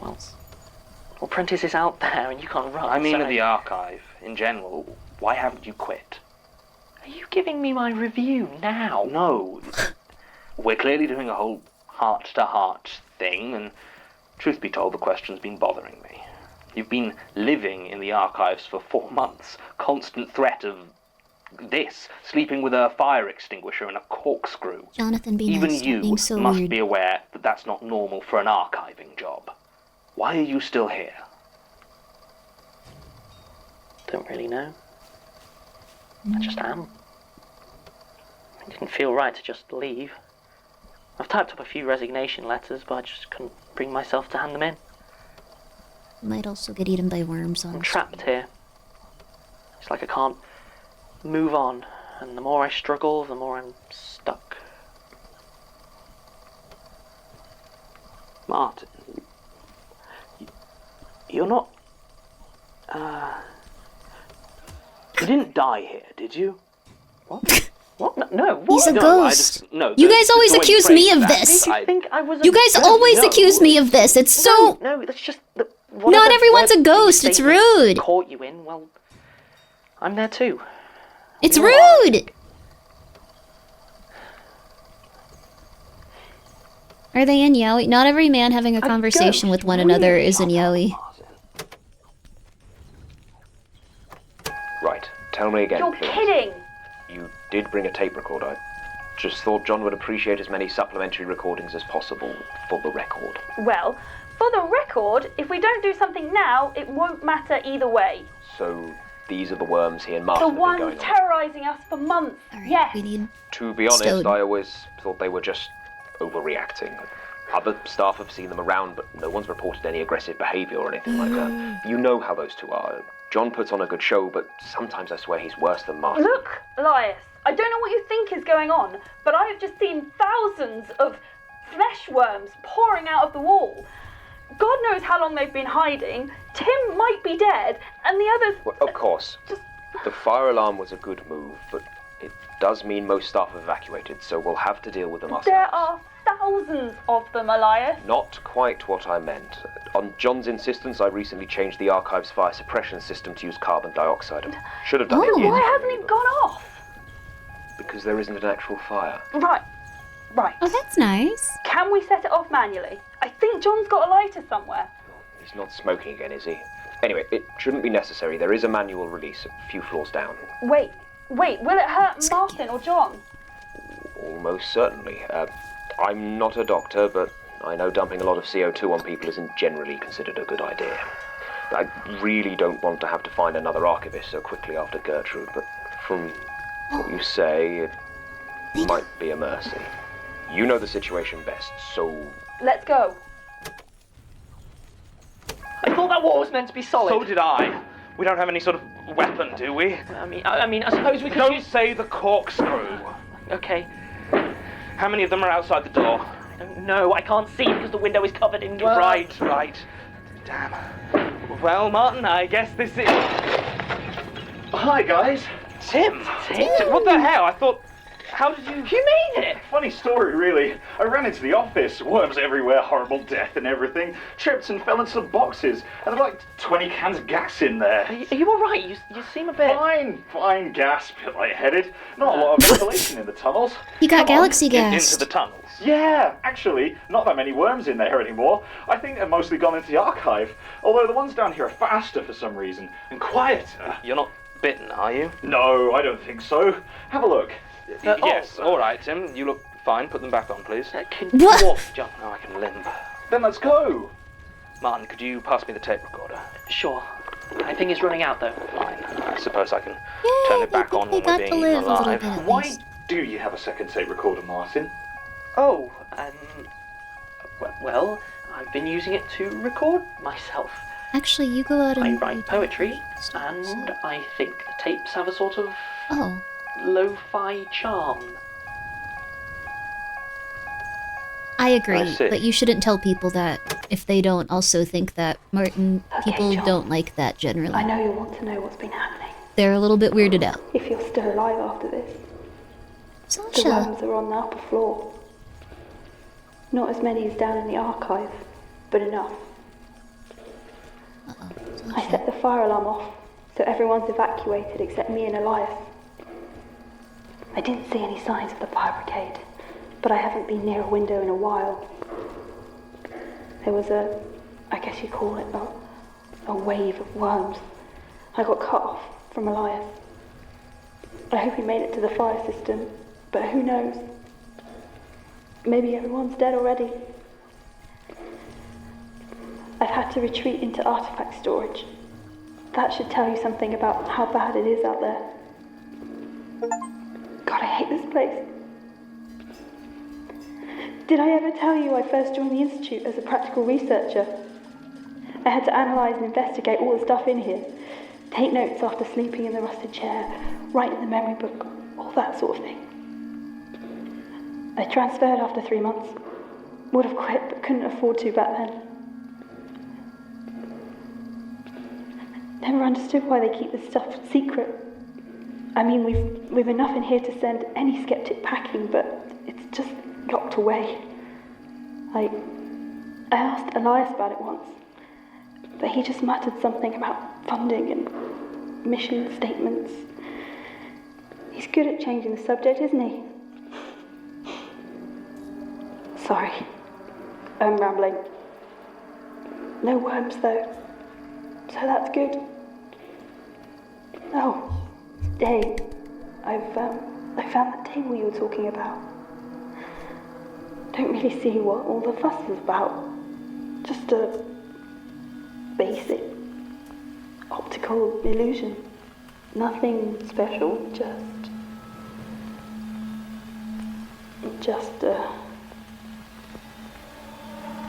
wait.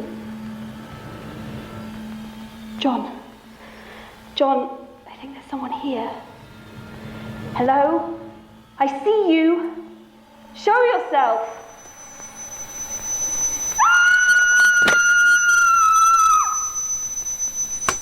Sasha?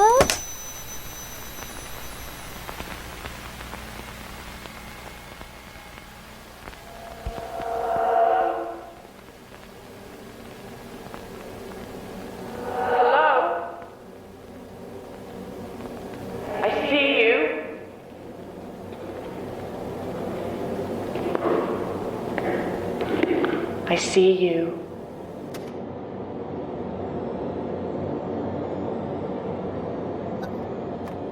Update. I don't know how long we've been down here. These tunnels are a maze, and we don't know where we are. We have Martin's four gone. of the... I'm getting to that. Martin has disappeared. Tim was right about there being fewer worms down here, but they are much faster, more aggressive. None of us have been hit yet, but during one of the more alarming encounters, Martin ran off. He thought we were behind him, I think. He didn't think at all. Tim was with me, and my leg slowed me down. He must have taken a turn we didn't see or something. We lost him. Is Jonathan... But Tim has managed to find what looks to be an actual trapdoor, so we won't need to bludgeon our way through any more drywall. I'm recording this in case... In case the trapdoor opens back into the archives and Prentice is there to kill us. Oh. In as many words, yes. It's kind of intense. Tim? Alright. What do the worms do? Eat you. Archivist.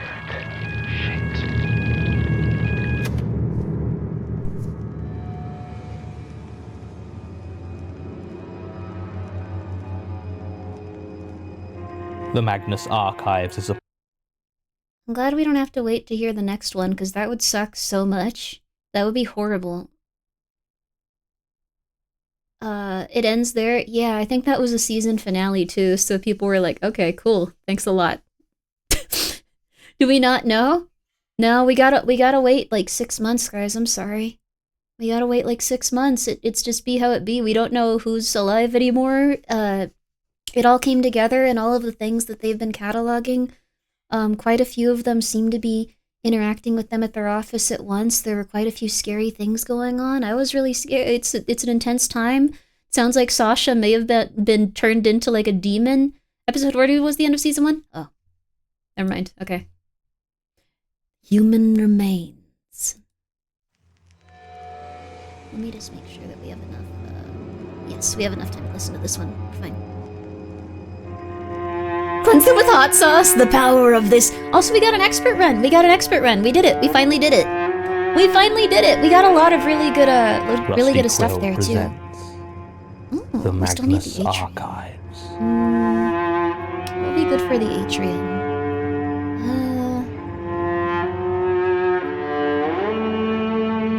Surround a tower with 8 supporting. Okay. Episode 40. Let's just do a basic baby one with this. Human Remains. 8 supporting towers.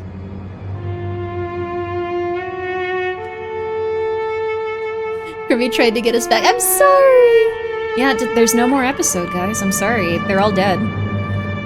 Everyone died because not enough people subscribed to their Patreon. That would be really messed up, actually. We only made $3,000 on our Patreon. All of them are dead now. How's it feel? Okay, this is a support tower, isn't it? Statement of, John, Let's do this one. as your boss, I'm telling you to go I'm home. fine. Look, you look like a mummy. You need rest. Our friends in the hazmat suits gave me a clean bill of health, bloody holes notwithstanding. Hazmat suits, yeah. And they seemed quite keen to quarantine anyone showing even the slightest sign of infection. It's just pain. The paramedics said your lungs need fresh air. Tim's Oh. well. It's fresh enough down here. A basement filled with They 1,000 almost died rotting from worm gas. carcasses. That's cool. Surely we could do this. in my Unironically, office. that's No. cool. I think it's funny. I need to be here. Keep watch. I need to be sure. John, she's gone. I went with the ECDC people when they took her away. I watched her body burn. Jane Prentice is dead. You Oh. can relax. You know why I can't. When Martin found... That's a matter for the police. Fine. Fine. I'll go home as soon as I have everyone's statements. Very well. Statement of Elias Bouchard, head of the Magnus Institute, regarding the Sleep well. infestation by the entity formerly known as Jane Prentice. Statement recorded direct from subject In 29th America, July we only hear 2016. and blah blah blah, formerly known as Whenever you're Prince. ready. It just autocorrects in your brain. There Just isn't a letting you lot to know. tell for my part.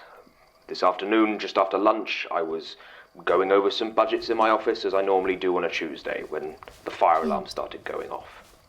It was annoying, but not too worrying at first. I packed my work away and began to calmly head towards Who the is evacuation Jane? point when I think you'll get Sasha more came context barreling on through the it. door, babbling about worms and clutching a tape recorder. I told her that whatever was wrong should wait until we were out of the building, as there may be a fire. She told me she had set off the fire alarm to get everyone out, and that you and Martin and Tim were currently trapped by Jane Prentice. Sasha. Obviously, this got my attention, and I suggested she turn the tape recorder on largely so this sort of debrief wouldn't be necessary. Did you not get the tapes? No, there was some sort of problem. Sasha told me the tape was lost. I explained to her about the recent... Oh, you mother flippin', mother Fire, flipper! we'd need Sorry, to activate calm it down. manually. We hurried down, and it was clear everyone else had already evacuated. We had reached the ground floor when... well... So no I- one died, I think? No, I've often seemed dismissive of your concerns Wow. before, in fact, I was getting ready to raise the issue of Martin's continuing to live in the Institute's basement, especially as I believe he's been stealing fire extinguishers. But honestly, I didn't fully appreciate what you've been talking about until I turned that corner Martin's and saw what I can only describe as a tidal wave. He'd also get a radio station. Rushing towards us. I feel somewhat ashamed to admit I didn't really pay any attention to Sasha as I ran and must have lost her at some point. We became separated. I composed myself and decided on a more roundabout route to the boiler room. Luckily, it seemed the things were mainly concentrated in that one mass, leaving the other corridors largely vacant. It took me 10 minutes, maybe 15, but I made it with only one close call. The sight of rows and rows of huge red CO2 canisters was certainly something of a comfort. I do apologize that it took me quite so long to figure out how to actually work the system. If I'd been quicker... It's fine. We're alive. Yes, well... I turned on the fire suppression system and that's when I heard the scream. I can't really describe it, but... well, I'm sure I don't need to. You were a lot closer to it than I was. The last thing I remember before blacking out. Oh, he heard her. Tens of thousands of things without mouths screaming as one. What? Yes. He sounded a bit dismissive. Ambulance and a contact at the ECDC who had previously been involved in the Prentice investigation. Once I was sure most of the gas would have dissipated, I headed down to the archives to see what had happened. Okay. Sasha was already there, but you and Tim were in a bad shape. It looked like a few dozen worms had been going into each of you when the carbon dioxide killed them. It was like bloody suicide. Yes. Thank you. I remember everything from when the ambulance arrived. Quarantine, bandaging, etc. When did Martin get back? It was about an hour after they'd taken you and Tim away. They were prepping Prentice's corpse for disposal when Martin burst out of that trapdoor you found, screaming that he'd found a body. So we called the police. Tell me what happened to Gertrude Robinson. John, how many times do we need to go over this? We've never got it on tape. You can barely stand. Just why don't we do this tomorrow? Fine. On the 15th of March last year, I had a query about a statement one of our researchers was after and went down to the archives. Gertrude wasn't there, but her desk was covered in blood. I called the police and there was a huge search, but there was no sign of Gertrude, alive or dead. She didn't have any assistants, so there were no witnesses, and no one saw or heard anything. The police tested the blood and confirmed the DNA matched to Gertrude, though I don't know why they had her on file. They judged there to be almost a gallon of blood spilled, far more than the human body can lose and survive, so I assumed she was dead and left the investigation to the police for all that good it did me. And I appointed another archivist. Martin finding her body in the tunnels is as much a mystery to me as it is to you.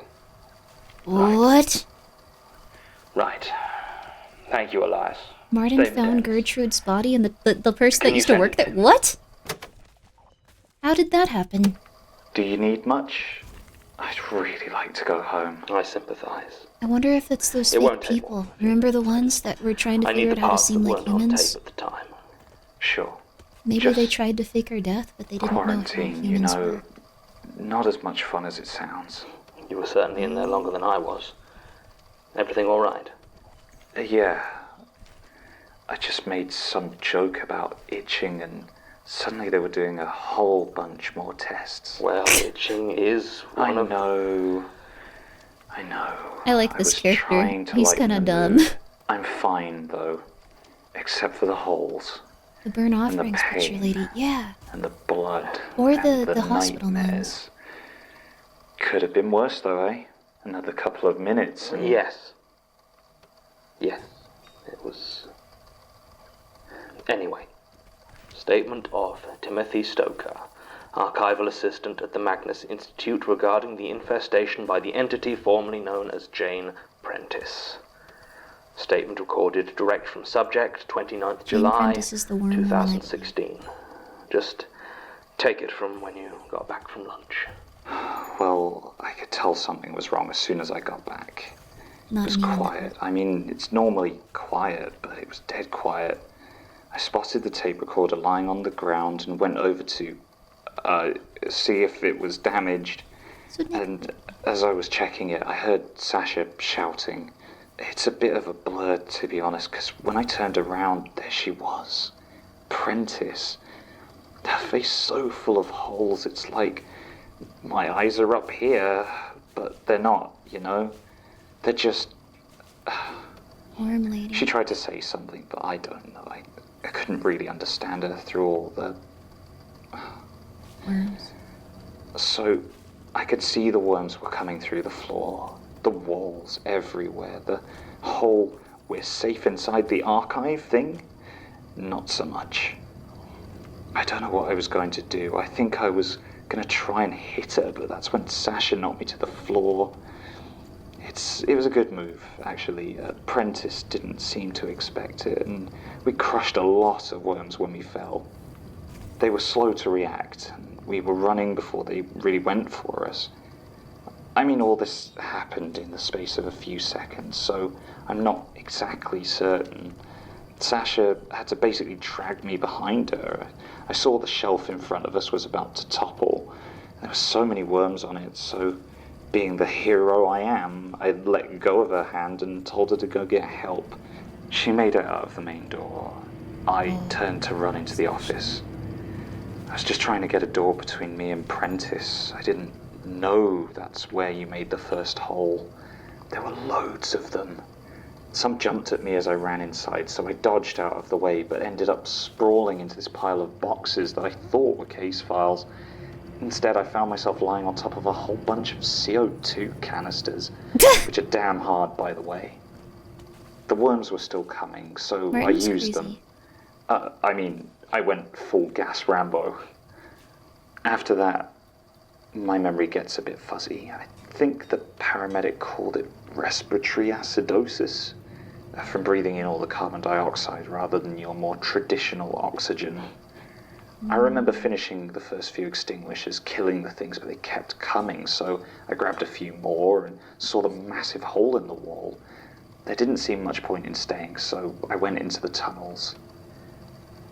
They were cold, dry. You know that worm smell, that earthy, rotten smell? Oh, yes.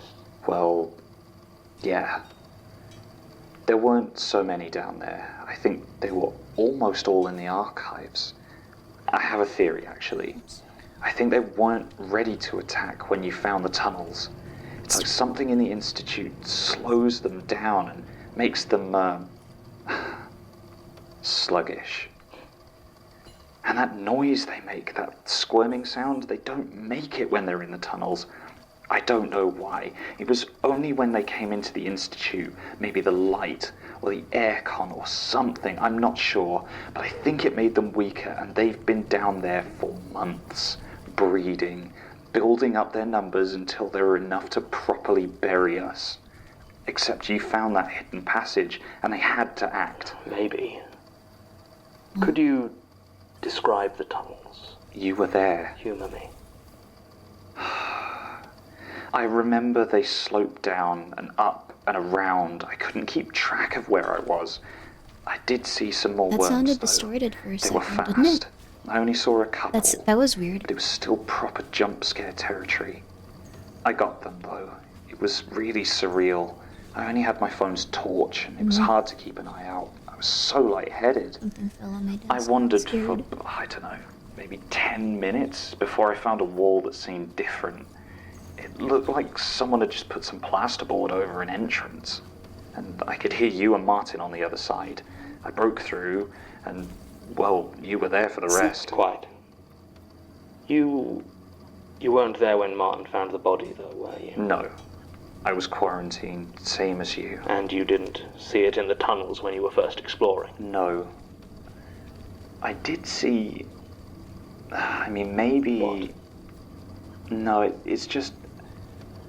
I think I was still gassed and it was dark, but... I found a room. Go on. I didn't stay long, because it had a lot of worms in, and they weren't acting like the others. They were sort of wrapping around each other, like they were trying to form a thing, like a structure or something. A ring. I was probably still out of my skull and half hallucinated the whole thing, but it looked like they were trying to make a doorway. Doorway? Oh. Is it still there? No. I pumped 2 full extinguishers into that room. Nothing was getting out. Good. Good.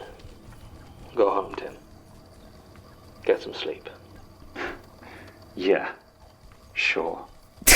Tim, chill. He's trying to be nice. Statement of Sasha James, archival assistant at the Magnus Institute regarding the invasion by the entity formerly known as Jane Prentice. Statement recorded direct from subject, 29th July 2016. In your own time. Yes. Where do you want me to begin? I was with you until I ran out to save Tim. Then we were separated and I fled into the Institute proper. I pulled the fire alarm because the worms were following me and I didn't want anyone else to get hurt. I went to Elias, we talked. We were going to save you, but the worms came and I fled into the artifact storage room. You know I hate the artifact storage room, so it must have been bad. You used to work there, didn't you? Yes. For 3 months. It was dreadful. I used to think that it was the most dangerous place in the Institute. Not anymore. Yes. She seems Not different. anymore. It was safe enough. Jonathan's just The worms really happy didn't get she's in, And I okay. stayed there until the fire system deployed.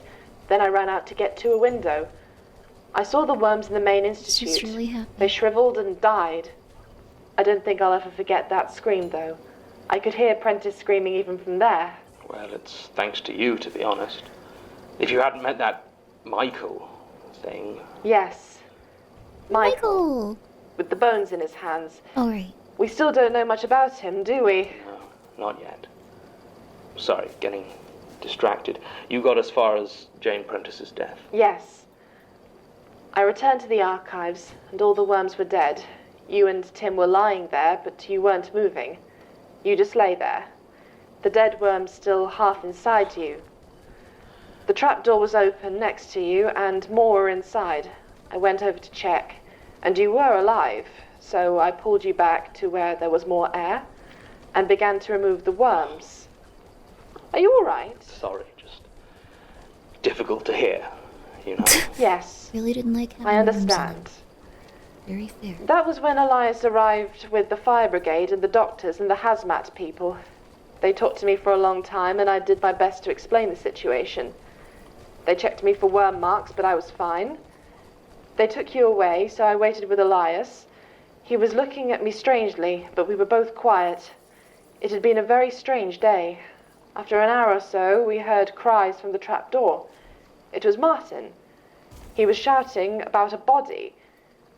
We got him out, and Elias tried to get him to calm down and explain.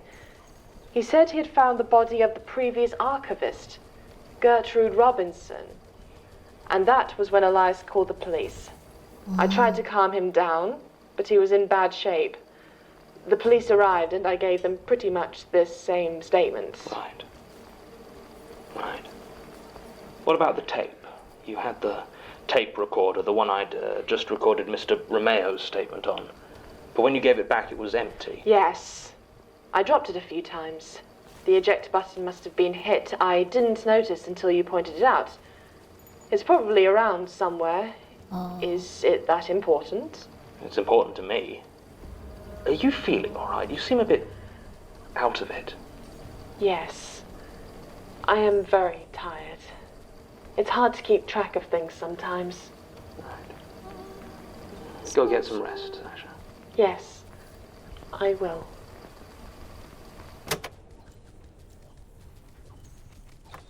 I mean, I already told the police. Well, now tell me. He's so mean to I him. need to hear it. I need to record it. Be nice. All right. Are you okay? Fine. Painkillers are starting to wear off, but it's fine. Statement of Martin Blackwood, archival assistant, etc., etc. Go. Right. Well, I was doing some background checks for case 0081709 when you and Sasha started screaming. Yes. I was there. I was with you for almost the whole time, and that tape survived just fine. Sorry. It's fine. I just... Be nice to him. I only need from when you got separated, from when you got lost in the tunnels. No, I mean... I'm sorry I left you. Martin. It's an accident. I thought Martin's you two were with so me. I mean, sweet. the worms came at us, and they were so much faster, and then there was the gas, and the The running. sweetest pea. I thought you were right behind me, but when I turned around, you were gone. You were both gone. It was an accident. I know. It's fine, Martin. Everyone's fine. I just need you to tell me what happened next, and then it's finished. Alright. So, yeah. We got separated, so I tried shouting, but you didn't answer. The walls seemed to kill the sound dead, and there wasn't any echo. Wait, but what about they were the all exit? stone, like or the outro really for the last old, and there was no light except my torch. I always keep my torch on me, ever since I moved into the archive, so I had that at least. I wondered for a while. It's a maze down there, John. I don't know how far the passages go, maybe miles. I think it must be the old Millbank prison, like Tim was saying before. I even found some stairs at one point, but I really didn't want to go down them. I hadn't seen any worms for a few minutes, and weirdly enough, that actually started to worry me. Like, if there weren't any worms, then I'd gone too far from the Institute. And there was more dust in those corridors too, and dead rats. Even some discarded wine bottles. At one point, there was an empty packet of mint imperials. Martin. Sorry. Yeah. I was trying to go back. Not that I knew what back even meant down there when I heard the scream. I don't even know how to go about describing it, but I thought, I hoped. Well, when I started to find the shriveled bodies of worms all over the place, I knew she was dead.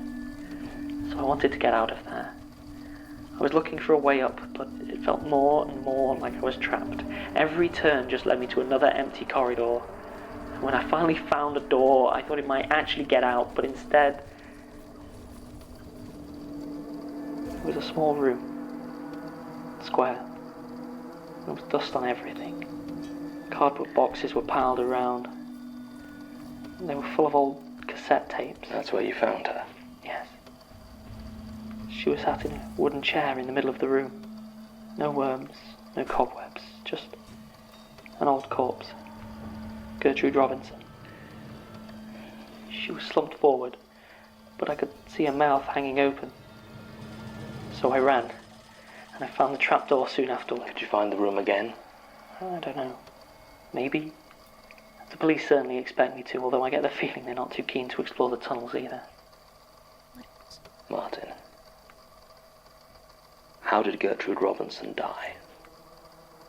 I don't know. Not for sure. It was so dark, and I only saw the body for a few seconds. The police were quite clear that the cause of death could be absolutely any. Martin, how did she die? She was shot. 3 times that I could see. 3 shots to the chest. Right. Right. Someone killed her? Thank you, Martin. It wasn't worms? Sure.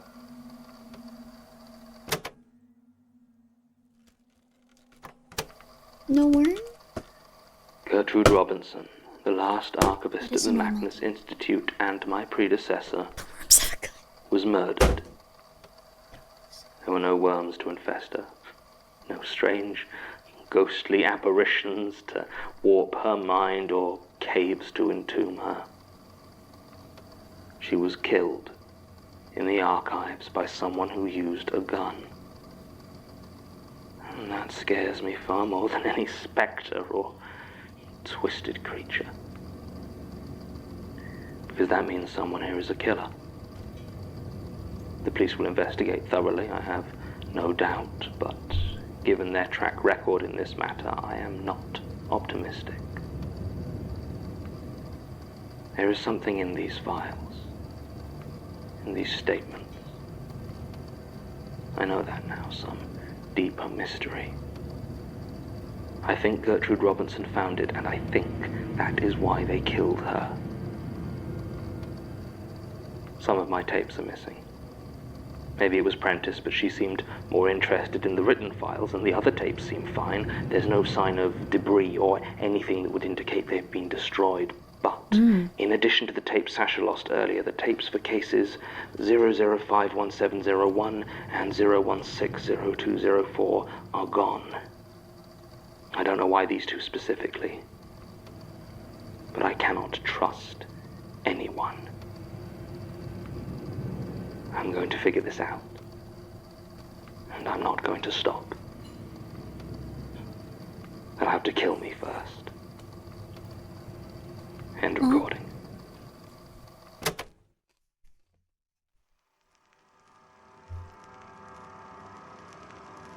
The Magnus Archives will return.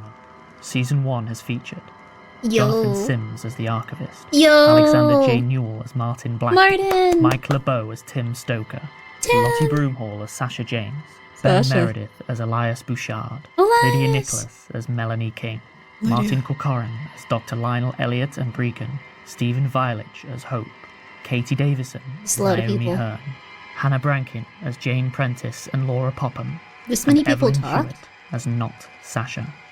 The series Oh. was produced by Alexander J. Newell, Michael LeBeau, and Murray Porter. It was written by Jonathan Sims and Not directed by Sasha. Alexander J. Newell. Good morning. This podcast Good morning. is distributed by Rusty Quill and licensed under a Creative Not Commons Sasha. Attribution Non-Commercial Share-alike International License. That For was more so information, visit rustyquill.com. Thanks for listening. That was that was season 1 of the Magnus Archives. I think the next one technically isn't part of the Magnus Archives. I think it's part of a different podcast. We can still listen to it, or we can just go to Oh, there are 260 episodes. Oh, it was just 200 that fit in the YouTube playlist I see now. And Gregory as a viewer. What if fake Sasha is the same person from the Ghost Hunter episode? I wonder why that would be. Wait, there's more? Oh, there's much more. What a great series. Yeah, I'm very excited.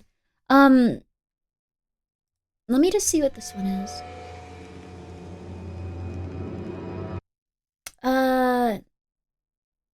Is this the first episode? I think it might be okay.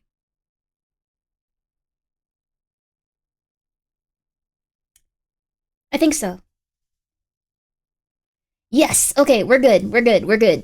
Okay. Season 2, episode 1. This is Too Deep. This is called Too Deep.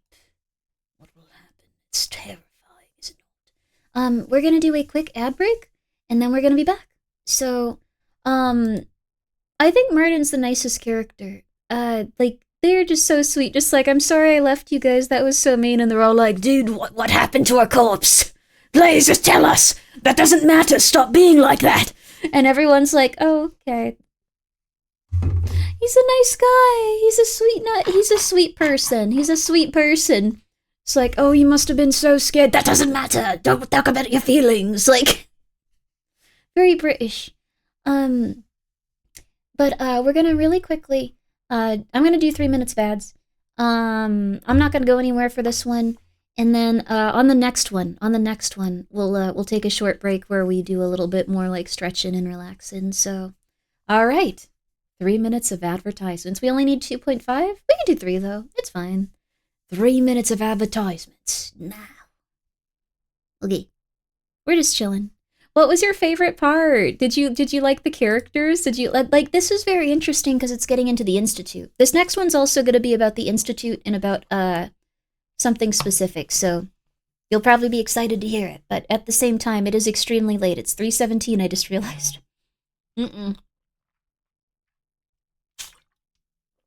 That's not good at all. It's 3:17. Okay. I'll miss Sasha. What are you talking about? Sasha's right there. Aren't you happy she's okay? Aren't you happy everything's all right and Sasha's okay? My favorite part is when they were like, Jane was full of holes. That was freaky. Yeah.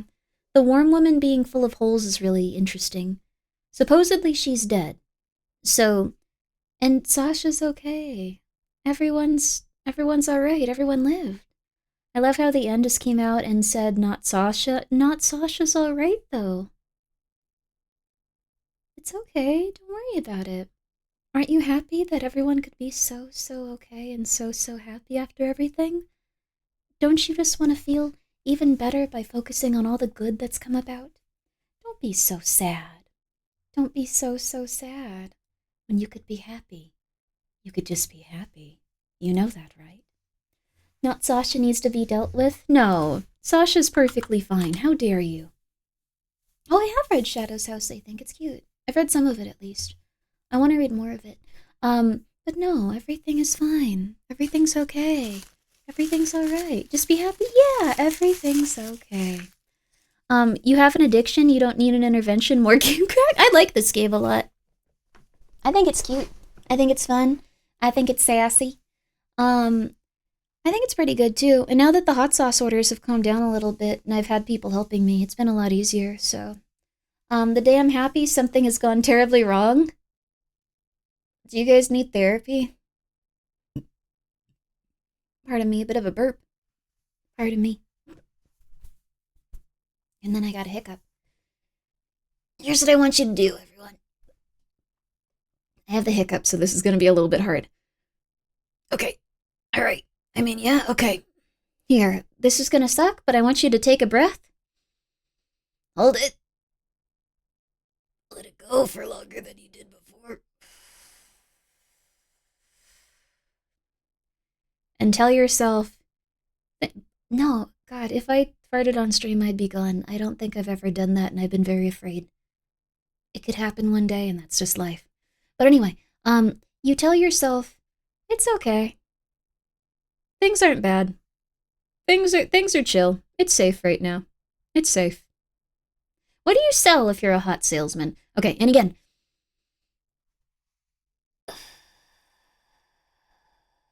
We're safe. Nothing bad is happening. It's all good. Reminds me of the ocean is deeper than we thought. Creepypasta, one of my faves. Yo, nice. And one more. Thank you, Silpha, for gifting a sub to It's Not an Addiction. It's not. And one more.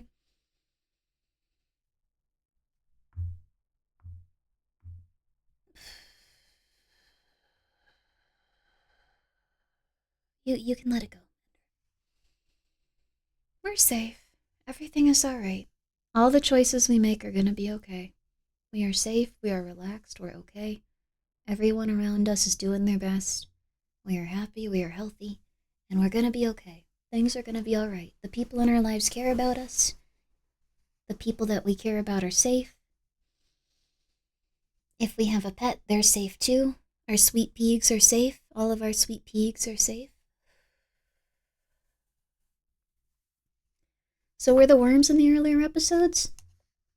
No, we're not worms. No worms. And back to the Magnus Archive. No worms. No worms.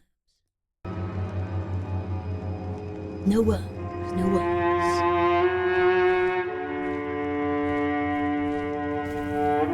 Buy anything in this room? Rusty Quill presents the Magnus Archives.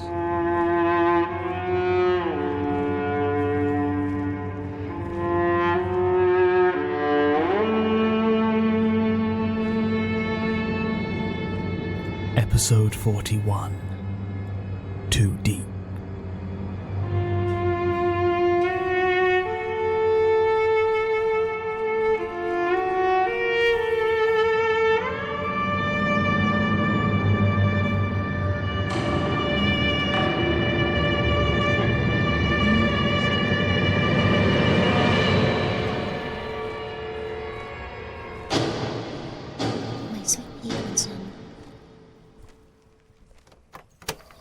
Statement of Jonathan Sims, Head Archivist of the Magnus Institute, regarding exploration of the tunnels recently discovered below the archive. Let me get my sweet pea. Statement given direct, 2nd September 2016. Statement begins. I've been going into the tunnels. Jane Prentice is dead. I know this. I have a small jar on my desk of what are supposed to be her ashes. I don't believe it for a second. I think Martin just gave me a jar of dust to try and calm me down. Give me something to focus on for closure. Dude. I hate to say it, but it does appear to be working. A victory for the placebo effect, it would seem. But that's beside the point. I'm not asleep. The worms have been cleared and incinerated, the floors and walls repaired, and the archive looks remarkably like it was never attacked at all. Unlike me. I've healed enough in the last month to return to work, but I'm told it's unlikely the scars will ever truly fade. What's wrong, my sweet pig? Tim is still signed off. Truth be told, I could have stayed away longer. Okay, Probably should have, but I don't think the boredom was good for me. I tried to come back earlier, but Martin wouldn't hear of it. Almost threw me out of the archive. Is he hiding something? No, of course not. He's probably just legitimately concerned for my health. Why do I still feel like I'm being watched? I'd just about convinced myself it was Prentice, watching me in secret while she filled the walls with her writhing hordes. But no. She is dead and gone, and still, whenever I talk into this damn thing, I feel this... I'm being watched. I know I am. I'd think it was some aspect of the recorder itself, but it still happens even when I'm just reading these files. Not as strongly as when I'm recording them, perhaps, but still there. Is it... You know, I always despised those witnesses who rambled on, unable to stay on topic, couldn't give a concise statement. Yet here I am, mumbling my vague suspicions of being watched and completely ignoring the reason I'm making a statement of my own. I have been exploring the tunnels. It's been a couple of weeks now, from before I was officially back. If you listen to this, Martin, I'm sorry. I've gone behind your back to explore the tunnels on several occasions. I took the key from Elias's desk some time ago. I don't think he noticed. Since Martin stopped living in the archives, I've had ample opportunities for exploration by night. Part of me still wonders if going down there after dark was more dangerous, but the pitch black of those tunnels will be no different in the daytime. The only light down there is what you bring yourself. The first time I attempted to explore them, I had no idea. I brought one torch, and that was it. The lights in the archive were off when I arrived at the Institute. I hadn't been down here since it was full of worm carcasses. I'd never explored down here by torchlight, and the shadows were starker than I had anticipated. Every time I walked between the shelves, I swear I would see movement out of the corner of my eye. But when I turned, there was nothing. Obviously, there was nothing. Then I came to the trapdoor. If Sasha hadn't thought to clearly mark it with hazard tape, I'm not sure I would ever have found it again. But there it was.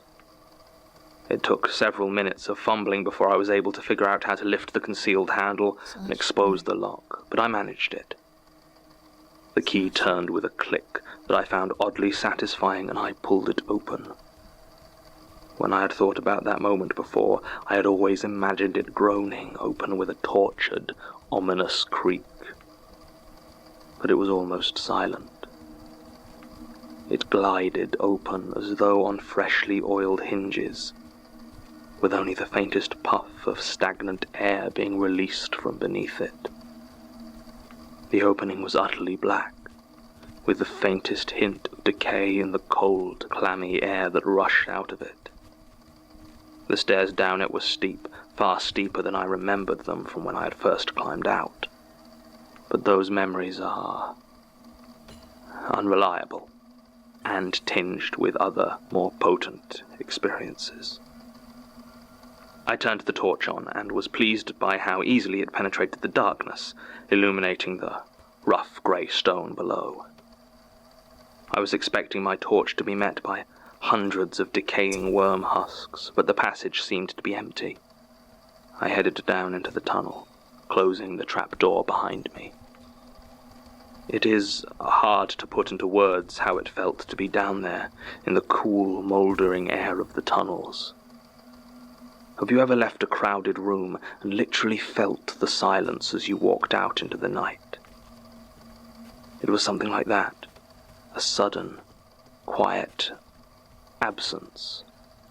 Not in itself a fearful thing, but unsettling, in a way I hadn't noticed through the fear and adrenaline of my first time in the tunnels.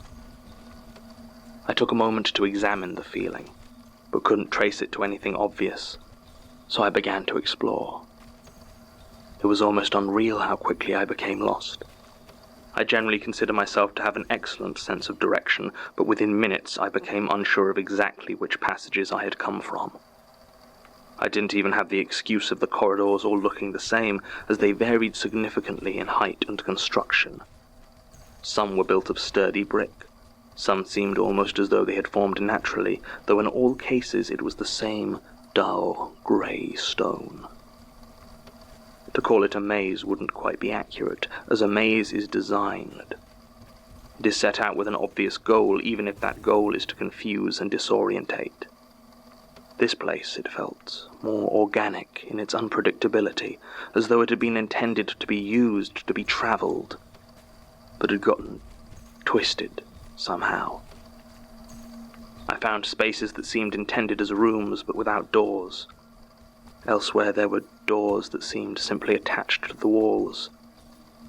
Most of these were firmly shut, though some opened to reveal the flat grey stone behind.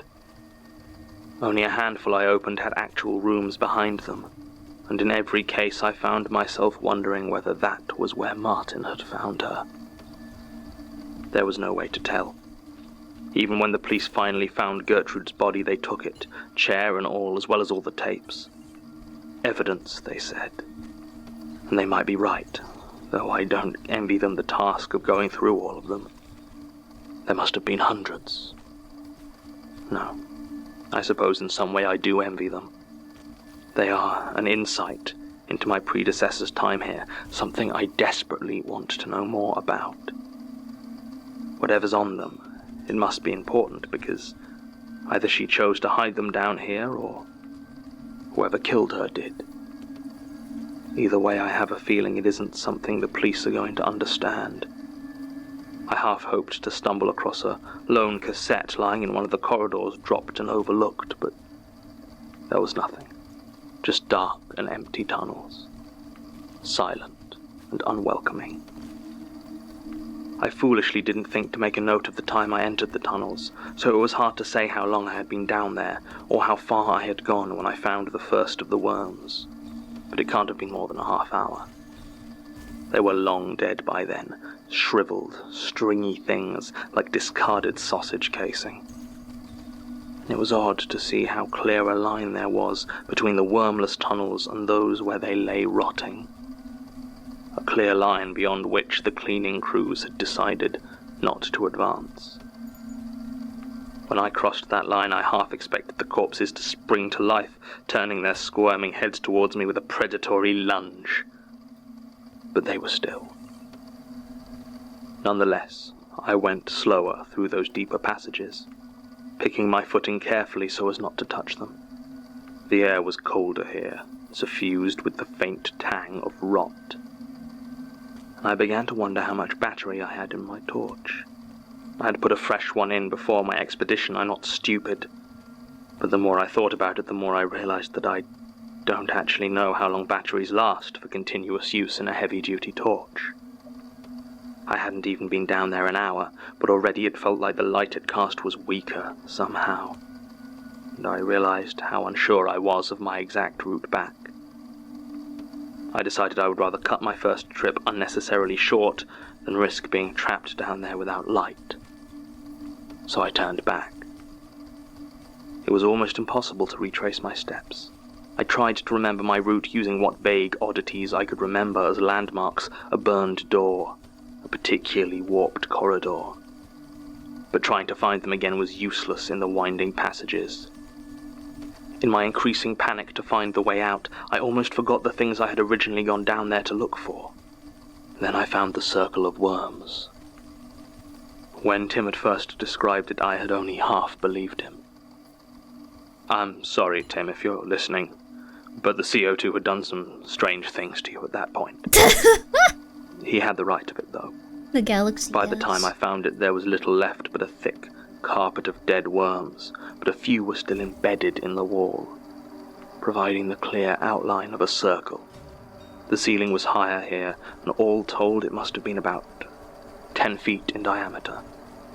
Its size was not the most disconcerting thing, though. Inside the circle, the stone was wrong, somehow.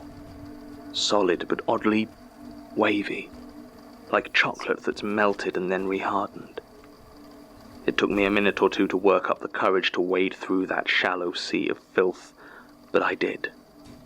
And when I touched the warped wall, it felt soft and porous, but stable. I turned and left, but not before noting that another path also appeared to have been pushed through the worms on the floor, though when it had happened or who had made it, I couldn't say. It took me almost another hour to find the trapdoor again. My torch showed no signs of giving up, but I was still on the verge of panic. My hands were so slick with sweat that I fumbled several times with the handle before finally pushing it open bodily and falling through it onto the floor of the archives. It was about 3 a.m. by that time, and I had managed to open a few of my partially healed wounds, so I headed home to rest. It turned out the trip had taken far more out of me than I had thought, and it was almost a week before I felt like I might be up for another excursion. This time, however, I decided that I was not going to take any chances. I packed 3 torches, with enough replacement batteries to last for days, food and water in case I was down there longer than expected, a box of white chalk to clearly mark my way, and the largest knife I was able to buy at short notice. The first time down there I had, on more than one occasion, been almost certain that I could hear sounds of movement from further into the tunnels. At the time I had convinced myself it was simply a combination of echo and my mind playing on my fears, but on the chance there was something down there, well, I had my doubts how effective a knife would be, but it certainly eased my mind. Beyond that, I made sure to take one of the smaller CO2 fire extinguishers from the archives. I was determined that any surviving worms would not be so for long. Again, I waited until nightfall before letting myself into the archives and heading down into the tunnels below. Almost as soon as I got down there, I started marking the walls and intersections with white chalk arrows. They pointed the direction I'd come from, the direction I'd need to follow when I wanted to leave. If there was anything down there and I had to flee, then I reasoned all I would need to do was follow the chalk arrows back to the entrance. For a while this worked. Once or twice I discovered I had inadvertently made a loop or gotten turned around and was facing one of my earlier arrows, but it was a relatively simple matter to correct it. I also set up my watch, so I had a clear idea of how long I had been down there.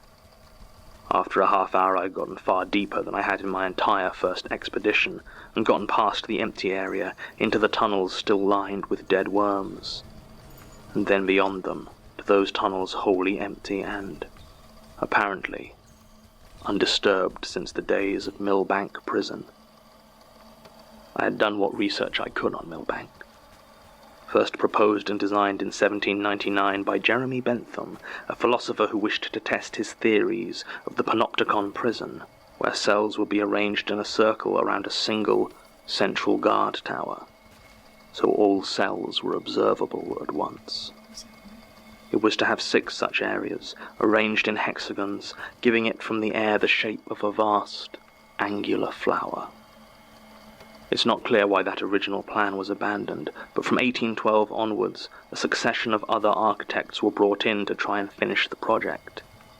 Finally, 3 years later, they brought in Robert Smirke. He saw the project to completion in 1821 with a design remarkably similar to Bentham's original. However, whereas Bentham's would have been geometric and easy to navigate, Millbank Penitentiary as it was built was more often described as an eccentric maze, twisting corridors, doors at strange angles and narrow passages so poorly lit inmates would need to feel their way along. Throughout much of the 19th century it was where prisoners were kept before transportation to Australia, and the brutality of the jailers was said to be second to none. Its position on what was then marshlands hardly helped, with sickness and disease rife within their walls. It was a huge complex, covering much of what we now call Chelsea, and when it was finally closed in 1890, it was demolished, flattened, which meant that what I was in now couldn't be the old prison itself.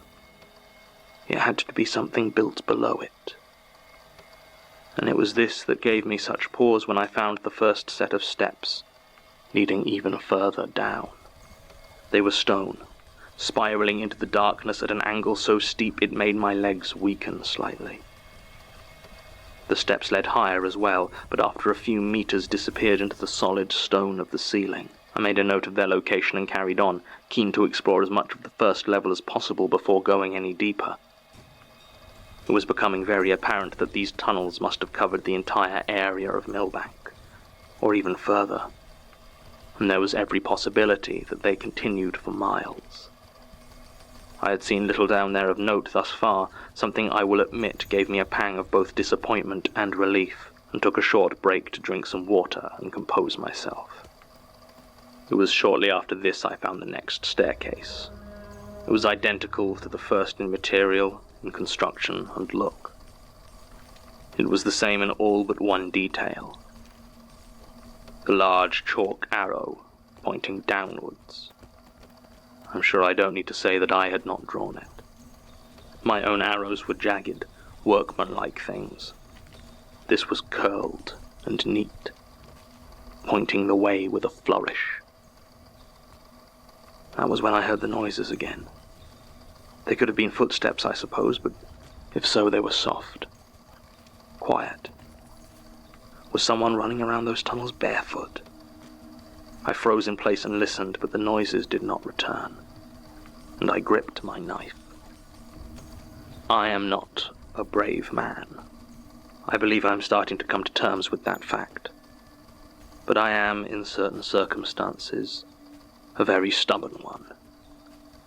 And there was something inside me that made the decision that I would rather die at the hands of some tunnel-dwelling beast than work above without knowing what it was. Maybe I'd be lucky and find a crazed, gun-wielding madman a convenient killer for Gertrude. I can almost hear my assistants chiding me for not turning tail and running there and then, but it's hard to fully explain the borderline mania that gripped me when I saw that arrow, mocking and inviting all at one. I was not so foolish as to run down the stairs, but I descended them quicker than was safe. Down and down and down they went, each rotation revealing more tunnels and doors, but I saw no sign of reaching the bottom. I had gone down about 4 levels, when my torch caught what I thought was movement in the corridors beyond. I left the stairs in pursuit, but was unable to find any sign of life. Or death, I suppose. Only an empty wine bottle. The label all but rotted away, but the year was still legible as 2003. The passages here were more pronounced in their difference than the ones further up, some being so irregular and seamless as to almost seem organic, while others were almost unnervingly square and regular, with sharp angles and precisely laid bricks. It was in one of these that it happened. I had continued to mark my route with chalk and was scratching an arrow into a particularly flat wall, when I looked up to see the turning ahead of me was no longer there. Instead, there was simply a dead end. I could find no sign that there had been any movement, nor had I heard anything. I turned back and immediately noticed that the wall opposite me was closer than it had been before.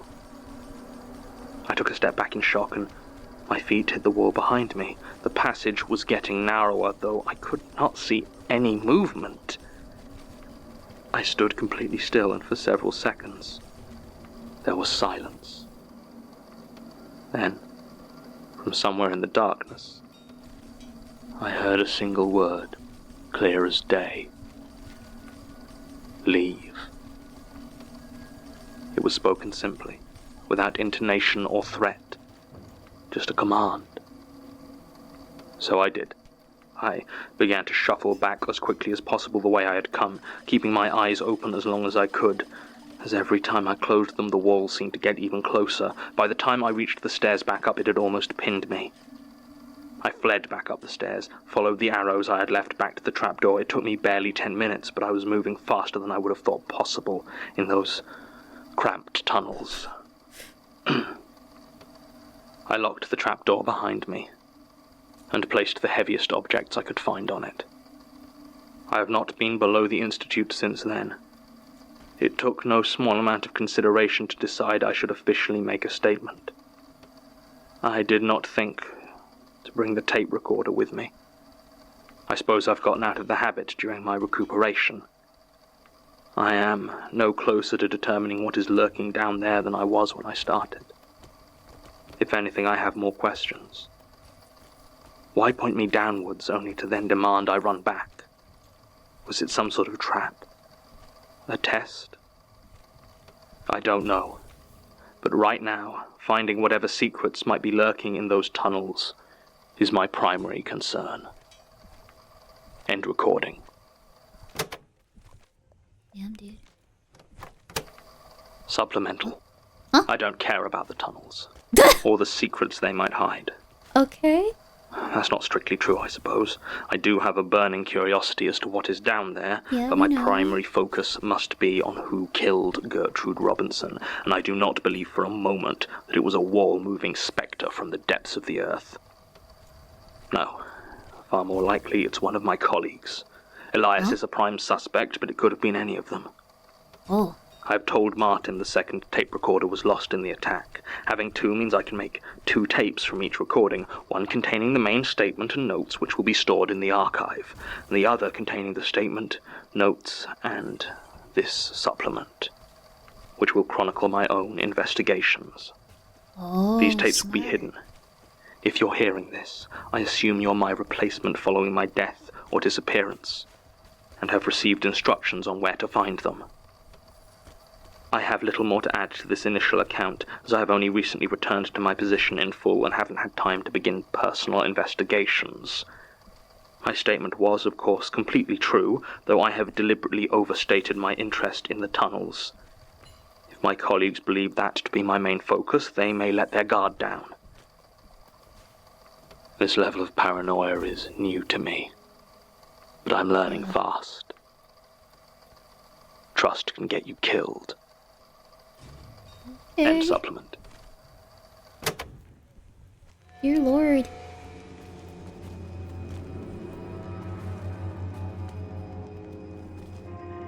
The Magnus Archives is a podcast distributed by Hi, Martin. rustyquill.com. So that was like the season finale and all the stuff that had to deal with the main cast and like them slowly figuring out the mystery of what was going on with the Magnus Archive stuff. I figured we should try to listen to all of those at once at least. Just because they kind of all go together, it feels like. But I hope you like them. Did you ever listen to the No Sleep podcast? I like No Sleep, yeah. My favorite, true story one is Radio Rental. I liked, God, what was it? I like Spooked, but, it kept getting a little bit... You could tell they were getting some guests that were, really obviously making stuff up. And I eventually was just like, this is kind of... this is kind of not the best. I think they needed to screen people a little bit better. Yeah, Radio Rental's really good, though. Let's get another one of these going. I really liked Radio Rental. I think they did a good job with that one. But yeah, those are all pretty good. Time to get myself a 45-minute nap before I have to wake up. You should have slept all night. I'm so sorry. I know my streams are really, really late, but I hope you're okay. Oh my god, that's really rough. I'm so sorry, dude. I'm so sorry. Oh my goodness. Well, thank you so much for purchasing a Grimmi San Japan poster. You probably didn't know it was going to do that. And a Grimmi San Japan keychain. That one's really cute, huh? Especially if you like playing the piano. That one's fun. Not your fault they did this to themselves. You should go to sleep, though. Please try to get more sleep tomorrow. That sounds like a really rough thing to go through, honestly. But I hope you're doing good. I really like that one. We're gonna listen to at least one more just because, I think we should probably try to end around 10. I mean, we could go a little bit further just because we started a little bit earlier today. But maybe that's not... Maybe 6 a.m. shouldn't be the time cutoff. Yo, Arthur, what's up? Holy crap, go to sleep. Dude. Oh no. Oh no. I really hope you don't die. Holy crap. Good night, Arthur. Good night. Go to sleep. 32 hours is like your body starts to like fillet itself and explode. Like you're dying. Arthur does really fun streams, often covers the news and stuff, and in a much more succinct way than me just going like, hello, did you hear about what the CIA did this week? Like that, like, you know, like current events, not just CIA and Pokemon cards. I need new hobbies. I haven't been outside a lot. I don't go outside. I don't date. I don't really live or be a human anymore. So, you know, you get weird. You get a little weird. You can watch Arthur's stream and you can stay weird, but you can be a tiny, tiny bit less weird. There you go. I don't want real nose. I want pictures of Spider-Man. Why not? Get some pictures of Spider-Man. Yo, I got my Spider-Man Magic the Gathering. I still have to go over that GameStop gambling story. That crap is insane. Dude, they are... Sorry. Okay, I'm about to talk directly to Arthur and to everyone that knows about the GameStop stuff. What the hell is going on? Like, it's like they're not even hiding it. Oh, I gotta let one of the Chuas in. Alright. Chua. What? Hi, Joshua. I think Joshua threw up in front of my door, so I gotta take care of that in a second. Magic the Gathering mentioned I've awoken. Hi Baxter, gambling my beloved. Arthur reminded me of this. I only talked about it a little bit. Also, Cacao Maestro, thank you so much for being here for 20 months. I love Magnus Archives. I love playing this game with it too. GameStop is just let people start gambling with their Pokemon card trade-in system. How it works is that I'm just gonna show it to you actually. You know what? It's fine. I don't recommend buying these because if you look at the odds, you have a 70% chance of not making any money, even though they go like, look, you can get all of this stuff. I think they're all sold out now at this point. Let me see here. Okay. All right. All right, take a look. I hate this. Okay, this is not a joke. This is not parody. This is not me pretending that this is happening. This is not me embellishing what this is. I did not make this. I swear to you, this is real. This is real. I'm gonna move a little bit too. Well, actually, I can just scroll down. So this is how GameStop. No, okay, I can scroll this down. This is how GameStop has made it so children can gamble. This is not a joke. This needs to be regulated immediately. The CEO is one of those bet on anything sites just said yesterday the goal is to finalize or financialize everything and make any difference of opinion something that can be wagered in, which is horrific. Difference of opinion? Wagering?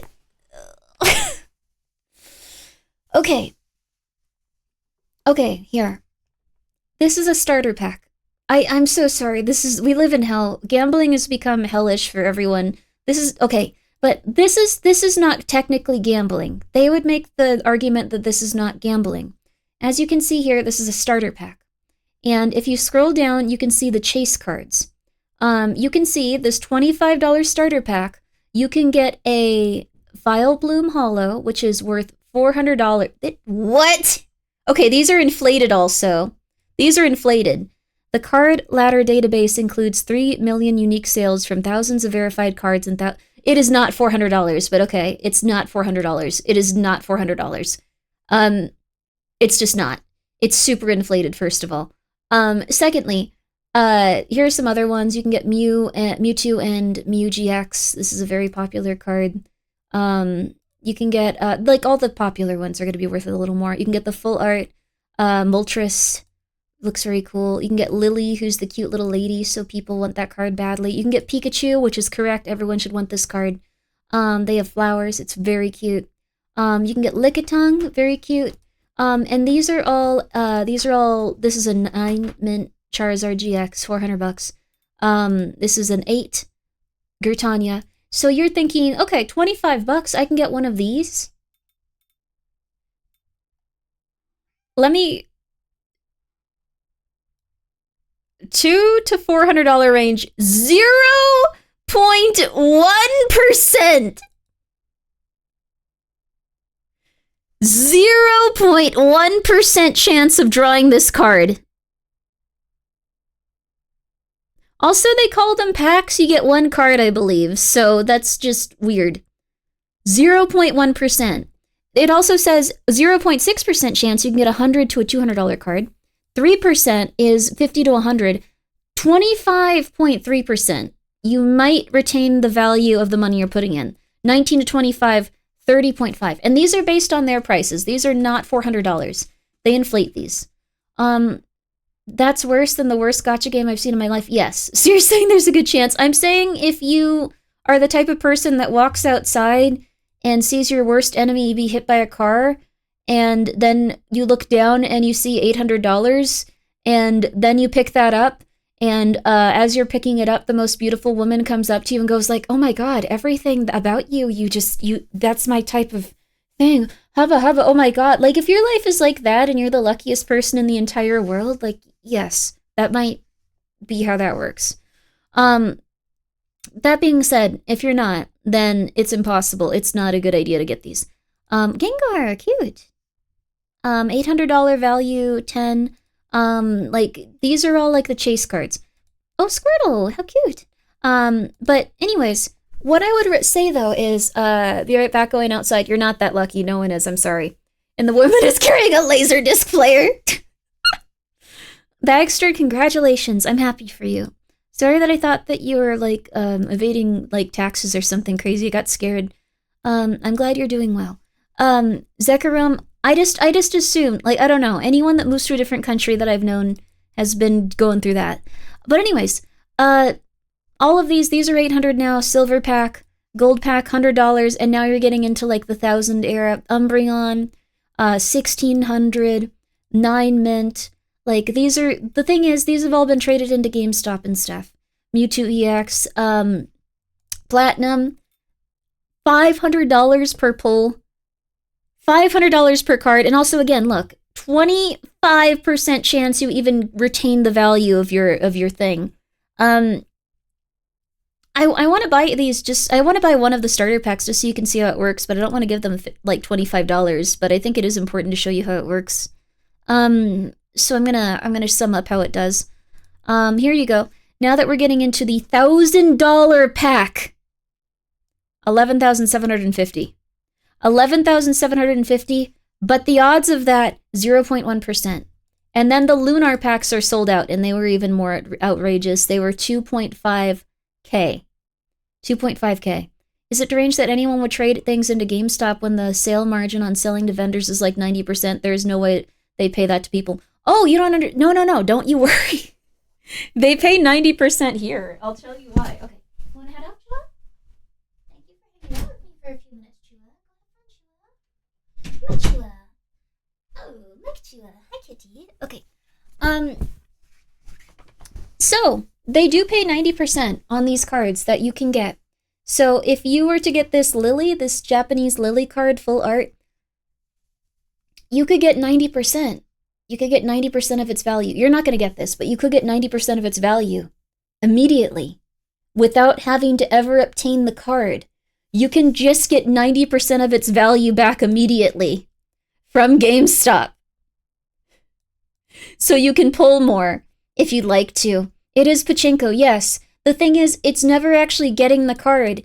You can use this like gambling and go, oh my god, I got it, yeah! Let's go!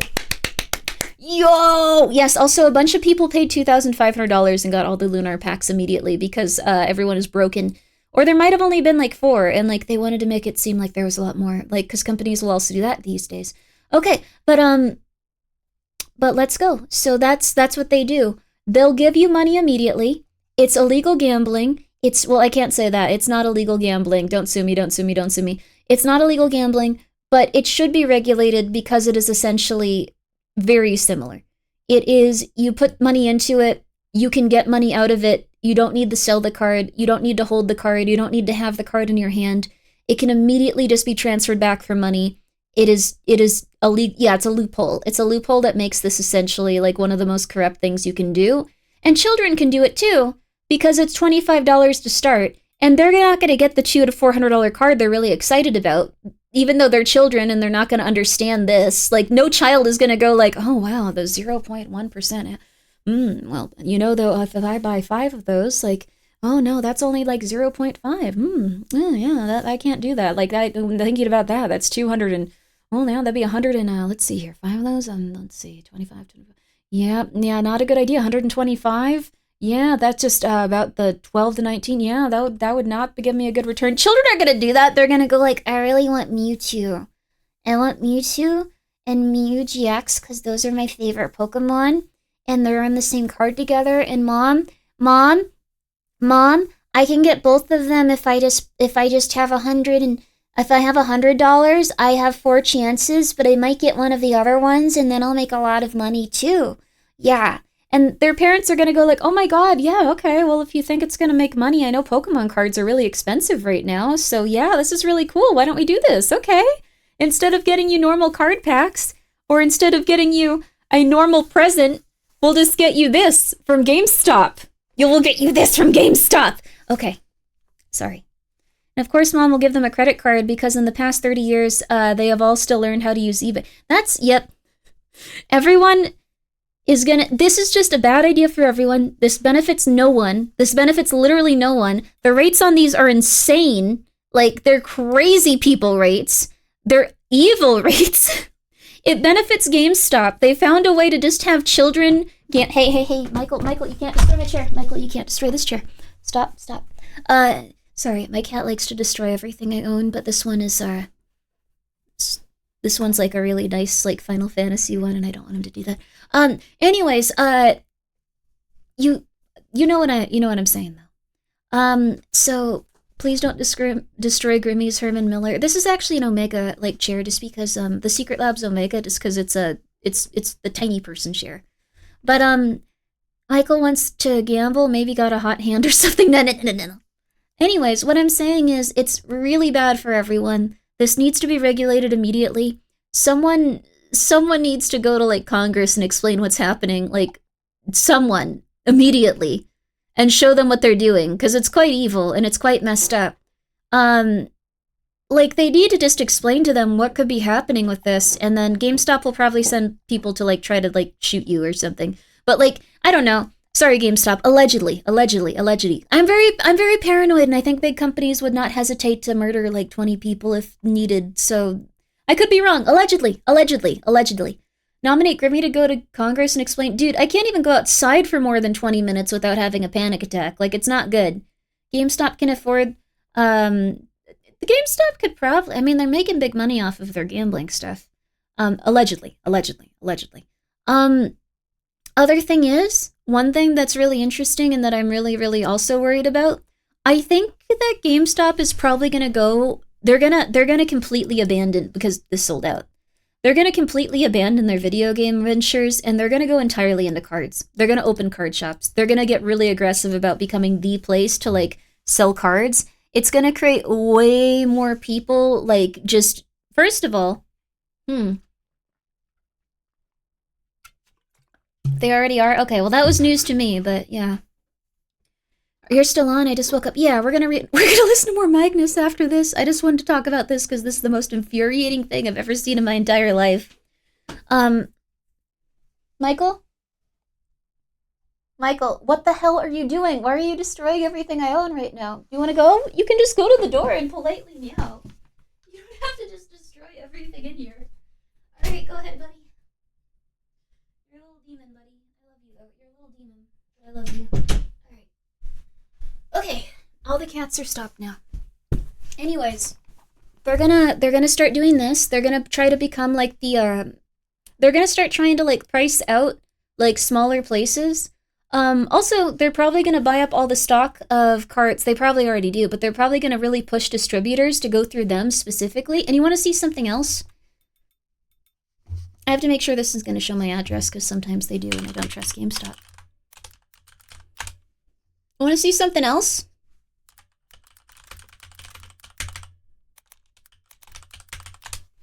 This is absurd. This is probably the most evil thing I've ever seen. Oh, Evie. Okay, sorry. Oh yeah, they do already have a lot of card stuff up. Okay. This is one of the most evil things I've ever seen. So, Drained, I'm so sorry. I'm gonna get through this quickly. I'm gonna get through this really quickly if I can. Oh, they have so many cute Eevee cards now. Okay. I don't really collect Pokemon. I like the cute ones because, I don't know, I'm alive. So, alright, I'm trying to find... Alright, 1 second. What's the name of, like, the Eevee packs that people really like? Prismatic, I think, or something? Prismatic something? Evolution? Prismatic Evolution? I think it's Prismatic Evolution. Something like that. Oh, it doesn't really super matter because all of them are priced this way now. Okay, that works too.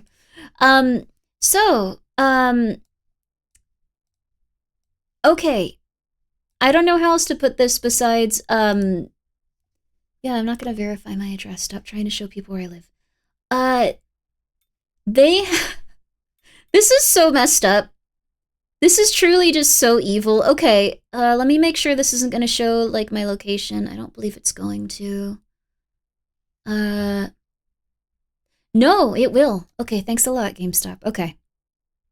I'm gonna take a quick screenshot of it. So, the way that this works is that all the different retailers are given X amount of... Okay, here we go. They're given X amount of boxes of Pokemon cards per, like, shipment. Like, they're all allowed to, like, price them however they want. They're allowed to do whatever they want to them. So people, if they don't get a lot, they usually put, like, limits on them and stuff. So they go, like, okay, you can only buy 1 of these, you can only buy 2 of these, you can only do that, or this, or that, or this, or that, or this, or that. So GameStop has decided to do something completely different. It's very brave. They've decided to pay the same amount of money to retailers and then just charge twice as much. So they get their product for the same price. The same price. They get the product for the same price from their distributors. And now, to combat scalping, they are just going to be so kind and they're going to charge us twice. They're really going out of their way to look out for the little guy. So, what I fear is that they're going to, first of all, try to buy up all of the stock that they possibly can, from their distributors, and then price them this high, which is going to make everyone else think that, like, okay, well, if GameStop's doing this, like, this is how much these are supposed to be worth, and not $100 cheaper. This is supposed to be about $100, like, max. Like, yep. So now everyone's gonna think that this is a normal price to pay for Pokemon cards. People are gonna, like, they're gonna, like, accelerate, like, the amount of, like, money people are willing to spend on them. They're skewing the market. Yes, they're skewing the market. You should not buy it for this much. You can also go to places and they'll just be selling one per, like, you know, person, just going like, nope, we can only give you one. Sorry, we can only give you one. That's all we can do. Instead, they're just going to charge twice as much. Do what the Coke company does, print the recommended retail price on the box. That would be nice. Maybe they will, because this is absurd. It's only illegal if a private citizen does it, otherwise it's just business. Yeah, I hope that at some point I can find a distributor, and I can get a distribution license so I can make it so you can get Pokemon cards that are MSRP, and all you have to do is send me a 15-minute video of you playing with one of your pets, or a child, or going to an old folks' home and talking to an elderly person and hanging out with them. And then I will send you a pack of Pokemon cards at normal price. But you have to hang out with your cat. Your cat loves you. Your cat wants to hang out with you. Your cat needs your attention. Your cat is your sweet pig. They want to hang out with you. You know what? If we just don't buy any Pokemon cards till they give up, I think that's going to be what happens. Because unfortunately, right now these are like just for gambling, but they're eventually going to be for no one because they're going to be too expensive. So no one's gonna buy these anymore. Explain Pokemon cards to the cat and the old person. Yeah, you could. But can I send it a 15-minute video of my doggos? Oh, absolutely. Absolutely you can. I love dogs. I love cats. But yeah, so that's where we're at right now. We're in hell. We're in hell. So, this is going to start. Okay, also, yeah, just in case I really want to reiterate that. I want everyone to remember that we are in hell. So I'm just going to really quickly also just show you a little bit of this.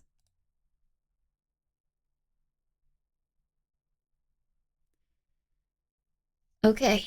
Alright, back to Magnus Archives. I'm really sorry. I know that's very annoying that I do that sometimes, but I really think the Pokemon card issue is like a huge problem. We really should not be letting children gamble so noticeably and so obviously and so evilly and preying upon their they're like, oh my god, I love Charmander, kind of like taking their brains.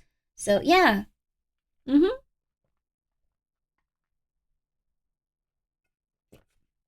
How affordable? You want to know the sad part?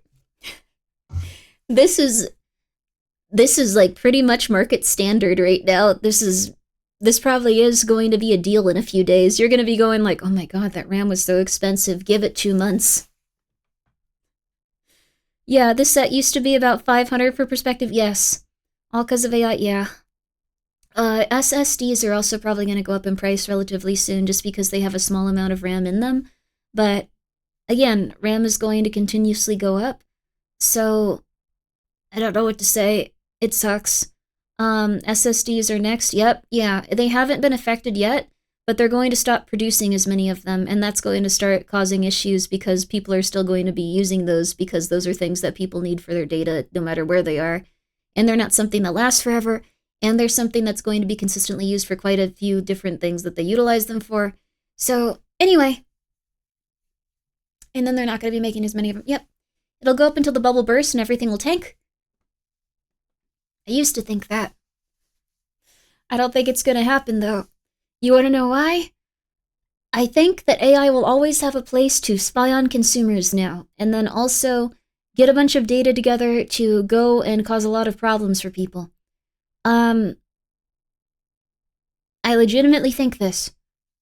It sucks, but it's probably here to stay. It's just something that is not being advertised so aggressively and shown so aggressively. Also, yeah, Micron exited. They announced that they're no longer making RAM for consumers, only AI. Yep.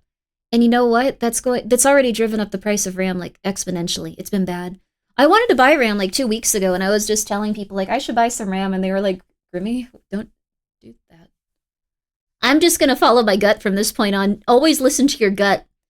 I can't prove this, but this really did happen. Like, I just do weird stuff like that. I'm just like, I'm gonna buy some RAM, and people are like, no. Call them out. I've told them, and like they've just been like, yeah, that's fair. You should have. I'm sorry. I don't understand why that's like that for you. Okay. The public doesn't know. Also, like, it's been really fulfilling lately to just have like so many conspiracy theories come true. Like everything. Like, hey, the price of food is gonna go up. Hey, you need to buy electronics for these reasons. Hey, like, the people are spying on us, like, whenever we go to the market and all this other stuff. And everyone would be like, oh, Grimmi, you're so silly. And now they're like, oh, Grimmi, I'm sorry, you were right about everything. It feels horrible, actually, considering that it came at this specific price. Anyway, you're gonna win blackjack and go buy a RAM. Good for you. Anyway, the electric car one came true. Yeah, people have been battling the electric car for a while. And a box of 24 MREs for $80 is cheaper than my usual weekly groceries. Yeah, it can get really expensive now. I would highly recommend making your food and getting a lot of shelf-stable ingredients that are very healthy. And then shopping for vegetables and making your stuff at home. Yeah, I'm sorry. I'm gonna take this RAM down. This is kind of like just abusing the audience here. Okay. Kind of mean. Kind of mean, honestly. I'm sorry. Anyways, I just wanted to rant a bit and get really pissed off, so it is what it is. Ads in 7. Okay, we'll talk a little more. We'll run the ads and then we'll listen to more Magnus. So AI has caused parts to increase massively, business to move out of the consumer market, employees to lose their jobs, artists to lose on work, data centers to massively increase power usage, making it worse for other people, and in return we have AI telling us misinformation when I Google something. Yes, but that is only part of it. So this happened more recently. I do believe this is part of the AI problem, though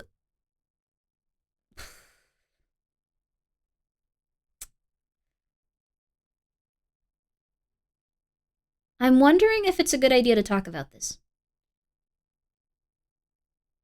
I think it's okay. Morning, boss. Good morning. Good morning, Edward. Recently, and this is really bad, recently, police have started going to people's houses and serving people with papers and or making arrests based on viewbotting. Oh no, I don't care about that much. I just get angry because I want the sponsors to know that I respect them. But anyway, they have been going to people's houses because, which country? America. Because they have pictures of their car's license plates and them committing crimes. So then they look up their car's license plates and they go to their homes and they have begun to arrest them. Or they have begun to serve them papers. Except it's not their car.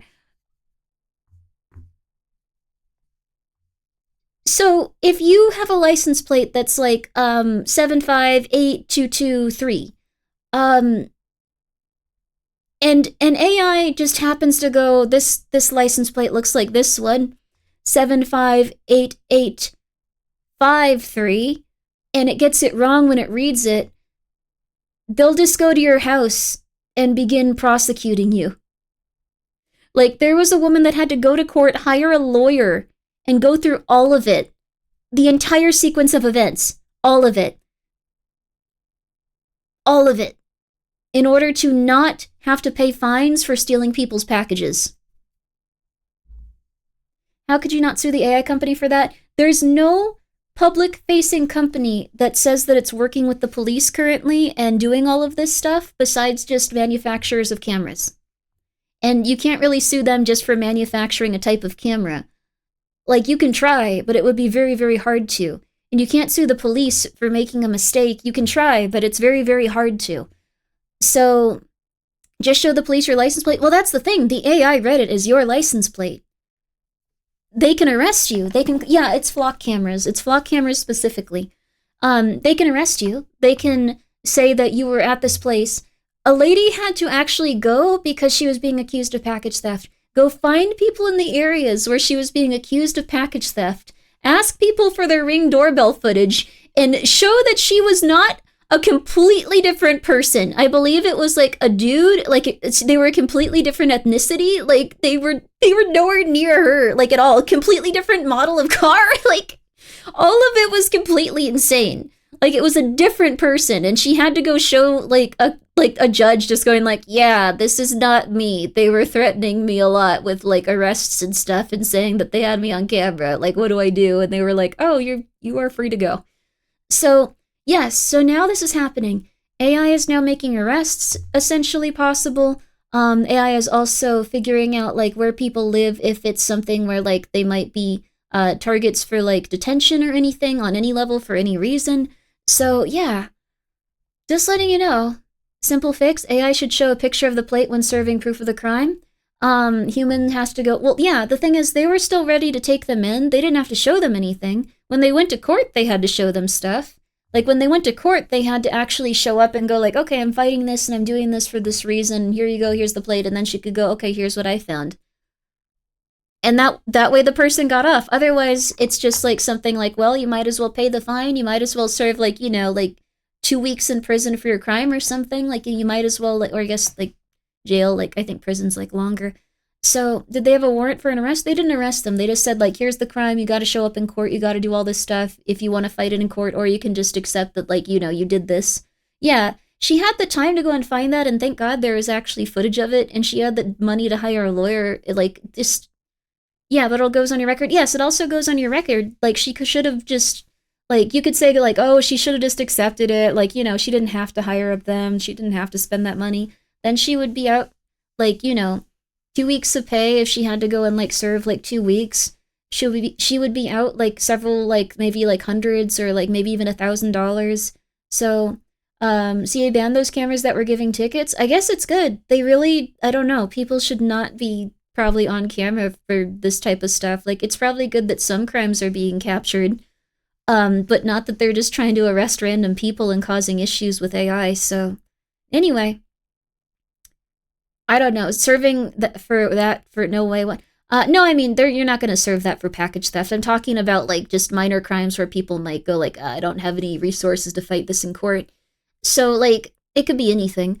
I'm never going outside again. No, she was not outside. She worked from home. She came to the front door in pajamas. She just had a car that had a similar license plate. She never left her house. Like, she was, like, not a shut-in, but she was, like, similar to, like, me, where, like, you go outside very, very occasionally. It's against Texas Constitution for an automated system to give tickets or fines. Yeah, they could totally say that. I mean, the thing is, like, a human had to go and physically go to her location to say that she was, you know, stealing packages. It's just an automated system that caught her, and then they went, oh, this automated system got the license plate. I'm not going to look at the video and confirm this is the person. She sounds suspiciously like you, Grimmi. It wasn't me. I would be so pissed off about this. I would have been talking about this nonstop.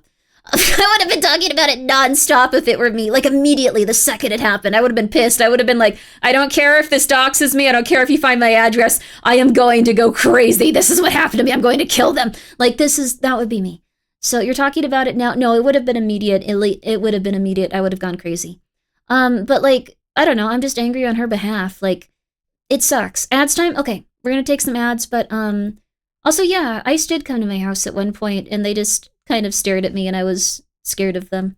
So, machine can never be held responsible, therefore should not make executive decisions. Newer version is machine can never be held responsible, therefore should make all executive decisions. Oh no. Alright, quick ad break, 3 minutes, and then we're back to the Magnus archive. Sorry, you guys! The next one is Grifta's Bones. I get a little bit too anky sometimes. My bad, guys, my bad. Alright, 3 minutes of ads, then we're back to it. Alright. And then we're back to it. Aight. So I get off this topic, I'll remove myself.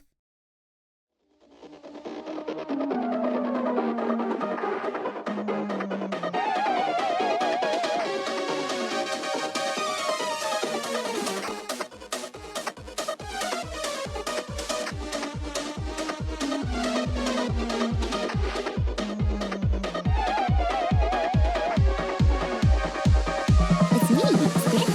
Those of you that don't know Grimmi, I play a lot of interesting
show you one thing. We're not gonna watch this right now. We're not gonna watch this right now because it's long. But the flock cameras are getting taken down in some areas. I have a feeling they're gonna just put them back up once people forget a little bit. But the flock cameras are being taken down in some areas just because people have been suing them for arresting them, which is a normal thing to sue people for. So, welcome back. Thank you. Yo, you hit 35? Yo, oh, just came into the stream to hit the 35? Oh, I thought you were saying you hit 35 years old. Either way, good for you. Your break times are so good, dude. I hope that you enjoy them.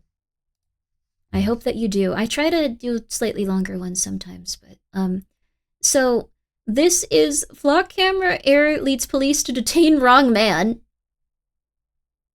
And then we're not going to watch this one today. But this is really bad. We hacked flock safety cameras in under 30 seconds.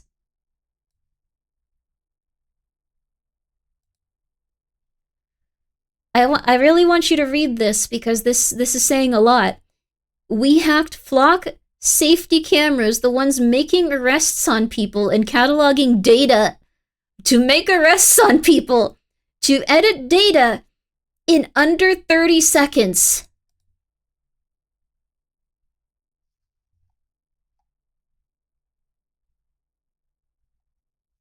It's kind of hard to be happy and healthy when you're being fed stories like these. Why? There's always going to be bad stuff in the world, but we can also come together and defeat all evil. It's beautiful. I just think it's interesting. Plus, it's kind of like the conspiracy theorist time. Like, all they did was like talk about this stuff, and it was like, oh, you silly person, that's not true. And now it's like, oh, okay, all right, calm down. You made your point. So, anyways, we'll watch this one, but that one's really concerning, and I do think it's good to watch those if you have the time. The other one. Mimi, this flock automatic license plate reading camera that's mounted off of Redmond Way pinged back in August. This one, not one at one person's house or anything. It was one at an intersection, pinged back in August. For a vehicle that was associated with someone with a felony warrant. It wasn't until Redmond police had a man in custody and in handcuffs that they realized they had the wrong guy. This is the moment Redmond...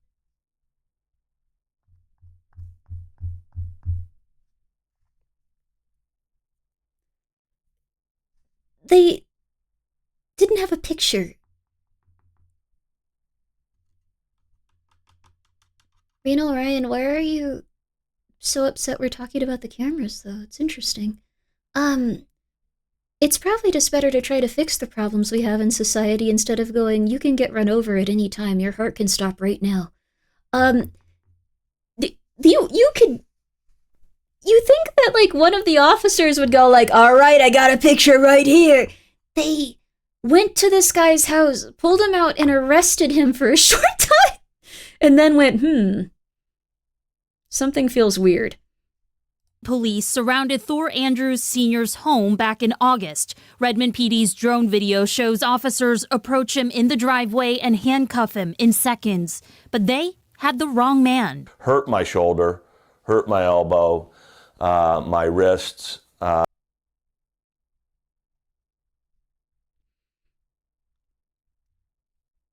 Can I also say, this is going to sound quite offensive, and I don't mean it to come across that way. It's being afraid that AI will come after you. No, this is an example of AI coming after you. It's not going to come after everyone, but it can be used for very nefarious purposes. And we always assume it'll be others that'll be used for very nefarious purposes for, but that's why things like regulation often need to be put in place. Just like the stuff when it comes to like Pokemon cards and gambling and GameStop. Sometimes people just need to put in a little effort and go, what are you doing? What are you doing? Oh my God, what are you doing? Are you insane? It would take like 2 days to fix all of this. Are you crazy? Let's fix this. Are you insane? You can't keep living like this. And then things get a little better. Just, you know, I don't know. That's how I would look at it, at least. What's really funny about this is that this dude was outside and he seemed to have like 1 million tattoos and he used to be in a biker gang. And they just happened to get him out there while, like, he was wearing a tank top and hanging out. And yeah, just like in the UK, yeah, the UK also sucks. And look at him. Like, he lives in, like, the most beautiful, relaxed house with, like, lilies and, like, crochet framed on his wall. Like, this is crazy. I was explaining to them that you have the wrong person. Police records say a flock Seems license pretty plate pissed. camera flagged Thor Sr.'s car as being associated with his son, who shares his name and has a felony warrant. But the silver 2012 Ford Fusion that pinged is registered to Thor Sr. Redmond PD knew that. Now I'm They went to his dad's house and just started arresting his dad? That's cool. That's not a good thing, but it is really funny. They're just like, you're good enough. You'll serve the crimes for your son. really distraught about even driving this vehicle. Flock cameras alert police to vehicles linked to people with warrants, but in this case, the alert pointed to the father, not the son. So since he was associated with the vehicle, they just went like, all right, we're going to go arrest you. This is your car? All right. Later, did officers confirm he wasn't the Thor Andrews they were looking for. I think that these cameras give them information that they're looking for in some kind of way, but I don't know if that information is being utilized properly.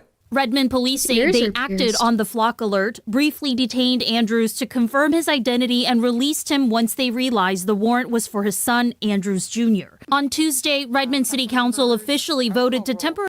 They're doing their jobs based on information given? My dad is being sued 4 times. If someone tried to sue me once for what my dad was doing, I would want them to die. Like, that's like going like, well, I don't know, like someone that kind of looks like you, like, and you know, like they own this car at one point, like, close enough, get in jail. Like, that's absurd. That's crazy. That's not how it works. That's just not how it works. You usually have a picture of a person so you don't detain them and waste their day. That's obscene. That's absurd. I don't understand how anyone can go like, no, it's a good thing they're doing this. No, it's not a good thing they're arresting their random family members. I don't know what happened to you. I don't know who hurt you. I don't know who failed you. But no, I'm really pro-police is the thing. But this is not a good thing to do. That's just not good. They have the same name? That doesn't matter. One is an adult that is 20 years older than the other guy. All they have to do is look at a picture of the two and go like, They're not 20 years elderly. Like, it's so simple. Like, the thing is, I won't go into how, but this is almost impossible to do. Like, if you just take a second to look at a picture. And that's why this is a big issue, because the flock cameras don't have pictures associated with them. They're usually just license plates and then, hey, this pinged in the system. Like, the ways these work are not very effective. Like, I've worked with like quite a few different people that have had criminal backgrounds. I've worked with quite a few different people that have gone to jail. I've worked with quite a few different people like while they were in jail even. Like, I won't go into why, but like, this is an absurd thing to do. This is a crazy person way to live. This is not normal. This is not normal. This is not normal. They recently arrested a paraplegic man for kicking someone's door in that had no signs of damage. After handcuffing him and pulling him out of his wheelchair, he fell to the ground, proving he's incapable of the crime, which was an obvious lie anyway. They kept harassing him.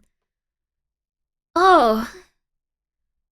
What I'm saying is, the police get paid a very good amount of money to put their lives on the line, and that's very good, because they are doing something that they usually believe in, and that's wonderful. If it's getting to the point where they're not having the checks and balances to bring the right human being in to stand trial, or the right human being in to be in jail, or the right human being in to even just wait around for like 6 hours to confirm that it's not the right human being, because they don't pull out a picture for 6 hours. That's not fulfilling their duties as policemen. That's using something that is not working to harass people and drive them insane. That's just how it be. Like, that's 100% how it is. And based on, like, the people I've met that have kids that are in jail or have kids that are, like, wanted criminals and stuff like that, a lot of them do actually want them to be arrested because they're usually on drugs and they're usually really, really concerned as to where they are. It's not like he was like, oh my God, yeah, I'm hiding my son from the police. That's really rare. Like, that's what a lot of people believe, but that's extremely rare. They usually want them arrested because otherwise they don't know if they're going to be okay. Like, it's very sad. This is an absurd thing to do to a parent that's probably already really, really pissed off about this. Like, I'm just saying. Anyway, I'm going to stop talking now. I'll chill. Temporarily disable flock cameras in the city while they rethink next steps. The vendor has not proven trustworthy in other areas around the country and does not have the trust of our community, which is something that I heard so loud and clear. More than 80 Washington law enforcement agencies use Flock's license plate readers. And Andrew says his case shows how easily a false hit could have bigger consequences. What if my grandson had been in the vehicle and they thought I was reaching for something and they still thought that I was Thor Jr.? He has to raise his son's kid also. Dear God. This sucks. Okay, sorry. Just think that that it could have gone a very different way. It's been 10 days since the city council unofficially asked... That's horrible. He has to raise his son's kid even. That's sad. Anyway, 1 out of false hit. How do you know that, though? Like, when it comes to AI making mistakes and going like, oh, you know, like salad dressings, haha, they're used for war, like you have to like dress people's like wounds. That's one thing. Like, if you go and like make a search right now, you can probably get AI to say at least 5 things that are incorrect if you do it niche enough. But when it comes to people's livelihoods and when it comes to them being arrested, when it comes to them having to face these consequences and deal with this stuff, it's just not acceptable. And that's why everyone was so worried. Show me tech that isn't flawed in some way. Show me tech that is responsible for so much of our lives each and every day in this way. Show me that specifically. Like, that's what I want to know. And that's where it gets really messed up. Because this has gotten into every little bit of our lives. Every little bit of the people that we care about, they are all affected by this stuff. You could have a family member that looks up medication that they should be taking or not taking at like the various levels. And like, if they just read the stupid AI thing on top and they don't understand what it is because they're 80 years old or something, they could die. And you could say like they should have been reading the AI. They put it exactly at the top. With this type of stuff, they don't send people pictures. They need to have more regulation with this stuff because all they needed to do was make sure that they had the correct information when they sent this to the police and made sure it was screened. But because it's easier to just rely on it more and more each day, we're getting dumber. Every single person on every single chain of every single ladder is getting dumber and dumber, statistically speaking, who uses this stuff. And now RAM is $1,500 when I wanted to buy it. Is it better for a few people, as horrible as it is, to get in trouble with the tech stuff to keep millions safe? Who is it keeping safe, though? Who is AI keeping safe? What is being kept safe? What is being kept safe? We have children that are statistically stupider and stupider and stupider each year. They no longer have the capabilities and functions of an adult to get through life and to actually do the things they need to in careers. We no longer even have jobs for college graduates. Those jobs that have been taken over by AI, statistically speaking, are doing worse and worse and worse each and every quarter, to the point that the only way companies can even pull ahead anymore is more layoffs and more association with things that don't even give us any tangible physical value, like web support and stuff like that. It is objectively destroying society. It is not a safe thing for us to have in the way that it's not being regulated yet. And to say it's maybe helping some people, it may help some people, but what damage is it doing to them?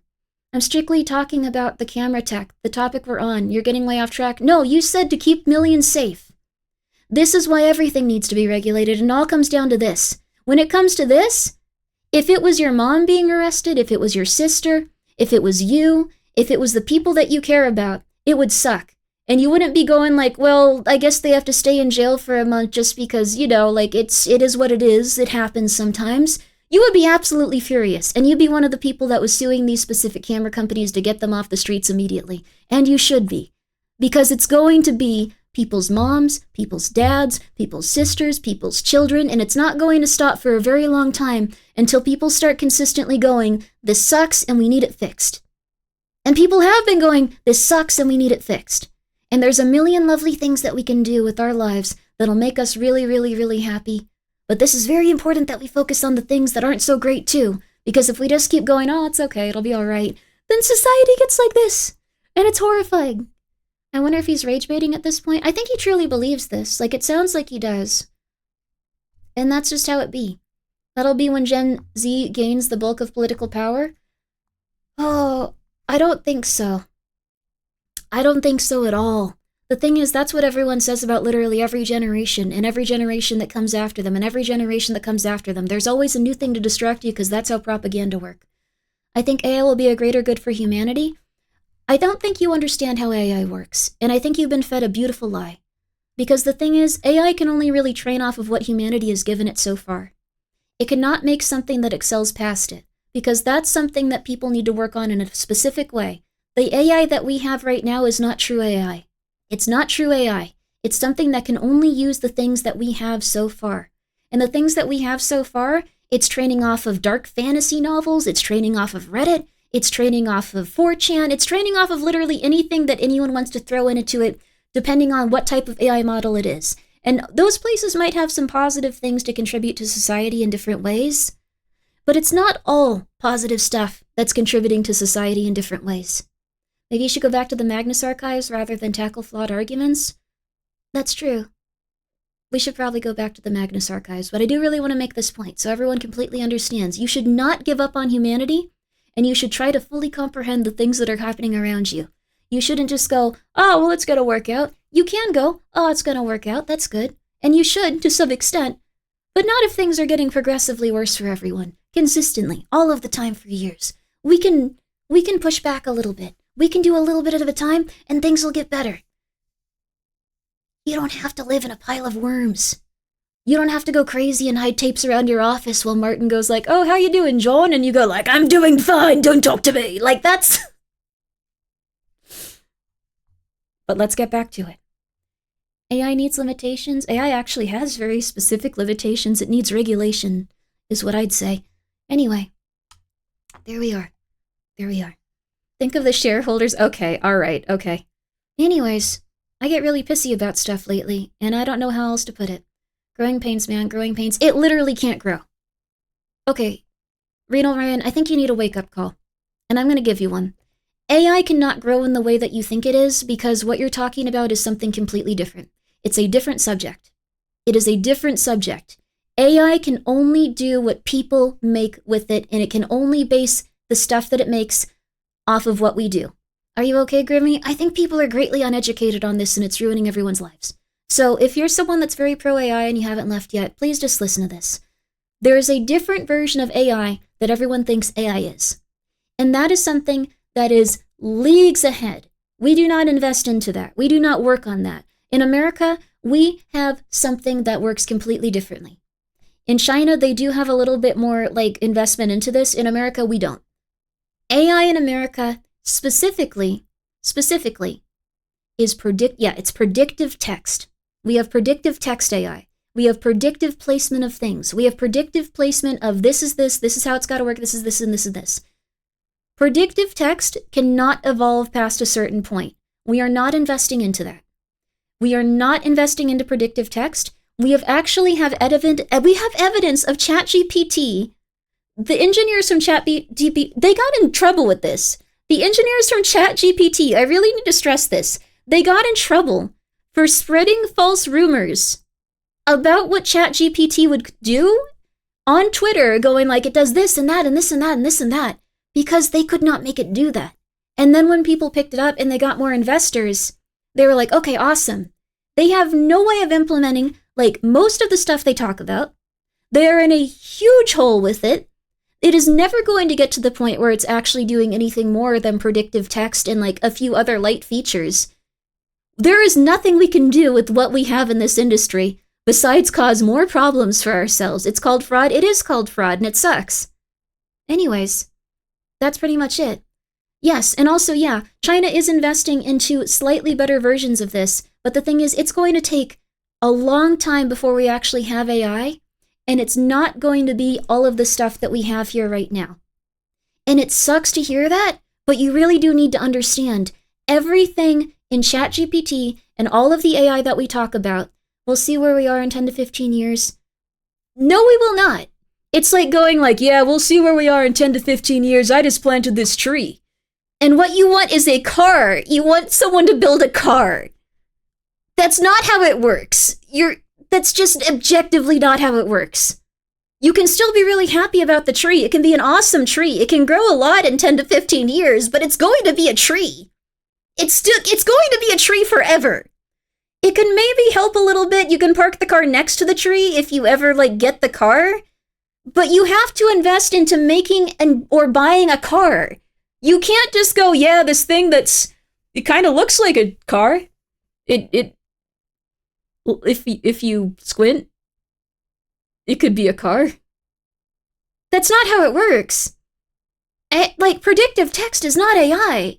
It's nowhere near AI. It's just not how it works. If you ask a software engineer, is predictive text AI, they're going to go, no, and also we're in trouble. I'm scared. That's their response. They understand it doesn't work that way. That's why they're horrified when people go yeah, this is my AI husband or this is my AI wife.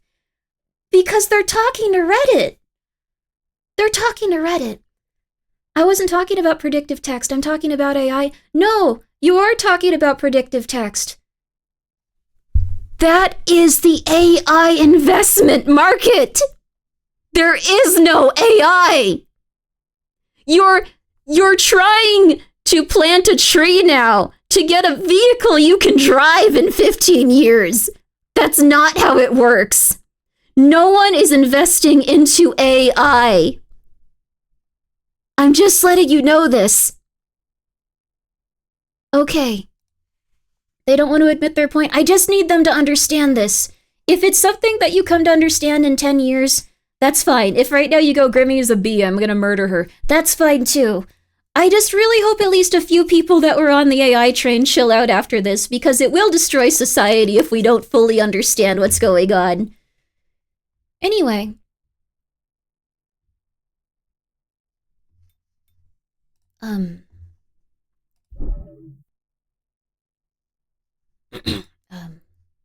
The Magnus Archives is, no, don't let them make you angry. They're just, I don't know, they've had a different experience. I just want them to fully understand, because we're kind of screwed.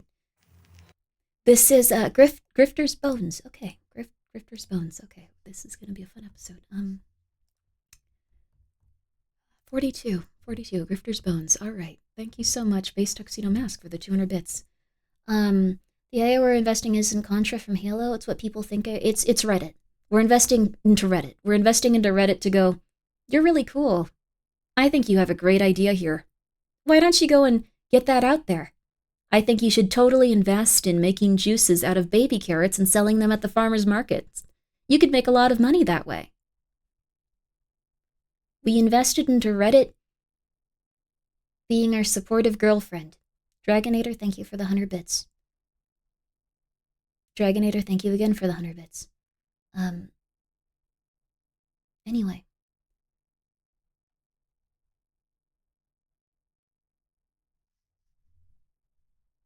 I'm gonna play the episode now. I'm very sorry that I got so upset. I just am a little bit worried about the future. And I guess you know what? I'll take my medication now so I go to sleep soon. Okay. Time to listen to a horror fiction podcast to escape from a reality? Yes. Okay. Okay. Thank you so much, Cake of Peace, for the 245 bits. I appreciate it.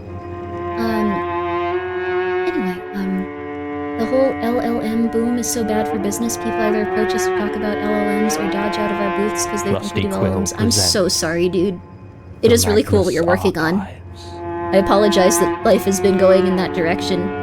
I've heard it's especially hard to actually get any sort of traction with AI right now, legitimate AI, because we're in hell. Anyway. Episode 42. 42. Grifter's Bone. Grifter's Bones. I'm gonna take my sleep medication so I stop. So I go to sleep after a little bit instead of continuing to yell. Anyways, I don't usually get that absurdly angry about it. I'm just a little worried. I'm I'm just a little worried. I'm just a silly lady. Okay, I'm just a silly little lady. Oh my god. Okay, a silly little lady. I don't have opinions. Let's go with that. We're good. Okay, Statement we're good. of Jennifer Ling regarding a live musical performance she attended in Soho. Original statement given November 3rd, 2013. Sorry, Audio recording by Jonathan Sims, head archivist of the Magnus Institute, London. Statement begins. Anyone who's written about music long enough has at least heard of Grifter's Bone. An urban legend, I guess you could call it. Not quite a ghost story, not quite a joke, not quite a real thing. Sometimes they're a band, sometimes it's just the You one didn't miss guy. any chapters, Drake. Hi. If the story has them as a band, then the only one whose name the old-timer knows, because it's always the old-timers telling these stories, is a guy named Alfred Grifter.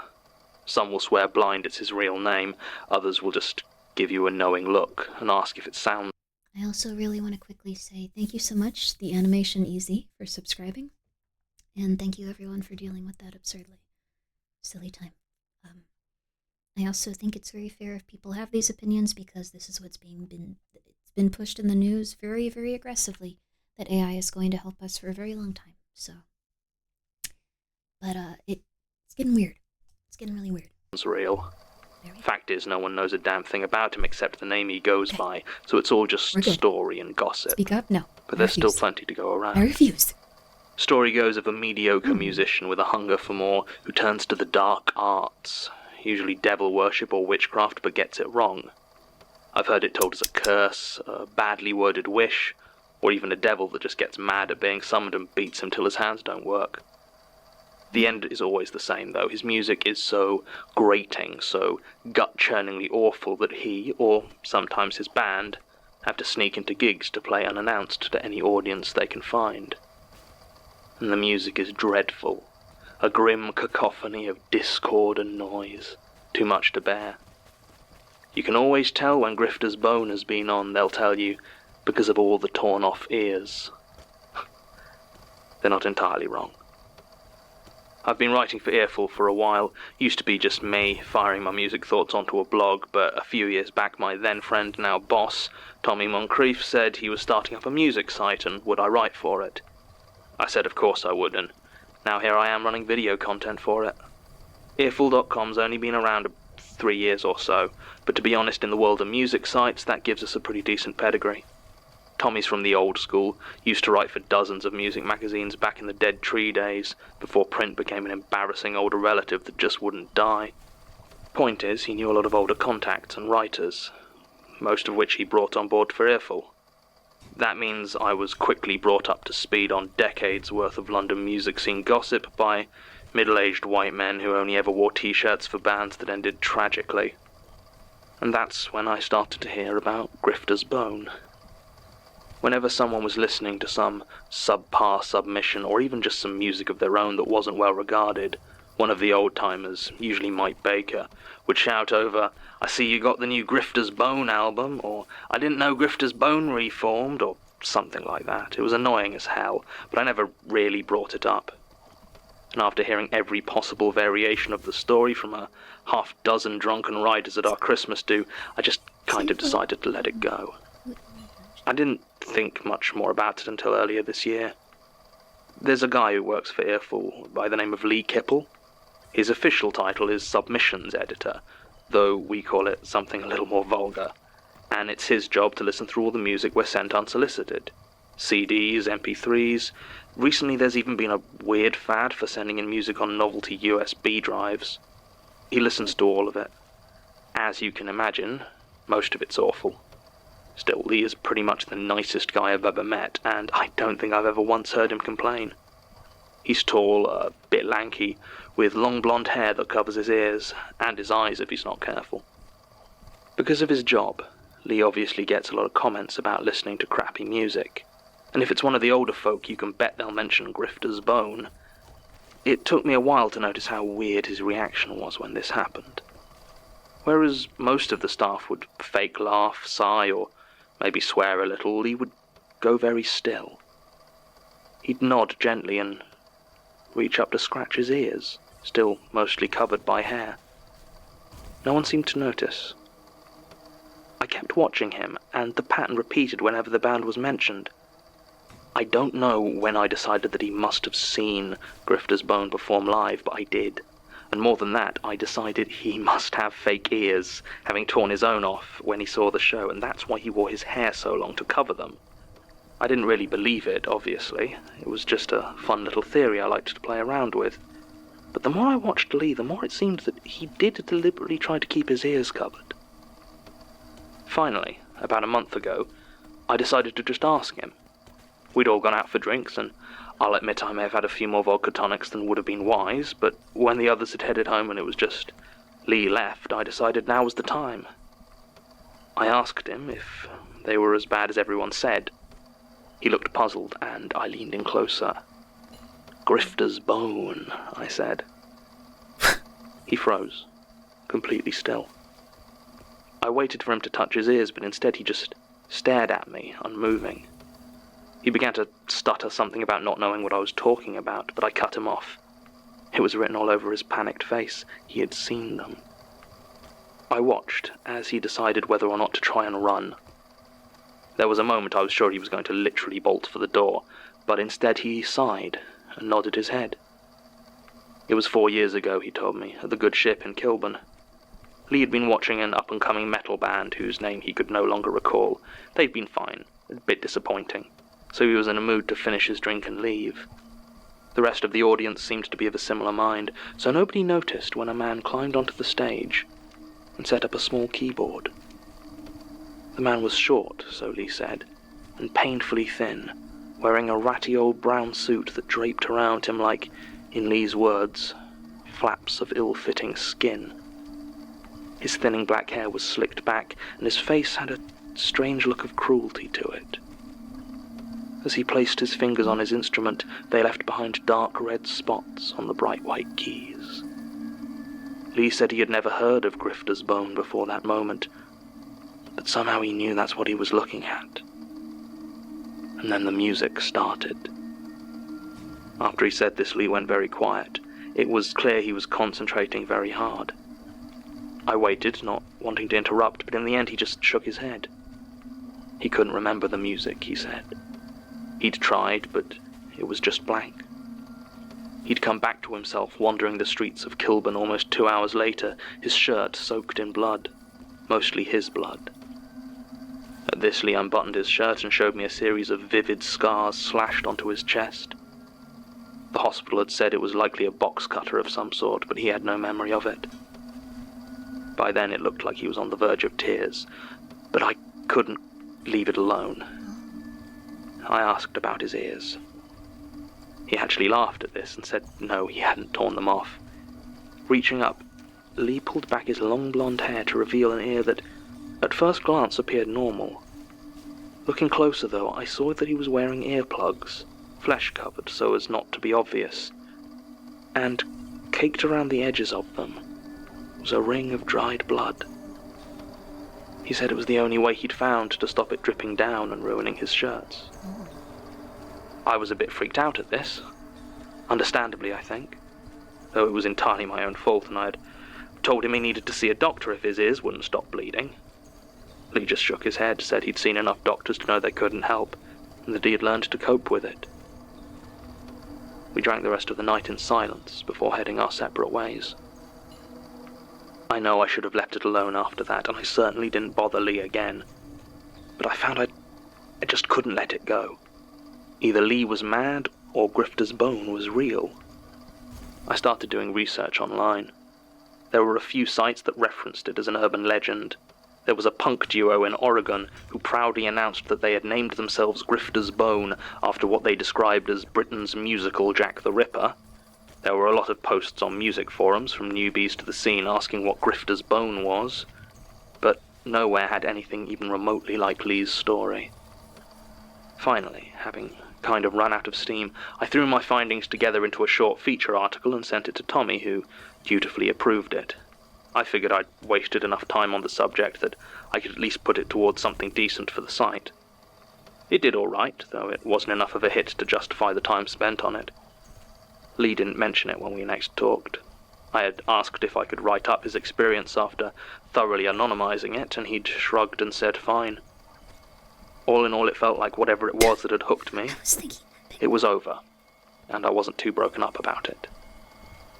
Then someone left a comment on my article.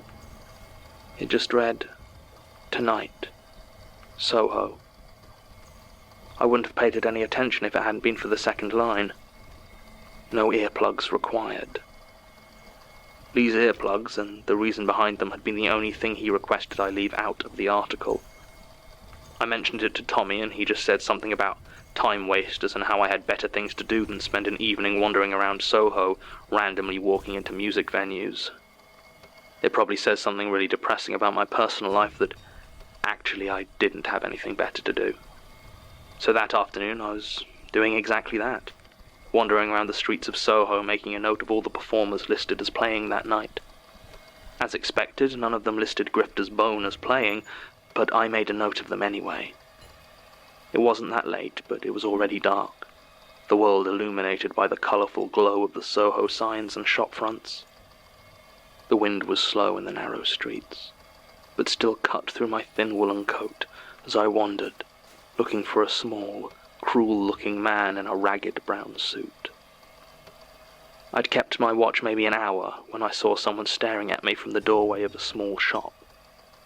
The sign above didn't have an obvious name, simply reading crystals, books, tarot.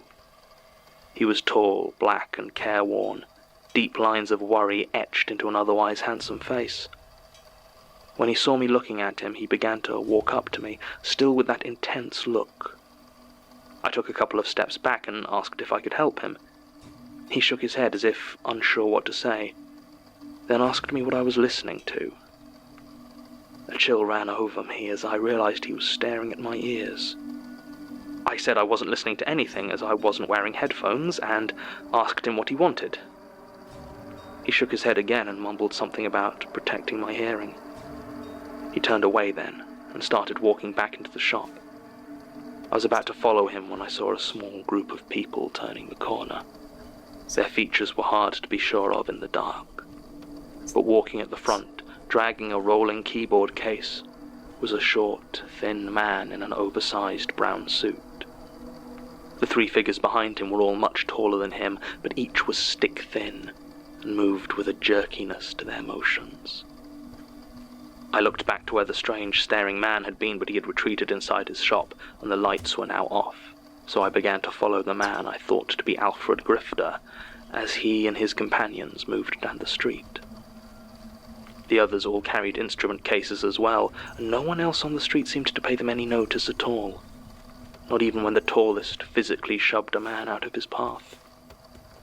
Finally, they turned down a flight of stairs into a basement jazz bar I didn't recognize. After a few seconds, I followed them. The bar was dimly lit and quiet, with red and orange lights giving it a warm, smoky feel. Patrons stood around, drinking and chatting. I counted 11 in total. I remember I made a note of the number because of how empty the place was. Most seemed to be dressed for an evening of jazz, but I noticed a few of them seemed to be wearing thick coats or jackets, and one, an older white man with a shock of silver hair, appeared to be wearing a silk bathrobe. Behind them, on the stage, Grifter's Bone were setting up their instruments. Now, despite everything that happened thus far appearing to show the contrary, I am not an idiot. I remembered Lee's story very clearly indeed and had no intention of staying for the show. Instead, I took out my phone, set it recording video, and placed it in a small alcove near the entrance with a good view of the stage. I checked to make sure the microphone was working, and then I left. I stood at the top of the stairs into that dingy jazz club, and I waited. After a few minutes of shivering in the cold, I thought I had made a mistake. The streets were deserted, and the previously mild November night had taken on a bone-deep chill. Then I heard it, muffled through the walls but still rising distinctly to where I stood. A note. A single, clear note from what sounded like a cello. It was joined by others, a keyboard, a guitar, and over them all the pure, piping sound of a flute. It was beautiful. It was some of the most achingly beautiful music I had ever heard. Then the screams began. There was no build-up to the screams, no lead-up to explain the sudden eruption of sounds of agony. There were crashes as well, noises of impact, and once or twice something that sounded like tearing. Through it all in the background played that beautiful music. I stood there, frozen in place, not wanting to go down there, but not feeling able to flee. As below, all I could hear was haunting music and butchery. I went to pull out my mobile to phone the police, but I realized I'd left it down there recording in the jazz club. I finally made the decision to run for help when the noises ceased abruptly, and there was silence. I looked around for anyone who might have heard the cries of pain and panic and be coming to help, but there was no one. Just me.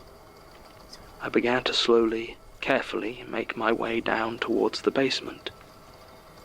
If whoever was down there wanted to kill me, I would be easy enough to find with the information on my phone. One way or another, I was at their mercy.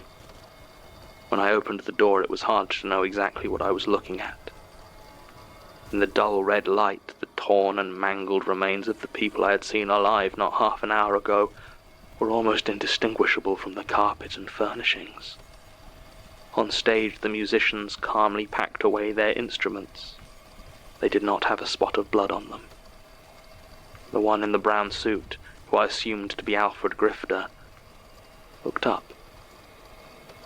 He gazed straight into my eyes and said, "Encore?" I grabbed my phone and ran. I didn't phone the police. I was too scared of what might happen. I watched the news obsessively, waiting to see anything on the massacre, but there was nothing. It's been almost a week now, and I've heard nothing. I haven't been able to access the footage from that night. My phone says it's incorrectly formatted somehow. But I'll keep trying. I did go back to the jazz club, but I can find no sign of violence, no sign of Grifter's bone, and no sign of the 11 people who died that night. Statement ends. Our own investigations into the band Grifter's Bone yielded little that Ms. Ling did not include in her own remarkably comprehensive article, Spooks and Solos, The Slim Pickings of Grifter's Bone.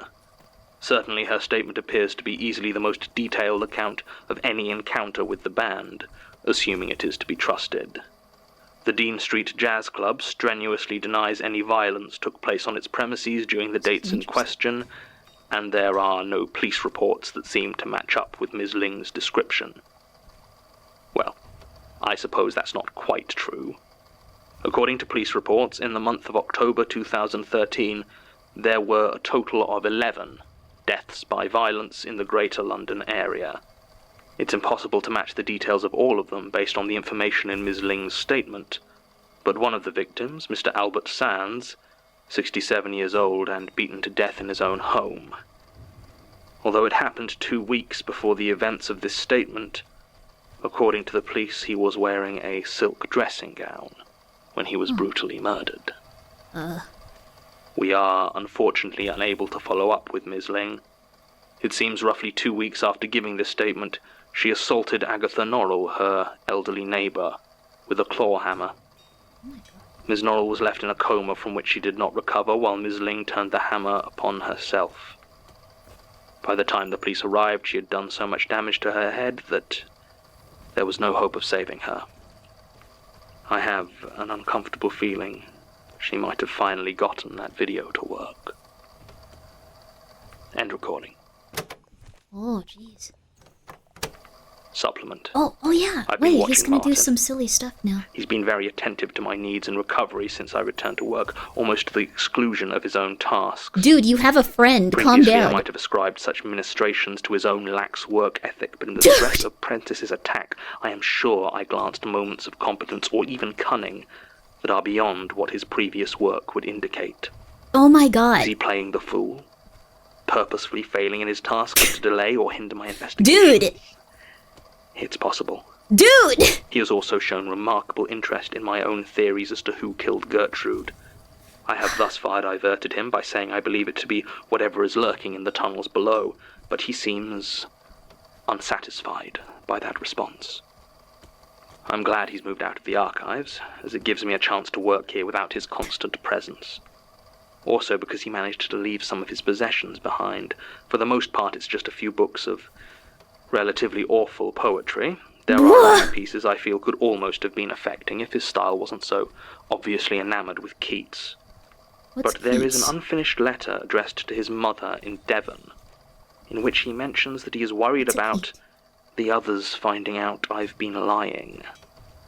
It may be nothing, some inconsequential deception or other. After all, it is ostensibly written to his mother. But if it was actually to be sent to someone else, I will keep my eye on Martin. End supplement. He's been lying? Oh. He's so annoying and handsome. I don't know about that. Like, I think he's just very, like... a Creative Commons Attribution Non-Commercial... I like that he's just like, I brought you some tea. Martin is disgusting and planning my death. Like, dude, calm down. Chill out. Although I get it, like, but chill. Dude, chill. Just like, oh, I thought I'd pop in, brought you a sandwich down from the shop, eh? Like, just like... Martin's concerned about my body size, trying to offer me cheese, my cholesterol. I won't be able to escape the next one. Dude, chill. Dude, chill. Dude, chill. Dude, chill. I get it, but like, dude, chill. Dude. Dude, chill. Okay, sorry. Okay, sorry. Martin is certainly trying to poison me. Exactly. No, for real. Grimmi, you shouldn't get it. I'm a very anxious person. I've had some very silly people around me. But it's okay. It happens. I'm loving this game, though. But I like that episode. I think it's, the Season 2 stuff is a very different kind of experience, but I definitely like it. I like that you have this overwhelming presence of what could be happening going on, too. And then you're just kind of like, well, let's just see what happens. We're also on easy just so I can get an idea of like how to use the Dragon Tower thing. It's pretty cool, honestly. It's really cool. It's really interesting also that you can play the game so vastly differently. I'm excited for when they come out with more of this game if they're still working on it. Keats died in 1820, I think. Why is he obsessed with Keats? What is Keats? Just a poet or something? Good for him though, why not? Alright, shoots 5 fire hours, let's go all fire. Let's just start murdering. Okay. And let's get this one going too. Okay, cool. And you know what? Let's go for some of this, and a little bit of this, and a little bit of this. Okay. Good stuff, good stuff. Keats is a poet of some renown. Oh, interesting. He was a romantic poet. Oh, what a romantic. Keats, poet. This guy looks like he yearns. This guy yearns for sure. You guys want to see a picture of Keats? You want to see a picture of Martin's Oshi? They yearn too much. You can just tell like they yearn too much. Like that's their thing. Okay, here. Let me show you. Sure, please. He yearns too much. Are we all a bit of yearning? Yeah. He yearns too much. He yearns too much. He's a yearner. He yearns too much. How he yearns. How he yearns. His poetry is probably pretty good. I don't know. I don't know much about poetry. I could never understand it. Poems about love. I want to read one, though, so I can understand. Here. Okay.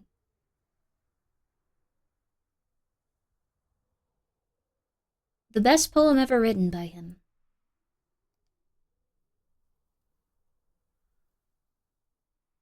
They didn't have many books coming out at the time, but it's not bad. Bright star, would I ever steadfast as thou art, not in lone splendor hung aloft the night, and watching, with eternal lids apart, like nature's patient, sleepless might, the moving waters at their priest-like task of pure abjuration round earth's human shores, or gazing on the new soft-fallen mask of snow upon the mountains and of the moors.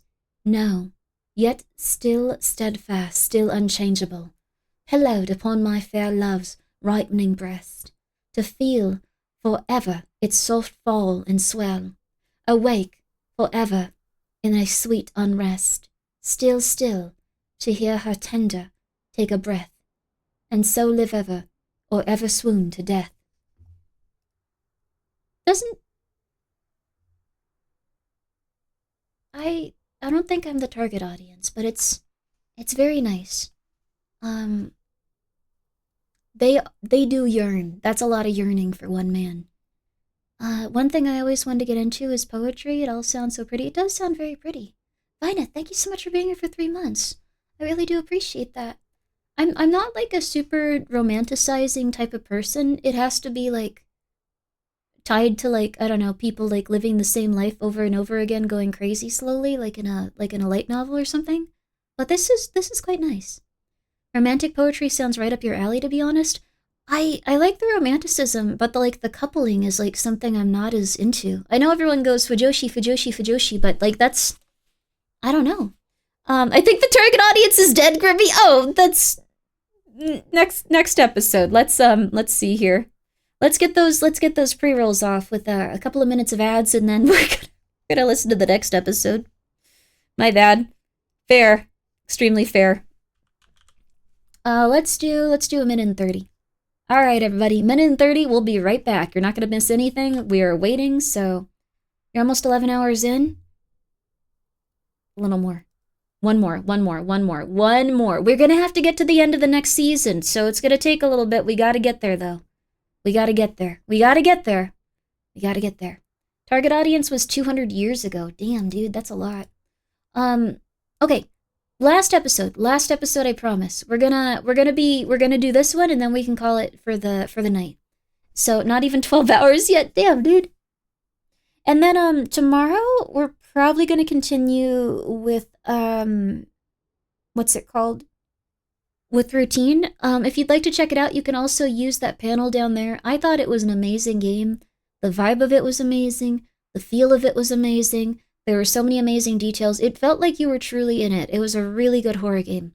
And I'm very, very, very happy that we got to play it. So, you can do it, Grimbo. We got one more. Tomorrow or today. Technically today, I suppose. Alternatively, we might play a little bit more, no players online. Or we could do a little bit more. We have a few options because we're really behind on all like the indie horror games to come out too, and we still need to finish. A few things. We are very behind on a lot. So happy that you like the game, Grimmi. I knew you would. Yeah, I loved it. Thank you, Gonzo. I loved it. How do I give bits? You don't get started on that. Stay strong, kid. What you do is you go and get your mom a card from the store, and you go, Mom, I love you. Go do that, please. I'm not good in Twitch. Please don't worry about it. Unironically, go to Walmart and get your mom a card. And, go get her flowers and a card. I'm not even kidding. I'm not a kid. I'm 32 years old engineer. Okay. Do you still want to get your mom a card? Maybe? You can get her really nice flowers if you're a 32-year-old engineer. I know it might feel a little awkward, just because you're like, oh, I'll be really vulnerable with my mom, but you'll get a really good Christmas present, I can guarantee you that.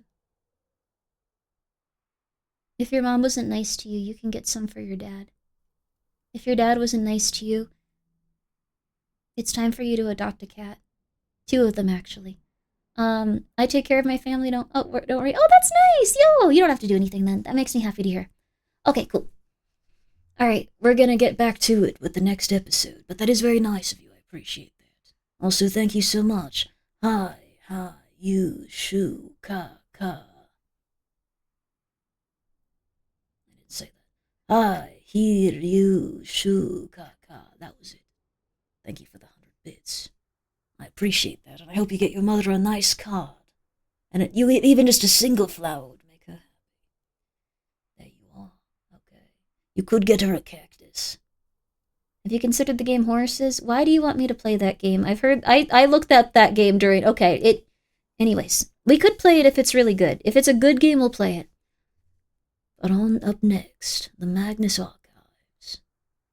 Section 31. Thank you very much. You take care of yourself. Please do, please do. Very nice of you, but make sure that you are taking care of yourself.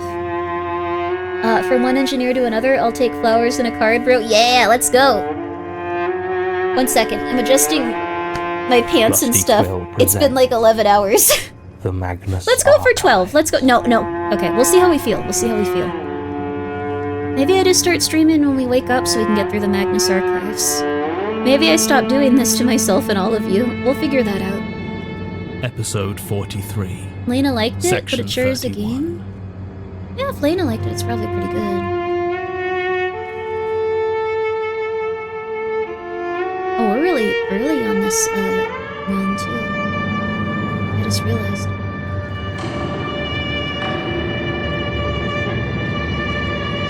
Lena likes good games that are interesting and have some, cool thing going on.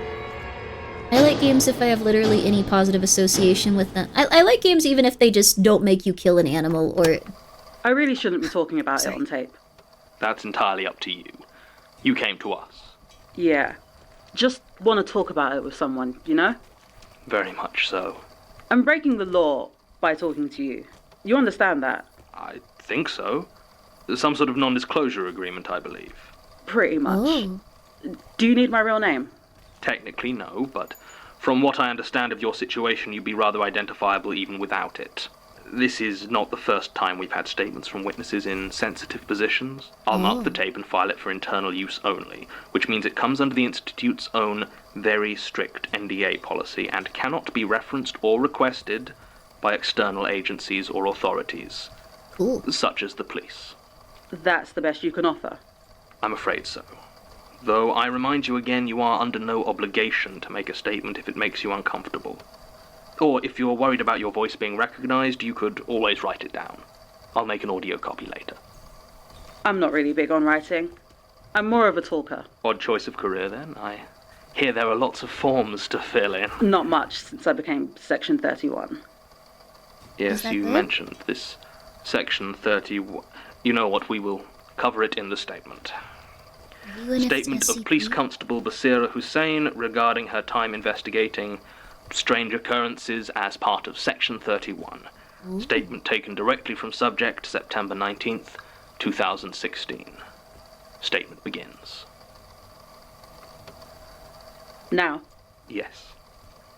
Right, well, first off, I'm not part of Section 31. It's not like a unit or a division within the police force or anything like that. It's a form you have to sign.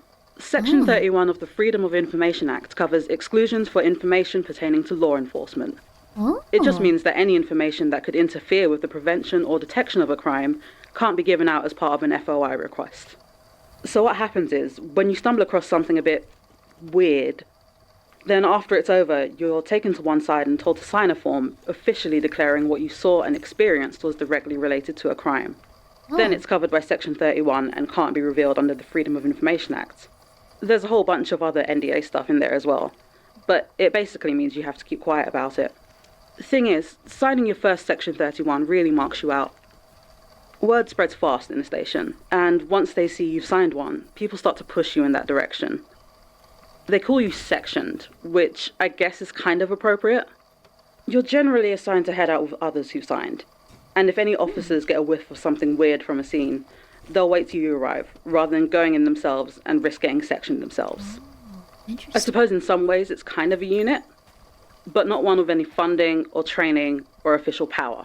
Oh, that sucks. Just a bunch of burned out cops with a retirement rate 5 times the average. That's why it took so long to get a car here when your friend found Miss Robinson's body. I was on a burglary call out with Carver, the only other sectioned officer on shift, and you can bet no one else was responding to a call from the Magnus Institute. No offense. None taken. And full names, please. What? Oh, PC Richard Carver. Thank you. I did notice you seemed less taken aback by the large number of shriveled silver worm corpses than I would have expected. Yeah, I mean, That was easily one of the most disgusting things I've seen on the job, but not the weirdest. Shall we start at the beginning, then?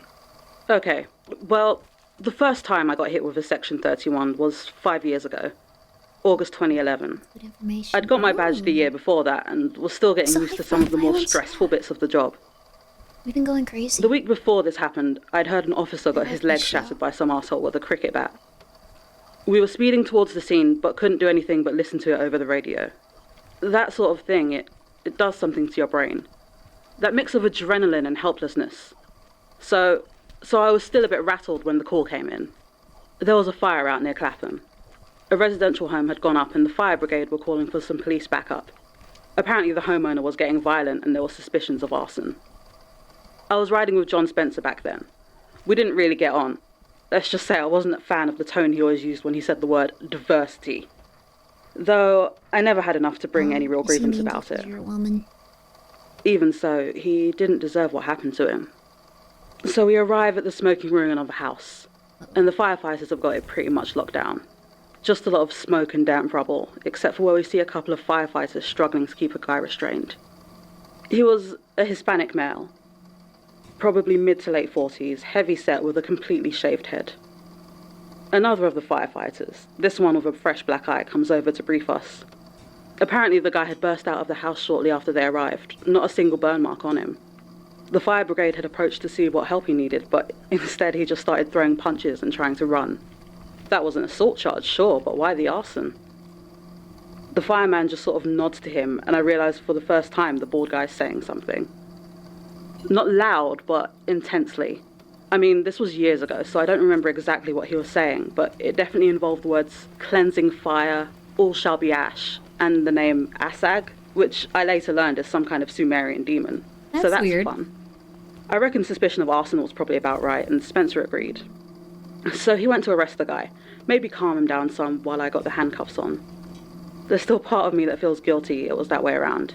As I was cuffing him, there was this sudden, intense pain in my hand. It was just as I touched the metal to close them, it was incredibly hot. I once took a welding class ages back, just kind of on a whim, and made the mistake of forgetting that just because metal isn't glowing red doesn't mean it isn't scorching hot. It was that same burn, too intense for your mind to process for a second. Then all your nerves fire at once. It hurt, is what I'm saying.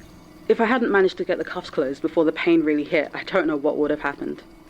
As it was, I ended up with some badly blistered fingers, while in front of me the guy leaned over to Spencer and whispered something right in his ear. I didn't hear what he said, but Spencer went completely pale. He was shaking slightly as we shoved the guy in the back of the car, and I had to drive us back to the station. He refused to tell me what the guy had said. Our arsonist's name was Diego Molina. He was assistant curator at some Mexican museum come over with a loan to the Natural History Museum. But they hadn't heard from him for a few weeks. He didn't say much in questioning, though his English was clearly fine. Unfortunately, the arson case collapsed pretty quickly, so we just had to slap him with assault and let him walk with a hefty fine. Spencer didn't exactly help matters by getting himself suspended. The only thing Diego Molina had on him when we brought him in was a small book bound in red leather. They caught Spencer in storage trying to destroy it with a Zippo lighter. Oh. I never saw him again. Hey, didn't someone send them? They told me he killed himself when he got home. Apparently he'd somehow filled the bath full of boiling water and just got in. What? Official story was he'd somehow done it using a kettle, which... That's just about the weakest cover-up I've ever heard. That's like when someone shoots themselves twice in the back of the head Anyway, on their after that driveway. happened, Sorry, okay, I'll be quiet. I'd explain my burned fingers. Sorry, miss, please continue. They gave me my very first Section 31. My bad. I see. I see. How many potentially paranormal events do you generally investigate as a police officer? None. No one says the P word.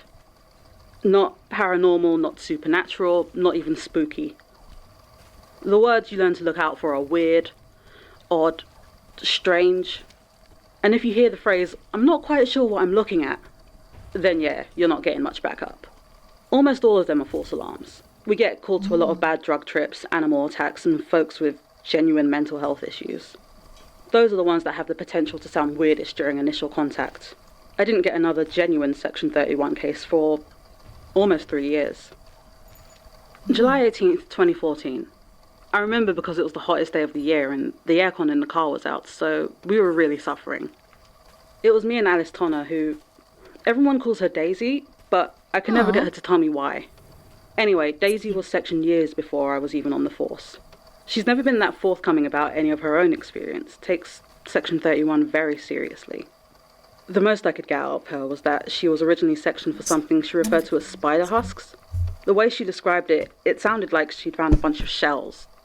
The sort crabs leave behind when they grow, but I could never figure out if it was meant to be the husks of people-sized spiders or the spider-like husks of people, and Daisy never seemed like she wanted to clarify. I'm sure she mentioned vampires once as well, but I think she was joking. Probably. Maybe. Anyway, we were headed towards Kensington. This one had originally been called in for the ambulance, but then neighbours had reported gunshots, and we had a very strange call with the paramedics. They had specifically refused to confirm there was a gun on scene, so we didn't send an armed unit. They were still on standby, but something in the paramedics report made the other responders decide they should wait for us to get there. The building was pretty run down for Kensington. Still nicer than my house, but, you know.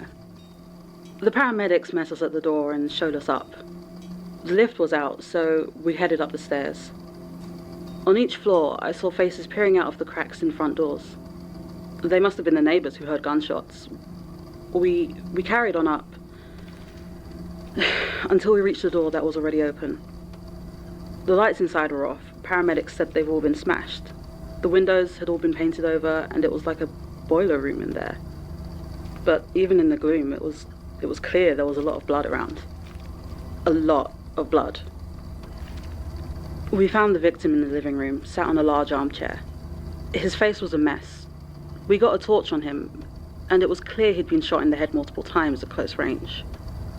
He was male, white, youngish. Age was hard to guess from what was left of his face. His clothes were new, and there were a lot of expensive-looking trinkets about the place. A lot of old-looking dominoes set in glass cases. Daisy spotted the gun lying next to him and went over to retrieve it while I checked the place for any other signs of life. I just turned around when I heard Daisy scream. The guy was moving, trying to gurgle something through what was left of his jaw. He was reaching for the gun. Daisy leapt for it, but it was right next to him and she missed. The man, who he should have been a corpse already, raised the gun and pointed it into this mass of flesh that was his head. Daisy grabbed the gun before he could pull the trigger again and managed to wrestle the gun away from him. Then he made a noise, just a really horrible sound. I think he was trying to cry. The paramedics took him after that. They didn't really want to, but it was clearly more in their domain than ours. I assume hospitals probably have their own version of a Section 31 those poor idiots had to sign later. Daisy and I told them we'd clear it up on the police side. Just a standard suicide, and the body was taken by the ambulance. It cut down on the forms, and neither of us wanted to sign another goddamn Section 31. Fascinating. What other cases have fallen under this classification? Officially, I've only had one other, and that was yours. Officially? You get a few dozen calls a year from people who have strange experiences, but they don't have any evidence. I mean, if what they say is true, then it would be a Section 31, but there's nothing that can be investigated or proven, so there's nothing to report. I always feel bad for them. They're always so sincere, so sure you can help, but unless they can point to the ghost or the spooky clown doll or whatever, there's not really a lot we can do. I've also been quite lucky, to be honest. I've dodged quite a few of the nastier Section 31s over the years. I remember Harry used to get wasted and tell all sorts of grim stories. Full names, please. Sorry. Sergeant Harry Altman. Works with him a few years back before he retired. Right. So, just to return to Gertrude's body, that's currently considered a weird case. I mean, we're investigating it as a murder because that's what it is. But you guys are basically an automatic Section 31, so I've got almost no help on it. Maybe that's why I wanted to make a statement, you know? I can't talk to anybody about this stuff, and then I come here and you've got all these people's experiences listened to and filed away. I don't know. I've been meaning to come in ever since that call out. Yes, so no one is helping you with Gertrude's case? No oversight? Not really. I tried making the argument that the murder didn't seem to connect to any of your paranormal business, at least not directly, but nope. I've got a shot corpse, 3 boxes of cassettes, and Daisy, who's CID now, which I suppose means it's technically her problem, but she's now the only detective who's already sectioned, so she's always way too busy. As far as I know, neither of us have even had a chance to actually start listening to the tapes. Interesting. Obviously, further investigation of the police cases to which Ms. Hussein refers is out of the question. Ensuring that the breach of non-disclosure and spreading of confidential information remains hidden is our top priority in this instance. Further investigation, however subtle, could put that in significant danger. Beyond that, Ms. Hussein did not appear to expect any such investigation. I can't say I blame her. Much as I value the deductive powers of my team, they are not trained detectives with the force of the Metropolitan Police behind them, so I imagine there will be little more they could unearth. Certainly nothing worth the risk. If nothing else, it appears we now have a name for our mystery burn victim from case 012-1102, Diego Molina. And I have a suspicion I know where he got that book. It's a shame he's dead, of course, but a piece of the puzzle is not something to be ignored. End recording. Supplemental. I have convinced Basira to give me access to the tapes. It won't be many or often, as they are currently police evidence and thus hard to subtly remove. And she can't necessarily guarantee the ones I get will be the most pertinent to the case, but it is still a significant victory. I only ever spoke to Gertrude once or twice during her time as archivist. I was very new. I don't remember what her voice sounded like. Part of me worries about what I might find on these tapes, but a bigger part of me worries I will find nothing. This uncertainty is wearing on me, and I don't know how much more I can take. End supplemental. Yo. So, there was also the additional stuff with the police investigating super weird things. Also, we only have like one more castle left, and then I think we've done everything in this game. So, yeah, we've almost unlocked everything too. We've almost run out of video game. We only have one level left of of hard mode too. That was fast. Yeah, we've been playing this like 8 hours a day. Suffering from success, it's good, baby. The writer behind this is very talented. It's a really amazing show. So now we also see, thank you, Silpha, for gifting a sub to 12-hour stream inbound. No. No. Not 12 hours, not 12 hours. Gotta switch game to listen to more audios. We have to find another one that's just as addictive. That's gonna be hard. What else? I don't know if I know any that are this addictive. I don't really have anything like that. We could play Hololive Vampire Survivor. We could, like Hollow Cure. We could also play Vampire Survivor with the Castlevania characters too, now that I think about it. Deposit 500 wood in the city with the hero for every 5 earned. When an attack kills a burning enemy, the attacker's next cooldown is reduced by 10. Wow, cool. Well, that's cool. Might as well finish it today. The Magnus Archive goes on for like a while.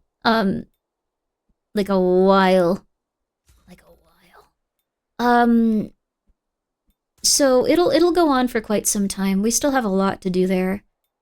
I like the dragon one though. That one's really cool. We didn't use it too much because I wanted the 50 wood like thing. Have you played Ball X Pit? We'll have to try Ball X Pit. Yeah, we are in 43 of 200. 43 of 200 of the Magnus Archives. So it's interesting to see how efficiently you move in this game compared to a couple of days ago. Yeah, I've gotten a lot more like, okay, I need this, I need that, I need this, I don't need that, I need this, I need that. Like I definitely know what I'm doing a little bit more.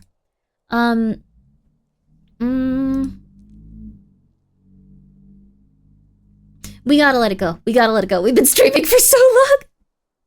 It's been 11 hours. It's been 11 hours. We just got the 11 point. Like, we could do, like, a 24 at some point. Like, maybe that'll be the next one we do, but I feel very awake, which isn't good because I took my sleeping medicine and I took the gabapentin, so I don't know why I'm not getting sleepy. It's weird. I should be unconscious. I don't know what's happening.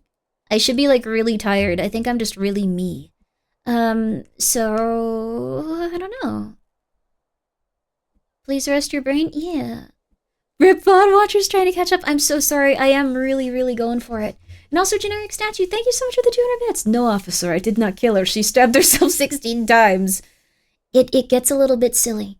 But we'll do one more. We'll do one more. But thank you guys for letting me, the Castlevania series are on sale. Yo! It's such a good series. We could do, like, one or two more. Addiction to sleeping pills have the same problem. Need to change. I'm going back on Ambien soon. I don't think I'm gonna be Ambien Grimmi though. Davigo Grimmy's already got really strong opinions on everything. Yeah. Yeah, no, the thing is, like, I've had a lot of people helping me with the hot sauce stuff lately, and, like, their preference is, like, weird shut-ins is also to be here, like, in the middle of the night going, like, I make my own hours, time to get mentally ill. So, like, that's been really cool. So, my plan was to, like, get my sleep schedule fixed with Ambien while there were people here so I didn't burn down my house. But now my sleep schedule is, like, the daytime. So, I don't know. It's gonna be confusing. No, Grimmy, not again. I'm just gonna be on the Ambien for, like, a little bit of time. Like, it's gonna be a little bit of time. Like, I have to figure it out. Hearing about Grimmy's Ambien dreams should be fun. They're not dreams. No, wait, no. What I describe when I'm on Ambien are things that people tell me after I do it in real life. I have walked into people's rooms and laid down on their floor going, this is what a cat feels like, and then slept there for 4 hours. So that's why I don't want to, like, just be chilling by myself when I take Ambien, because that's not good to do if there's no one around. I might just go with, like, hey neighbor, really nice to meet you. Your house is so lovely. I'm gonna sleep. And then lay down on their ground. They're very nice. They probably wouldn't mind that, but I wouldn't want to do that. I liked Lunesta. Lunesta I hear is good. Put a complicated two-factor authentication on your Amazon account. Yeah, I'm gonna take my cards off of, like, stuff. Like, it's not a huge deal also. Like, just buying silver and, like, cards isn't, like, a huge deal if you, like, don't go to bars or do anything and make the majority of your food and your hobbies are reading and sleeping. Like, you don't... I'm far past melatonin. I'm far past melatonin at this point. I'm way past melatonin. Weed helps me sleep. I have a father that's addicted to weed, so I don't really want to get into weed. Like, they are hella addicted to weed. Like, they are, like, I didn't think people could be addicted to weed. It's interesting to see. They are, like, they smoke 3 joints a day, like, full joints. And they drive on weed, and they pretend to be a police officer and have a bunch of illegal guns in their car on weed, and a bunch of other stuff, and they're being sued by 4 people. They're really cool. Like, as a concept, really cool. Like, they're Frank from Always Sunny. In terms of being around them, probably one of the worst people. But are you an insomniac? It's 5:43 a.m. where I am, and I was just listening to the Magnus archives and making you watch me play this video game. Large moisturized male. Hello. Never mind? Absolutely. 1 billion%. 1 trillion% of an insomniac. Also, hi Mock, how you doing? How are you? Mock and I are working on a fun thing together soon. I hope you guys are excited for it. Please know. Well, not exactly together. It's more like, you'll see. I don't want to give anything. You'll see. You'll see. Oh, the Animation Easy, thank you for gifting a sub. I appreciate that. And thank you for gifting 2 subs. I appreciate that. But make sure that you are okay. I have a hard time sleeping because I don't want to go to work when I wake up. Yeah, one of those, like, once I go to sleep, the next day is starting. I have this thing where, like, I don't want to stop and go to sleep because I feel like I'm getting so much done. I'll lose my momentum. And then I just won't sleep for like 2 days, even though like I don't have like what's it called? I don't have the mania stuff. So the entire time I'm like unconscious and like really tired. Like I don't ever go like, yeah, energy. Oh my god, energy. Yay. I'm just like, no. I'm doing so much good stuff. You were playing Routine when I slept? Oh, Routine was so good, by the way. Oh my god. I'm gonna keep that panel up for a while. Anyway, ads in 10. We gotta go to sleep. I gotta go to sleep. We're pretty close to going for 12 hours. Do you guys want to... I'll let you guys do a poll here. I know like 90% of you are asleep at this point, ironically. What do you want, baby? Sleep. Go for 12. Okay. I'm gonna give you 2 minutes to decide this. 2 minutes to decide, and then we're either gonna watch another or listen to another episode of Magnus and do a quick round of Monsters Are Coming. Please take care of yourself. I'm taking care of myself. I'm doing pretty good with it. I'm doing pretty good. Let me also see the progression on my new stuff here. I want this. Kill the boss. Oh, Nightmare on Road of Ashes. Oh, the hardest one with, oh. There's one I want really badly. Graveyard!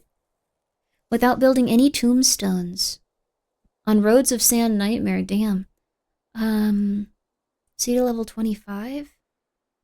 On Expert, dang. Well, we do have Expert. I slept and woke up between the beginning and end of the stream. Yeah, that's fair.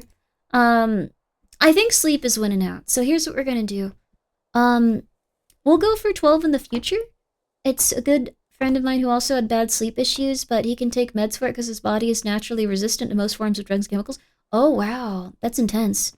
Yeah, if you can't take meds for that type of stuff, that's rough. Although I usually pass out with like my Dayvigo and stuff, so I think it might be like starting to hit me a little bit more though, also because I was just like thinking about how to get my dog clothes. I don't have dogs though. Yeah, that might be the end of me. Okay. Well, everyone, I highly recommend that we continue to try to punish GameStop for being insane. We continue onward. I want the cursed doll. I want the cursed dolls. There it is. It doesn't, or the haunted puppet. It doesn't say what you get from the haunted puppet. This is like a really early on one. Why the hell do I not have this? Oh, yeah, I'm tired now. Okay, good that you guys want me to go to sleep. Alright. Yeah, I'm very excited about the haunted puppet. I want the haunted puppet. I want the haunted puppet. Yo. I will say I'm absolutely loving these streams. I'm glad... Okay, Fixated on Minecraft has the same thing where once you listen to the Magnus Archives, all you want to do is listen to more of the Magnus Archives, but stare at someone going like, what'd you think of that one? That one good? You can't really like sit groups of people down though and make them do that. So this has been like the most fulfilling thing that's ever happened to me as a human. And I thank literally each and every one of you for every moment that you've spent here listening to the Magnus Archives or at my streams in general. I do want to say I'm very grateful when you show up for anything. But you have to understand the mind of a Magnus Archive fans. Yeah, look at Fixated on Minecraft. Yeah, no, 100%. 100%. Good night, everyone. Good night, everyone. Good night, everyone. Good night, everyone. Good night, everyone. Good night, everyone. Good night, everyone. Good night, everyone. Good night, everyone. Good night, everyone. Good night, everyone. Good night, everyone. Good night, everyone. Yama, you have a good time finding someone. If you could just rate them like immediately, like you can just oh my god, Risa. Risa's so sweet. Risa's just a huge sweetie pie. You guys are gonna love her. She's a cute little devil lady. She's like an imp. She's adorable. She's very fun. You guys might be familiar with her if you are familiar with Imakuni. I think she streamed for a little bit with like the Vine Sauce crew. If maybe you guys might have even remember her. But she goes by Risa. So yeah, Ima is hella wholesome. Yes, she's lovely. She's really fun. And yeah, you may know of her.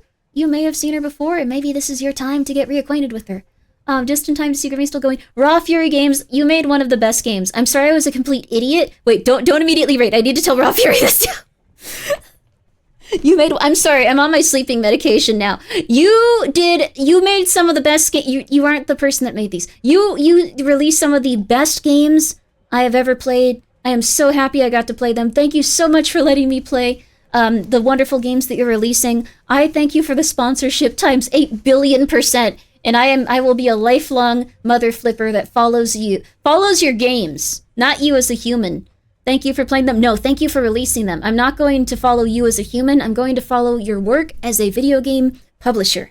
So anything else you want me to play, just send it my way. If you send me a key, I will do my best to play it. I can't make any promises just because I get a lot of keys that people send me. Oh crap, I gotta go. Bye. But I'll do my best. Bye. Oh crap. Oh, the queue has been canceled. Very fair. Okay, very fair. I was just saying that. All right. Yes, my sleeping medicine is hitting hard. I will not follow you. No, I follow your Twitter. Oh my god, I'm so sorry. I'm so sorry. I'm sorry. When I get on sleeping medicine, I'm just myself, but more loud, and I talk more. And I already talk a lot.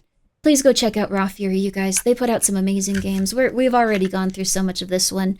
And they put on the lovely game. I was gonna say Receptacle, that's not it. It's Routine. It's Routine, baby.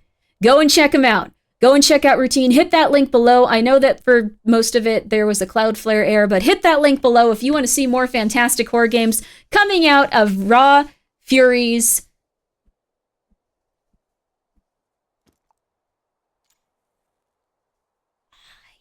don't want to say hole, like gaming hole. Like, no.